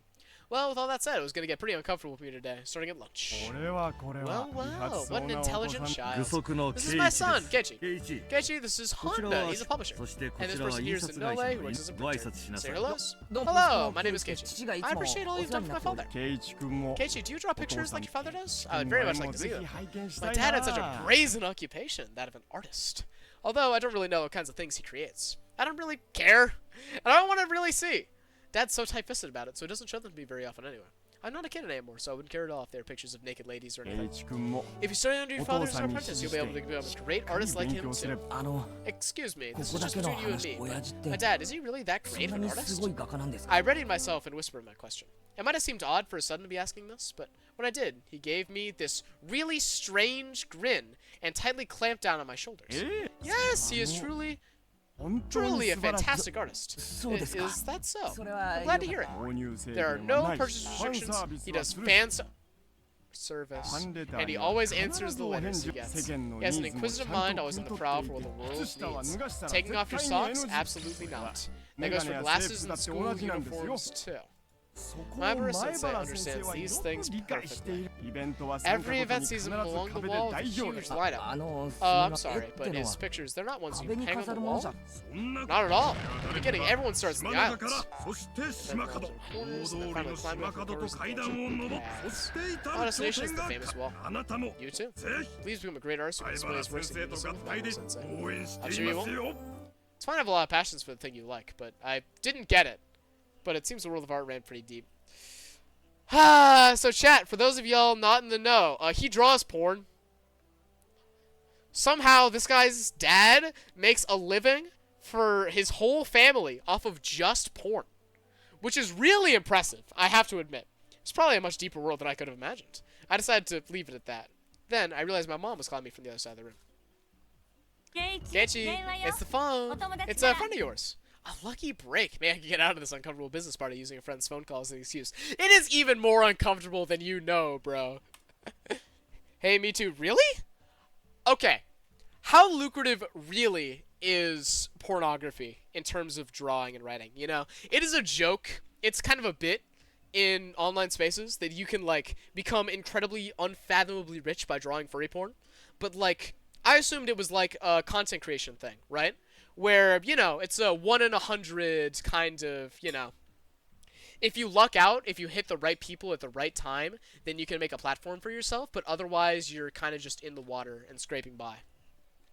Do you have any insights on that, Daddy's Jizzies?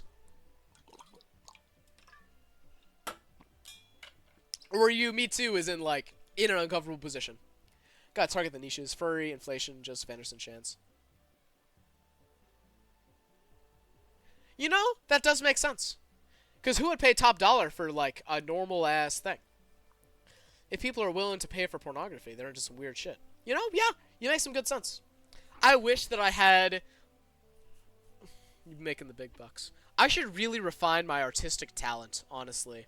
Like, I'm asexual myself, but I could probably do some market research, see what the people want. And then, you know, that's a decent side hustle. It's a side gig if whatever my degree doesn't end up working out.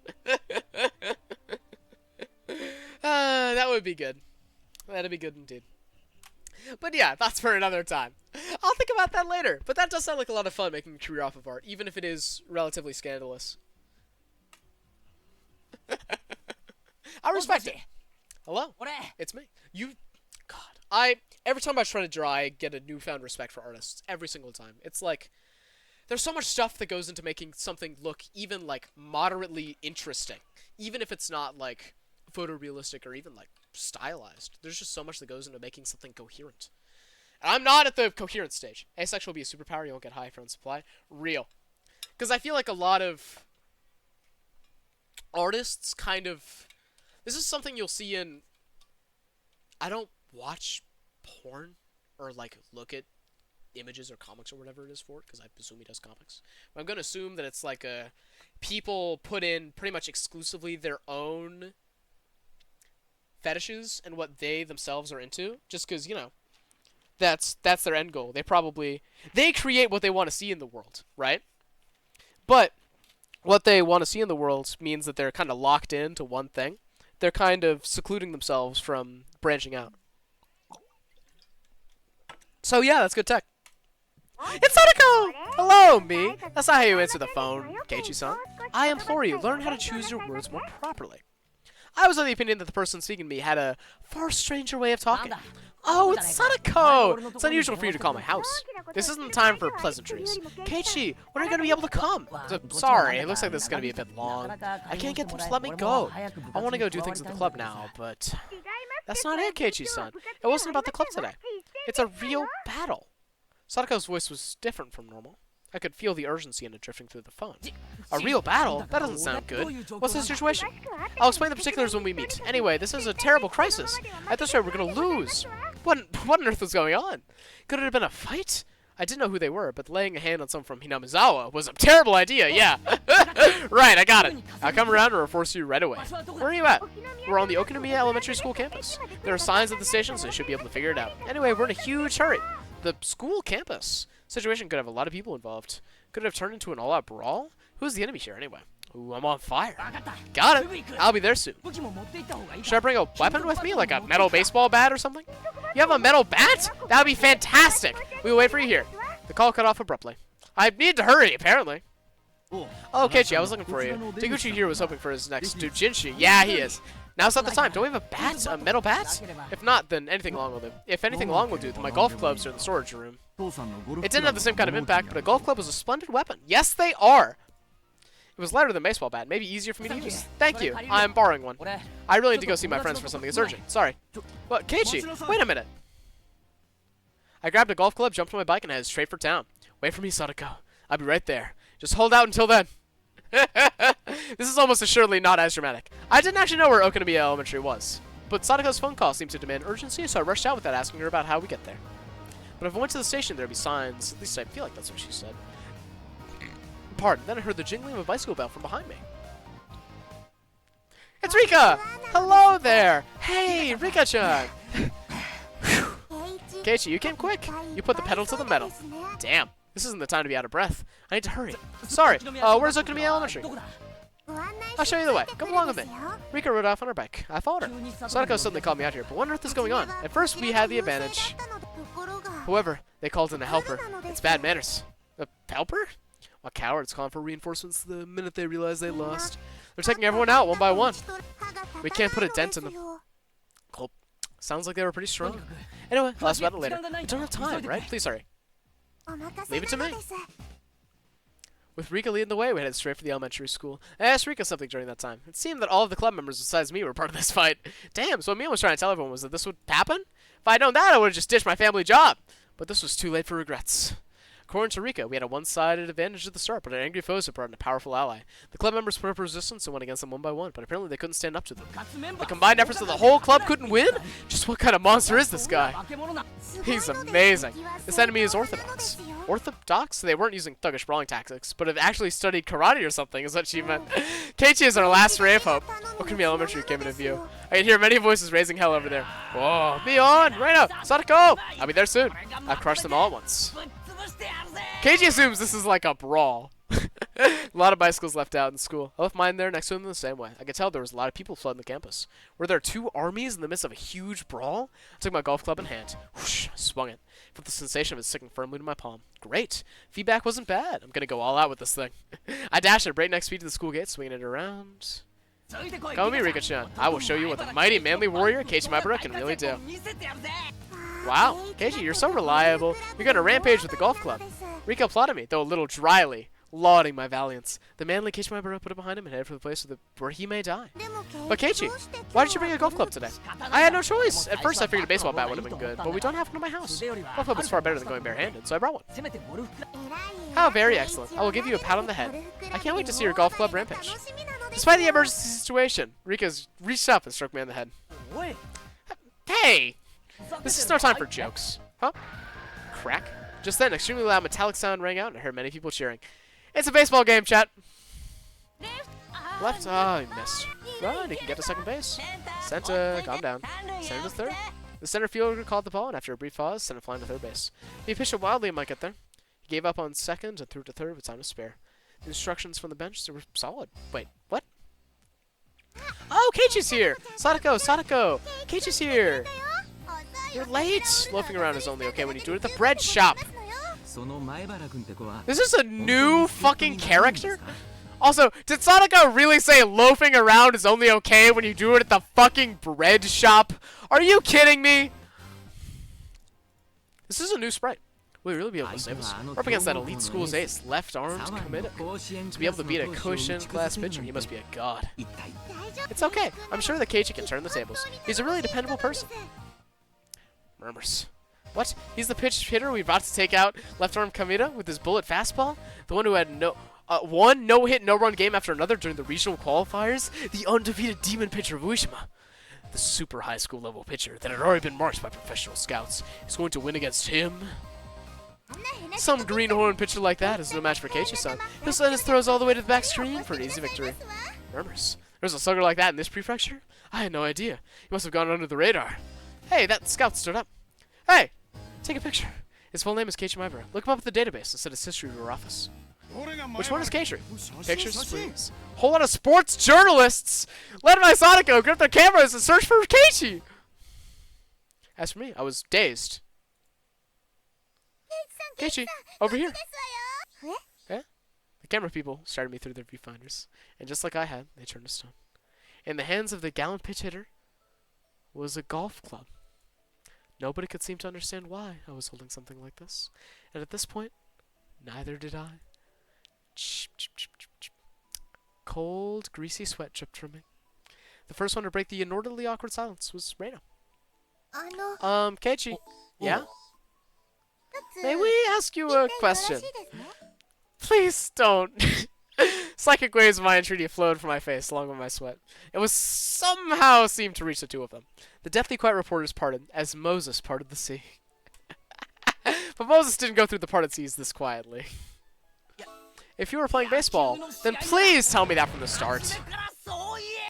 What? Did I not say that? I mean, I told you to come to the campus with a baseball bat. What else could you have thought it was? And what manner of thinking caused you to mistakenly bring a golf club instead? I think, Keiichi must have done it on purpose to lighten our moods and get us pumped. I think.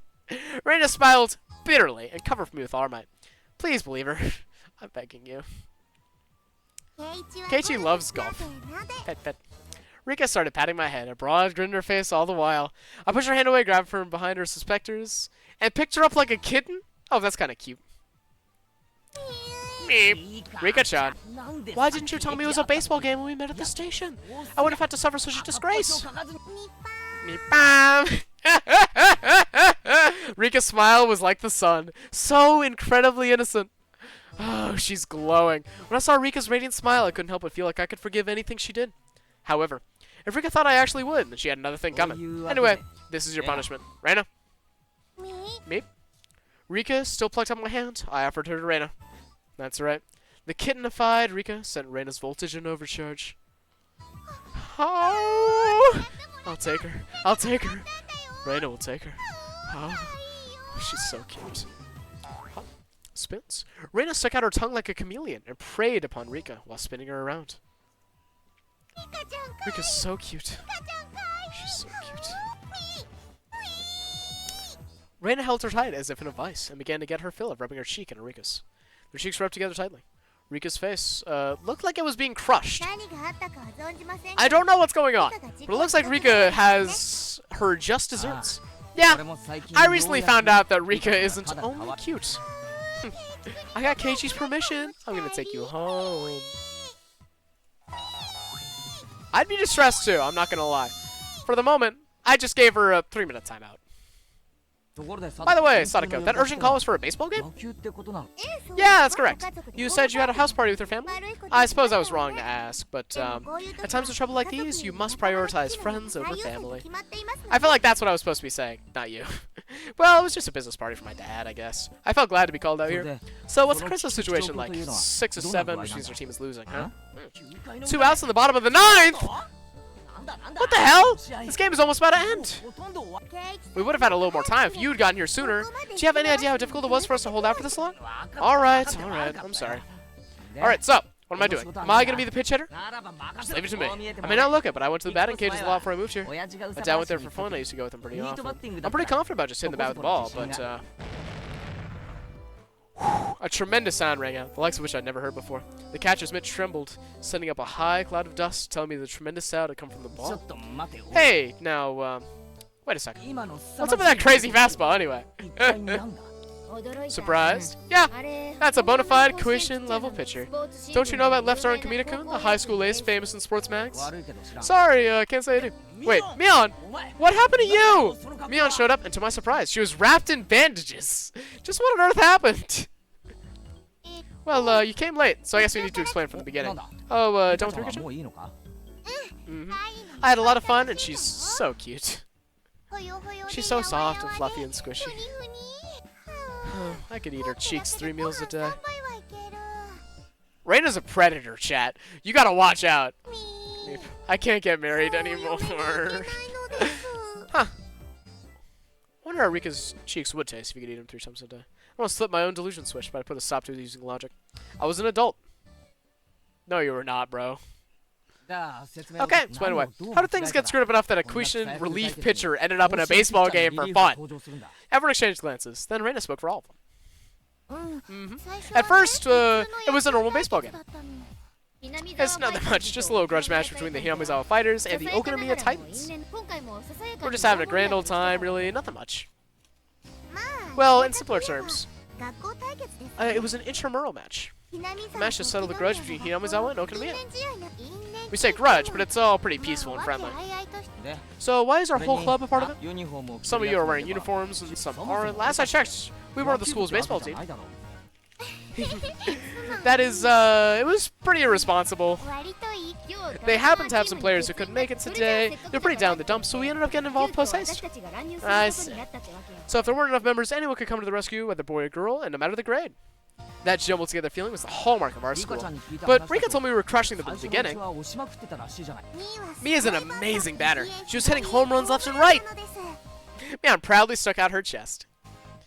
Doing so seemed to hurt her somehow, and she groaned pathetically. Yeah. Every time Mion-san went up to bat, she hit a home run and brought everyone to the bases in.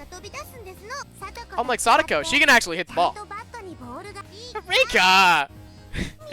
Me. Alright, I think I got the gist of it. So you're having a pretty easy time until that Kuishin pitcher showed up. That's right. It was all of us at the beginning, too. Maybe we didn't get all that many points. We were always getting people on base. The Kamada just happened to show up to watch the game today. Apparently he attends a fairly well-known school in our prefecture that sends people to Kuishin. And this man is known as the ace of their baseball team. Seemed to be quite skilled. Now that I thought about it, it was certainly strange to see cameramen with journalist armbands here to watch a casual baseball game in the sticks. I heard that when Kamada was little, he was on the Okonomiya Titans. You figured it out, right? His whole team was losing, so he jumped in as relief pitcher and took the mound. Now it's just terrible. We can't hit any fouls, much less get anyone on base. But still, a Kuishin pitcher barging in, it's unfair. We were just playing for fun. All the boys wearing the Hinamizawa fighter uniforms are hanging their heads in disappointment.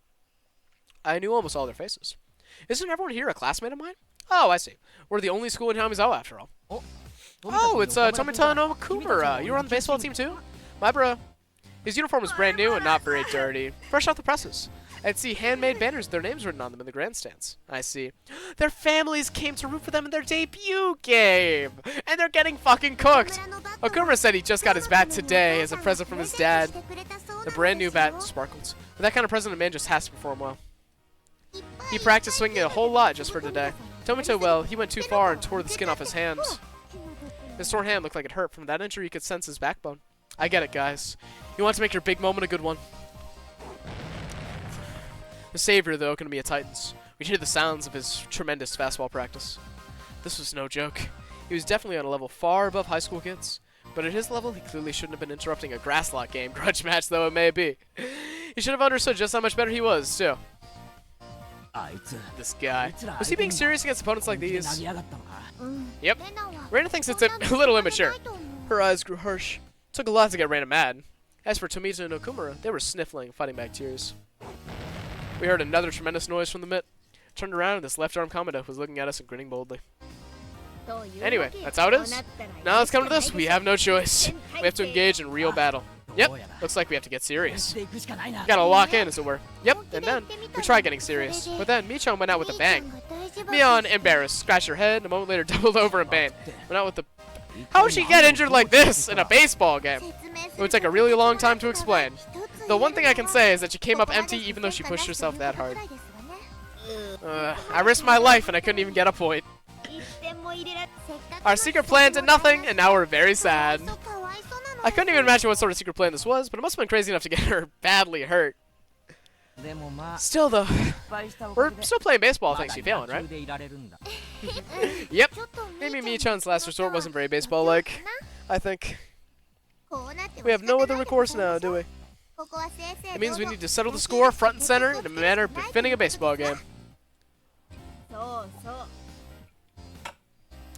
That's right. We have to settle like baseball. I think normal people would have given up and gone for a frontal attack at this point, but as a member of our club, I wasn't about to accept that so easily.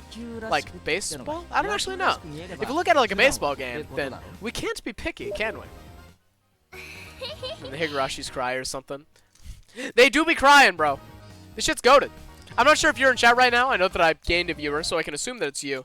I was the fucking higurashi today. I was crying at this shit. I was crying at this fucking 2002 visual novel. It's just done really well. It is our club's creed, after all. That's correct. We can't be picky. It's the virtue of our club. Rin and Sadako laughed to each other delightfully. It wasn't really a virtue we could brag about, but the best thing in our club was that we never rolled over and we never gave up. Never backed down of what? But the cameras are all watching very closely, so it'd be hard to cheat. Rika spread her arms wide, indicating the array of reporters in the bleachers. She was right. With all those cameramen watching us through those cameras with giant telephoto lenses, foul play would be tough. That's right.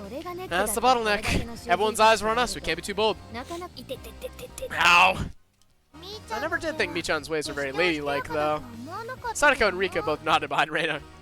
Damn. Then let's get down to business. Our team is down 1 run. Plus, it's the bottom of the 9th, and we have 2 outs. If this old man's plan had gone better, we'd have our bases loaded right now. There's no point lamenting a failed plan. Our club never loses heart and always goes to the next one.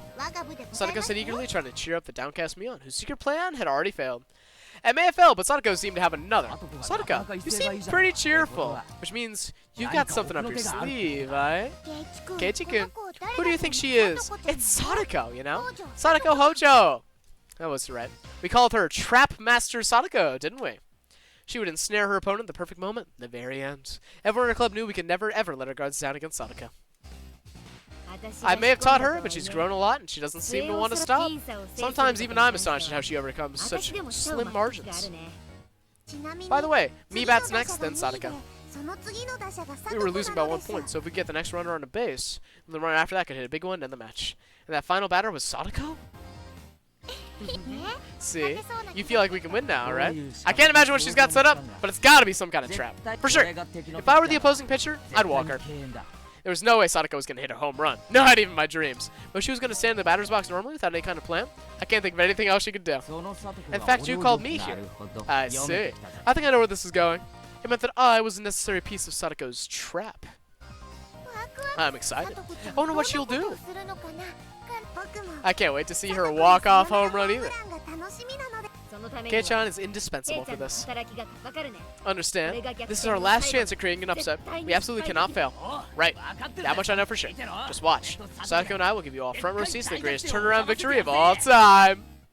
You're gonna pog the fuck out. Then I'll explain your instructions, Keiichi-san. Let me read here for a moment. Sadako and I held it up in a hidden place and held a briefing that anyone watching could tell was suspicious. I wonder what Maibara and Hojo were talking about. I pray it's not some crazy trick like the one the president used. Our teammates Tomita and Okumura seemed pretty nervous. Reina gave them a wide smile, trying to dispel their anxiety. It'll be okay, everyone. Sadako and Keiichi will be able to pull this one off for us. But Ryugu, we're up against a Koshian pitcher. I don't know if Sadako's traps will be much good. Now everyone, be silent and watch. You're gonna get to see an interesting game. Miyano knew everything about to transpire. Looked like she was having a hard time stifling her laughter. She was so terrifying as an enemy, but so reliable as an ally.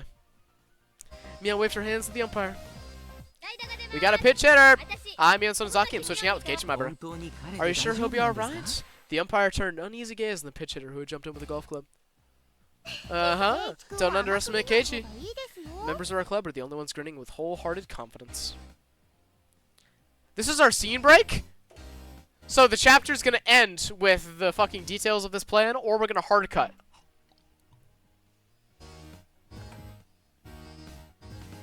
I really hope it doesn't hard cut, or at least we get to see what exactly happens here.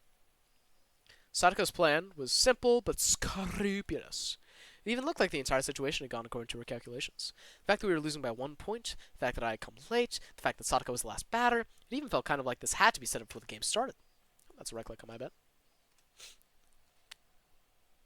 There had been a long time out since I got here. During that time, the opposing pitcher took a bathroom break. Even that felt calculated.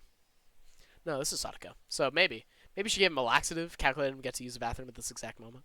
While he was a long way off, showed up in the bathroom. Our plan would begin. The opposing pitcher, Kamita-kun, there he was. In front of the urinal, pleasantly taking care of business. He thought it was only natural he would win a grass-like game like this, and he relaxed enough to relieve himself without a care in the world. Oh no, maybe that's how he wanted to appear. Oh goodness gracious. However, his relaxed state was itself our chance. Right now, you've already conceded to our club. I too casually walked into the bathroom. There were 3 urinals. Kamita was doing his business at the farthest one. I went to the one next to him. You can't break bro code like this. This is a violation. Normally, you would leave one urinal open. Yes, you would. Kamita seems to notice me. I'd still right next to him after all. Yeah. Whoa, look who it is. The big pinch hitter. He recalled seeing me swing the golf club around like an idiot, and he couldn't seem to resist the urge to laugh. I, however, wasn't frustrated in the slightest. The match had already been won the moment I arrived. The game had been decided as a big upset for our team. So now, all I had to do was push things along exactly how Sadako had planned. I'm the one who should be laughing. Well and truly, huh? I wonder if Keiichi can do it. He'll be fine. When Keiichi's serious, he can do this much before breakfast. Tomito no Kumura, our underclassman, asked another question with much trepidation. Is Maibara really going to be able to beat that pitcher? You don't feel any confidence in Kei-chan after being in the same class? Someday, he could be strong enough to control all of humanity. Join Kei-chan, and he could rule the world. The world! Our teammates exchanged glances. Did Maibara really have such incredible strength? Just what kind of strength would that even be? My question caused Kamita to stare in bewilderment. For a moment, he didn't know what to say. Sorry, I don't think I heard you right. Could you say that again? I smiled thinly, looking straight ahead, and said it once more clearly. I'll say it one more time. Let us win. Right to the point, yeah! No threats, no beating around the bush. Kamita's brain just couldn't figure out the meaning of what I said. I can clearly tell he was confused. What are you, some kind of moron? Let you win? Are you insane? I relayed our demands. What's your reply? Yes or no? It goes without saying. Like hell I'll let you win. Is your brain broken? Kamita didn't hide his bewilderment. He didn't want to be around someone who would babble on like this for another second. Those thoughts spilled into his expression, and he moved to leave the bathroom. Kamita-kun, what does victory mean for you?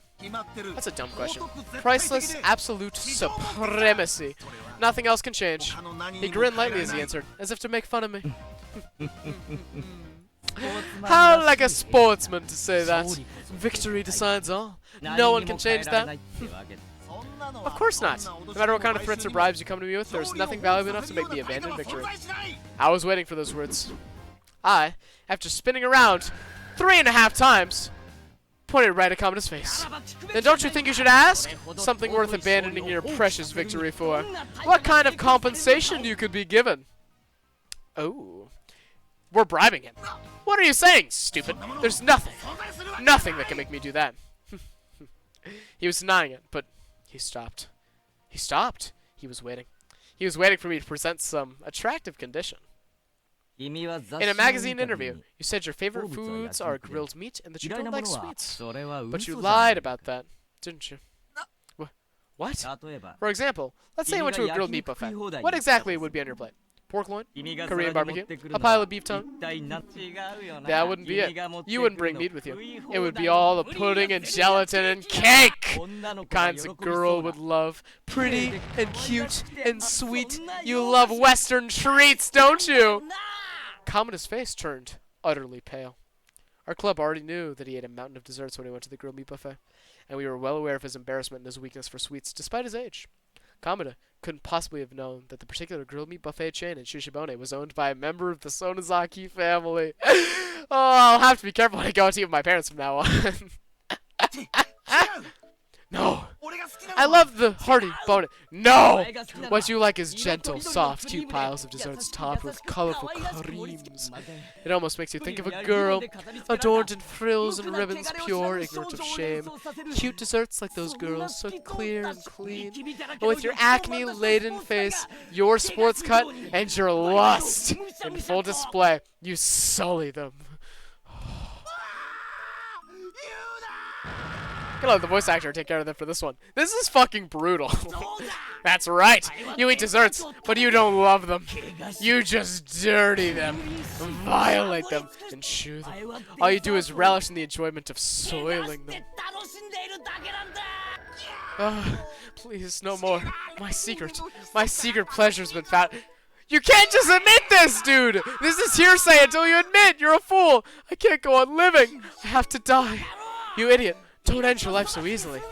A slam. I hit him on the side of his head as hard as I could. He fell down like a girl. His eyes started watering and he broke down.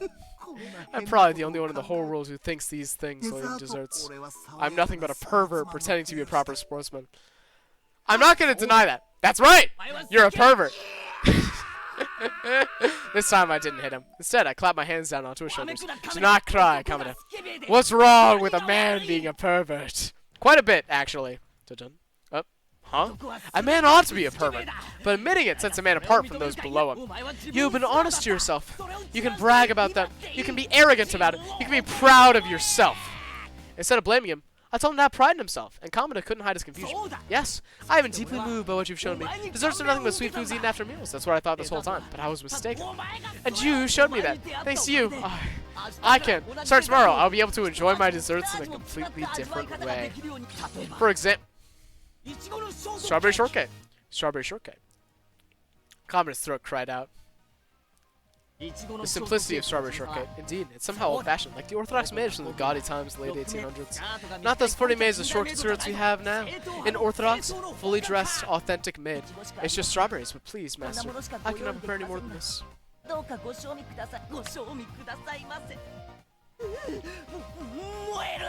Chat.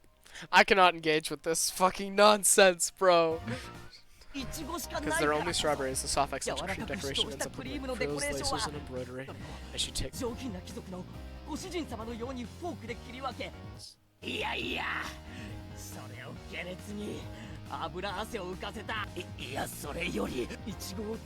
Dent in the strawberry...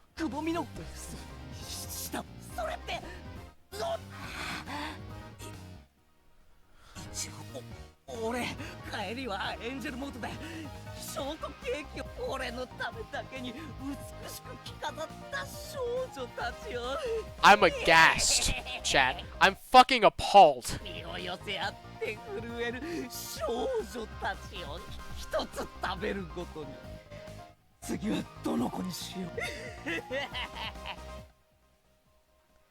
Thanks, Ryukishi! Thanks!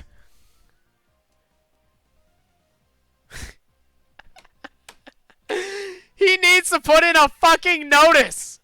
He's talking about cake combination platters. I hope my child died like this. Has there ever been a man such as this, who can speak so passionately about a single piece of strawberry shortcake? No, there has not. There has never been! Such passionate feelings are melting away the stubbornness in his mind. Kameda, I'll say it one more time. Let us win. But that would... Then fine. I won't rely on you. I rejected him outright and turned on my heel. Enough! We've lost this game. It's over. I don't care about it anymore. Instead, once this game is over. Why don't I head down to Angel Mort and get all I can eat of those lovely ladies decorated like Western dolls? Tonight will be the greatest feast I've ever known. Despite this being the bathroom, he put both his hands on the floor. I was wrong. What's wrong, Kamada? If you have something to say, say it. This is the first time I've met someone like you. Until now, I've always thought something was wrong with me. What are you waiting for, you tiny man? I already said, admitting your perversion is what separates the boys from the men. You're a man entitled to pride. Now, reach out your hand and show me how great you really are. Come with me and accept that this is our world. Okay. Say what you will about this perverted fucking dickhead. He's the greatest orator you will ever meet. Holy shit. Kamada was crying tears of gratitude, unable to speak. That was the moment we exchanged the most zealous handshake the world has ever known. The handshake of the bond of our souls. Ardent and intense, tight and steadfast. For a long time, he remained that way. It was an enthusiastic handshake, as though we were brothers, separated at birth, embracing each other tightly as though to give us back the time we had spread apart. That was the moment this man who had passed in a legend for eating so much during Angel Mort's all-you-can-eat dessert day that he was banned from the restaurant forevermore was born. He would eventually write in his autobiography that our meeting this day was fate, but none of that had anything to do with this. Then, until later. For now, just play the game the way I described it. With just that, I turned on my heel and made to leave the bathroom. But then, Kamada stopped me. Wait, at least tell me your name. Who, me? My name is Keiichi Maibara. No. I kinda didn't feel like using my real name. Alright, maybe I should lie to him, use your code name. Just call me K. Wait, was that an embarrassing one? Yeah, it is, dude. I left the bathroom behind me at a quick pace, hiding my embarrassment. When I heard later, I apparently look quite gallant coming out like that. Sadako to Keiichi. How'd things go? Keiichi to Sadako. Negotiations successful. We settled on he and I getting all you can eat dessert. Mion, no problem, right? 2 guests for Angel Mort's all you can eat dessert. Roger that. I'll set it up. I'm actually quite interested in how you negotiated with him. They had a really fun talk about how delicious dessert is, probably. How? I mean, kind of. I won't deny it. After that, the game started up. I entered the batter's box as a pinch hitter in place of Mion. But all the pieces were already in place. Boom. The straight pitch whipped by me like a bullet, true to its name. The camera people raised their voices in wonder and clicked their shutters. A sharp pitch as always. He's really going places this summer, isn't he? That golf club pitch hitter is standing straight up, too. But doesn't he look a little strange? It's like he's got a cold sweat. I patted my shoulders with my bat, that steered him in a relaxed voice. What's wrong, Kamada-kun? Not feeling well today? He gets a fucking portrait! I couldn't swing the ball because I was too busy laughing at it. Was that all you got? You little... The next pitch, with the same incredible speed as before, curved sharply, and should have thrown off the battle skill. But Keiichi didn't move. He just watched coolly. Don't need any tricks in a straight pitch, Kamada. Do people fall for those curves a lot? Batters around here, that is. Both the reporters and the people watching noticed something was strange here.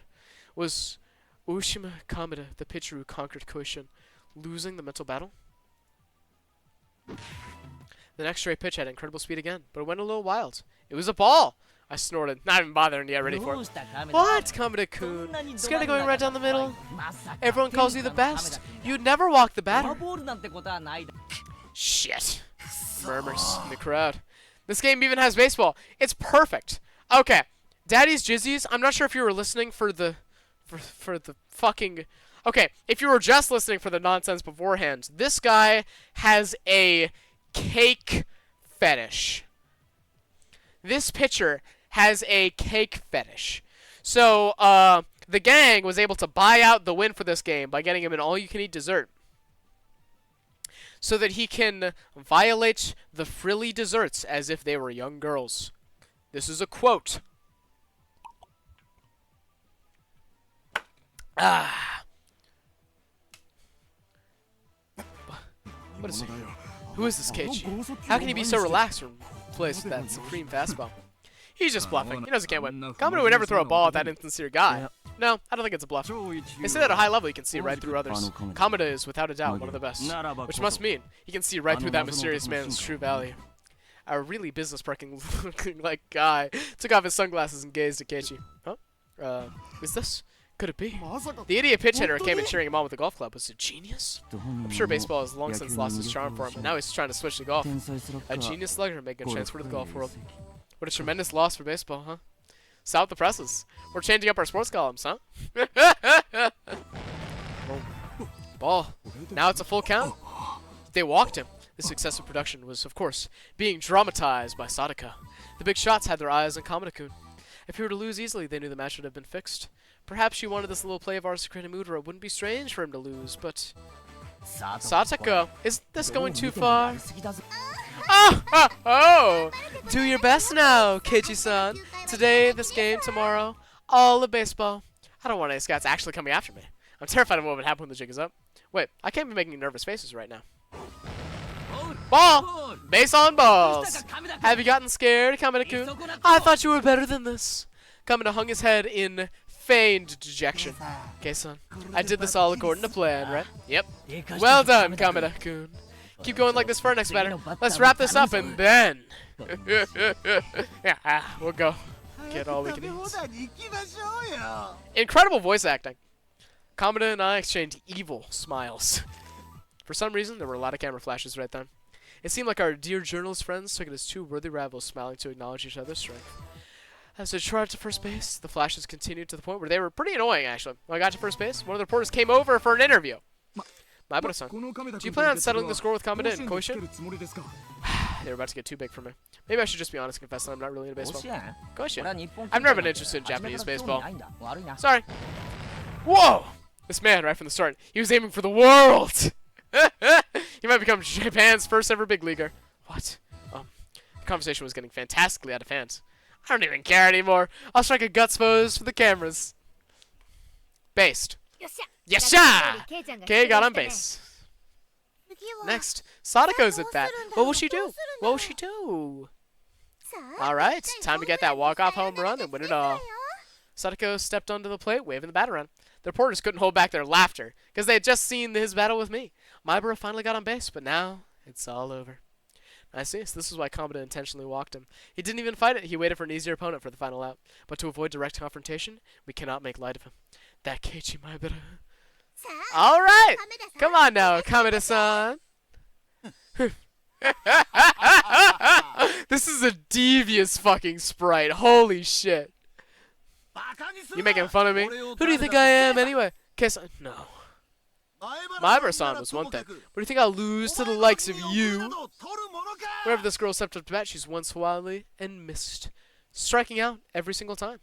This might sound rude, but however much Kamada holds back, I don't think she'd be able to hit a home run. I could hear the reporters declaring there was no way a comeback would happen. Wait, what? Sadako. She swung wildly and missed every single time she stepped up to bat? She swung after the sound had ended, completely mistiming it. I hear disappointing voices coming from those rooting for Hinomizawa. It's only natural. Every single batter is struck out. Even if worse came to worse, no one got a hit. That's why it didn't sound strange when Kamada said this. I can't take it seriously with someone like you. I'll give you a chance. I'll throw the next one slow and underhanded. I'll let you get a hit or two so you can go home and brag to mommy. Of course, these lines were all part of the plot. From out of the corner of his eye, Kamada gives me a look. Was that an alright? Yeah, you did great. It looked very natural. Kamada, you're a splendid actor. No. Compared to Kei-san, I'm nothing. Even that exchange was seen as heated and enthusiastic by reporters. But Kei-san, ever slowly I pitch, can this girl really hit it? Don't worry, I'll throw the ball like we planned. I think I've got a good idea how this will turn out. Our exchange over, Kamada moved from set position into pitching stance. Oh, come then. This gets a CG? Are you kidding me? All the budget went to this episode. Come then. Throw your merciful pitch. I let a huge home run off it. She had struck out every time she was at bat. When I heard that, my vague ideas became firm beliefs. And out of Kamada-kun's hand comes a slow, lazy pitch, as though they're playing catch. Normal people would be able to hit it, but for Sadako, who'd been striking out the whole time, just when people started to think that way, the members of her club had realized that her trap had begun! It was true. striking out constantly today, had been laying out the groundwork for this moment. An act, all to make it feel like I'm letting off the gas wasn't strange at all. Which meant, in other words, that Sadako had been hiding her true power!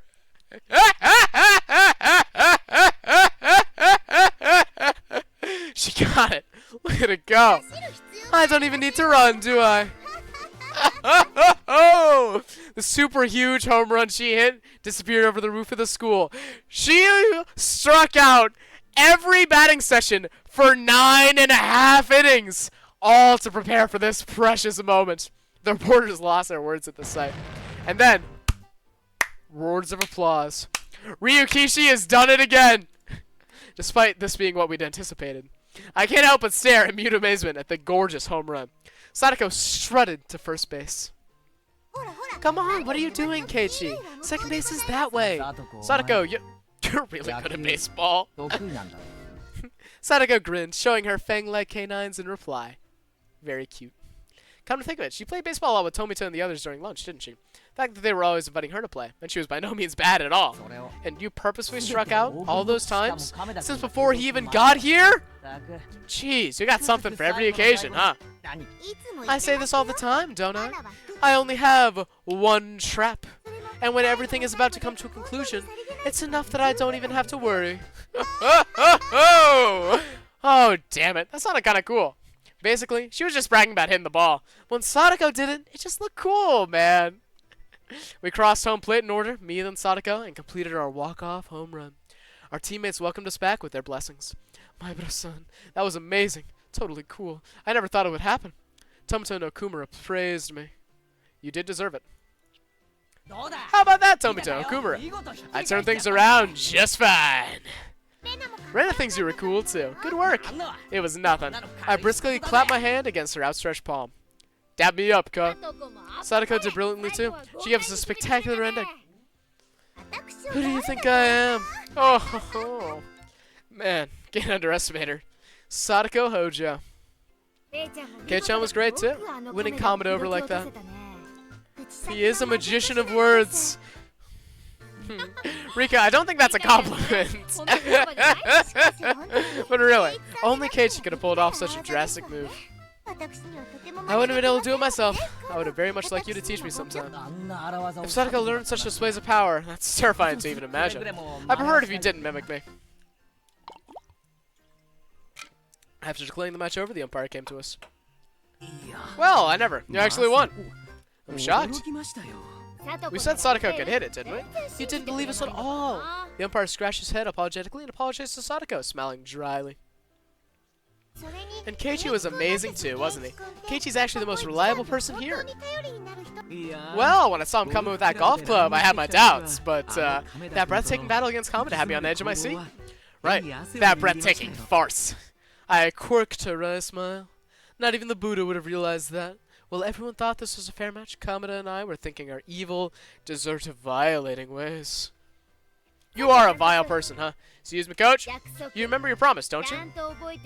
Yeah, this is... Yeah, I have no choice. We did it! Keiichi, this means we're having a barbecue meetup tomorrow! Rena claps her hands and we began to dance with joy. Tomita and our other teammates are jumping up and down. What's that about? A barbecue meetup? Hey, wait, what on earth are you talking about? Oh! We made a promise that if we won today's game, he'd treat us to a barbecue party with all kinds of high-class meat. It wasn't looking good for a while with Kamada up here, but thanks to Keiichi, we won that privilege. I see, so that's what this is about. Not a game we could have lost, yeah. Yurie's big wallet will be so sad. You're right about that, but I did make a promise. When we eat, we do it without mercy.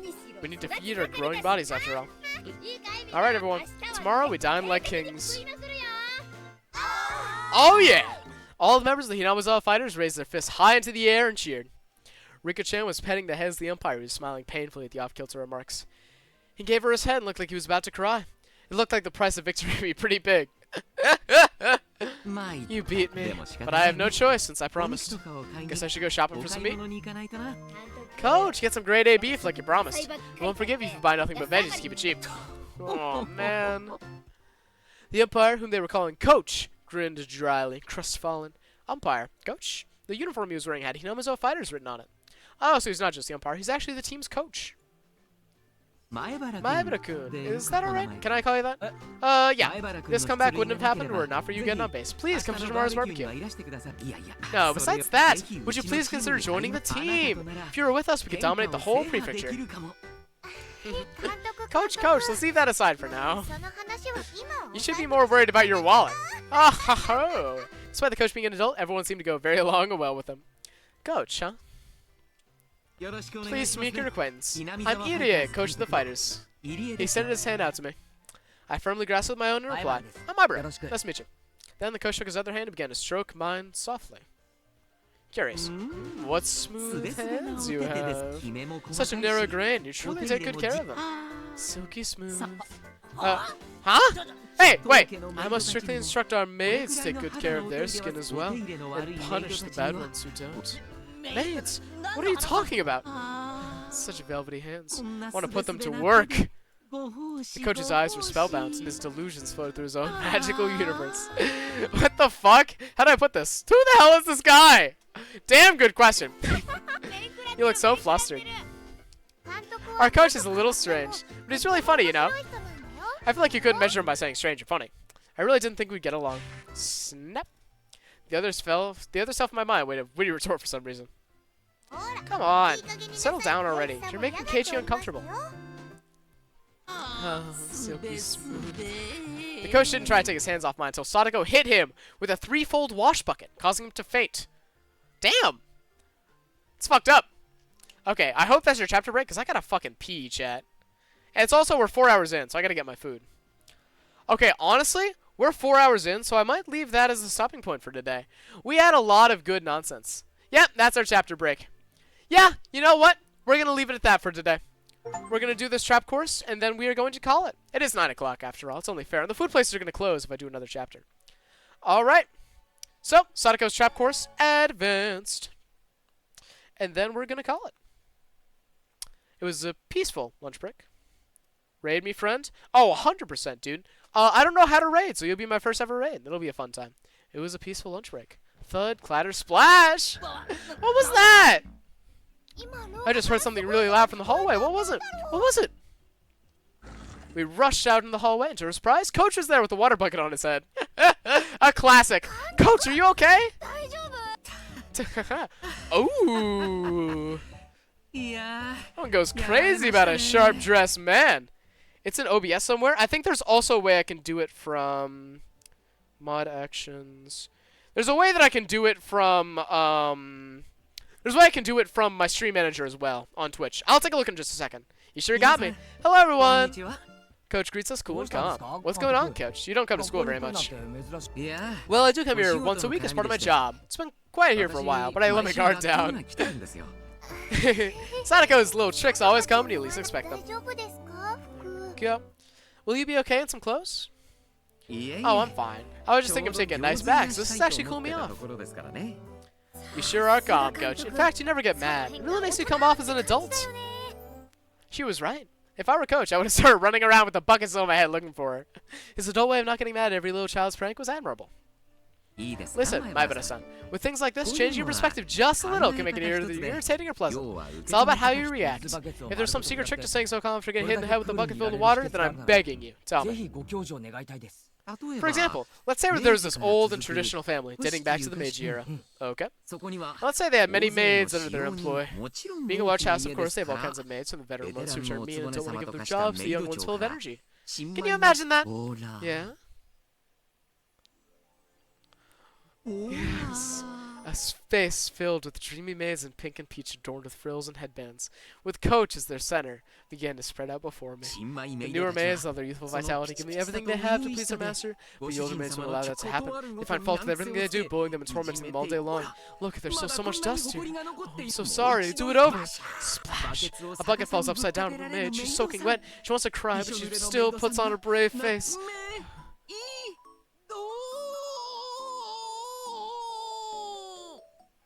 Oh, I don't get it. It sounds fun. Maybe Reina should be a maid too. Jeez, stop. You've infected Reina. And you, Kechan, don't go getting lost in Coach's world. If not for this character trait, Coach would be a good person too. Damn. One Sadako Hojo sighted. I say, Sadako, what is this? I say, look at all this dust. I say, it's time for you to be punished. Oh no. What? No. No. Coach, pluck Sadako up and... Nope. Sadako, you're so cute. So I put traps together with such brilliant instructions. It's so strange that she cannot predict the very end, though. Is it? I think Sadako wanted this to happen. What? Sadako, what? What do you mean by that? When she plays pranks on people like this, they always get mad and chase her around. Don't you think it's like a form of communication? Sounds like a terrible way to communicate. Don't people normally say hello? Okay, Keiichi. Have you heard of it before? People who play lots of pranks are actually lonely. They want people to pay attention to them.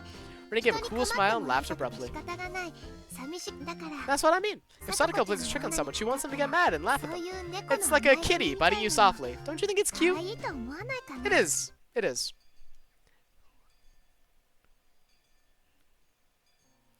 They will definitely be surprised right here and jump backwards. So I put it in this spot and it'll work for certain. Sadako, regaling us with her trap philosophy, was improving the already brutal trap hell in the mountain.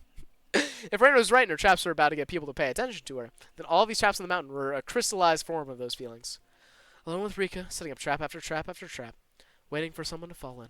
But nobody needed to come to this mountain in the first place. Without a doubt, she and Rika had spent a lot of time imagining how victims would react. Sadako, separated for so long from her beloved Nini. With her stubbornness, she never once said she wanted him to come home. But all the traps sleeping on the mountain told me how she really felt. Keiichi, are you listening? Oh, sorry about that. What'd you say? All you have to do is pound one nail into the tree trunk like this, and it's already a great trap. Shove it right here and smack your forehead into it. It would really hurt. A human hammer pushing a nail into your forehead. Yeah, that sounds painful. That shit'll kill you, bro. If it was someone really, really evil, this trap could put them to death. I do so look forward to seeing what kind of villain gets caught by it. Why do you keep glancing at me like that? Saying you want me to fall for it? I get really badly hurt, you know? Maybe you shouldn't be using this trap. Is that so? Well, it's true that I can't use traps that low behind me. Then I'll just move the nail here, so the villain really reforms their behavior, they won't get caught by it. Sadako immersed herself in adjusting the nail's position. Traps of love, huh?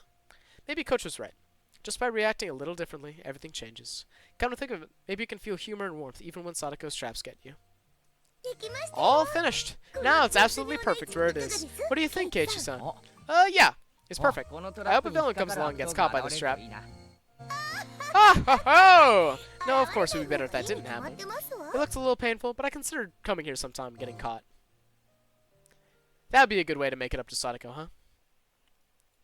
Alright, and we're going to call it today. Let's save at the end of Chapter 3. Alright, and while I'm figuring out how to raid, let me give my final thoughts on this episode. I kind of love that I ended up crying at this episode so that I can say with confidence that I fucking... I can say with confidence to other people that, yeah, there is a raid button here, actually. I can say with confidence to other people that, this visual novel was so good and so artfully written that it made me cry and bait them into reading this shit. This shit! Alright. Raid channel. Oh, it's let me read... It's let me raid the other higurashi? That's crazy work. With 2 viewers. That's super cool. Shake. It's let me raid all the people that I have followed, actually. I don't have you followed, actually. Sort by for you. Search live channels to raid. Are you live? Daddy's... Jay-Z's is playing Inscription right now. Send it for start watching. It's perfectly fine. Alright, I'm going to knock on your door. Your stream's starting in 4 minutes. So, my 3 viewers are going to join you right away. So, your stream will start at 10 o'clock. I'll watch a little bit of that, actually. While I'm eating my food after I go get it. So, I'm going to raid you. I'm going to drop a follow. Let me press the start raid button. And we are going to call it for today. Hopefully that will end the stream on my side and end the VOD. So that I can send this on YouTube and make everything great. I'll see y'all around. Thank you so much for watching, and I do appreciate it. Collaborate. And start the raid. We are not collaborating. I am done, bro. I have been streaming Higurashi for 4 hours and 10 minutes. I need some food and I need to go to fuck to sleep. Although that does sound like a fun time. For now, though, I'll see you around. Gonna press the start raid button, and I think that'll end it. One viewer ready to raid in 8 seconds. I'll see you.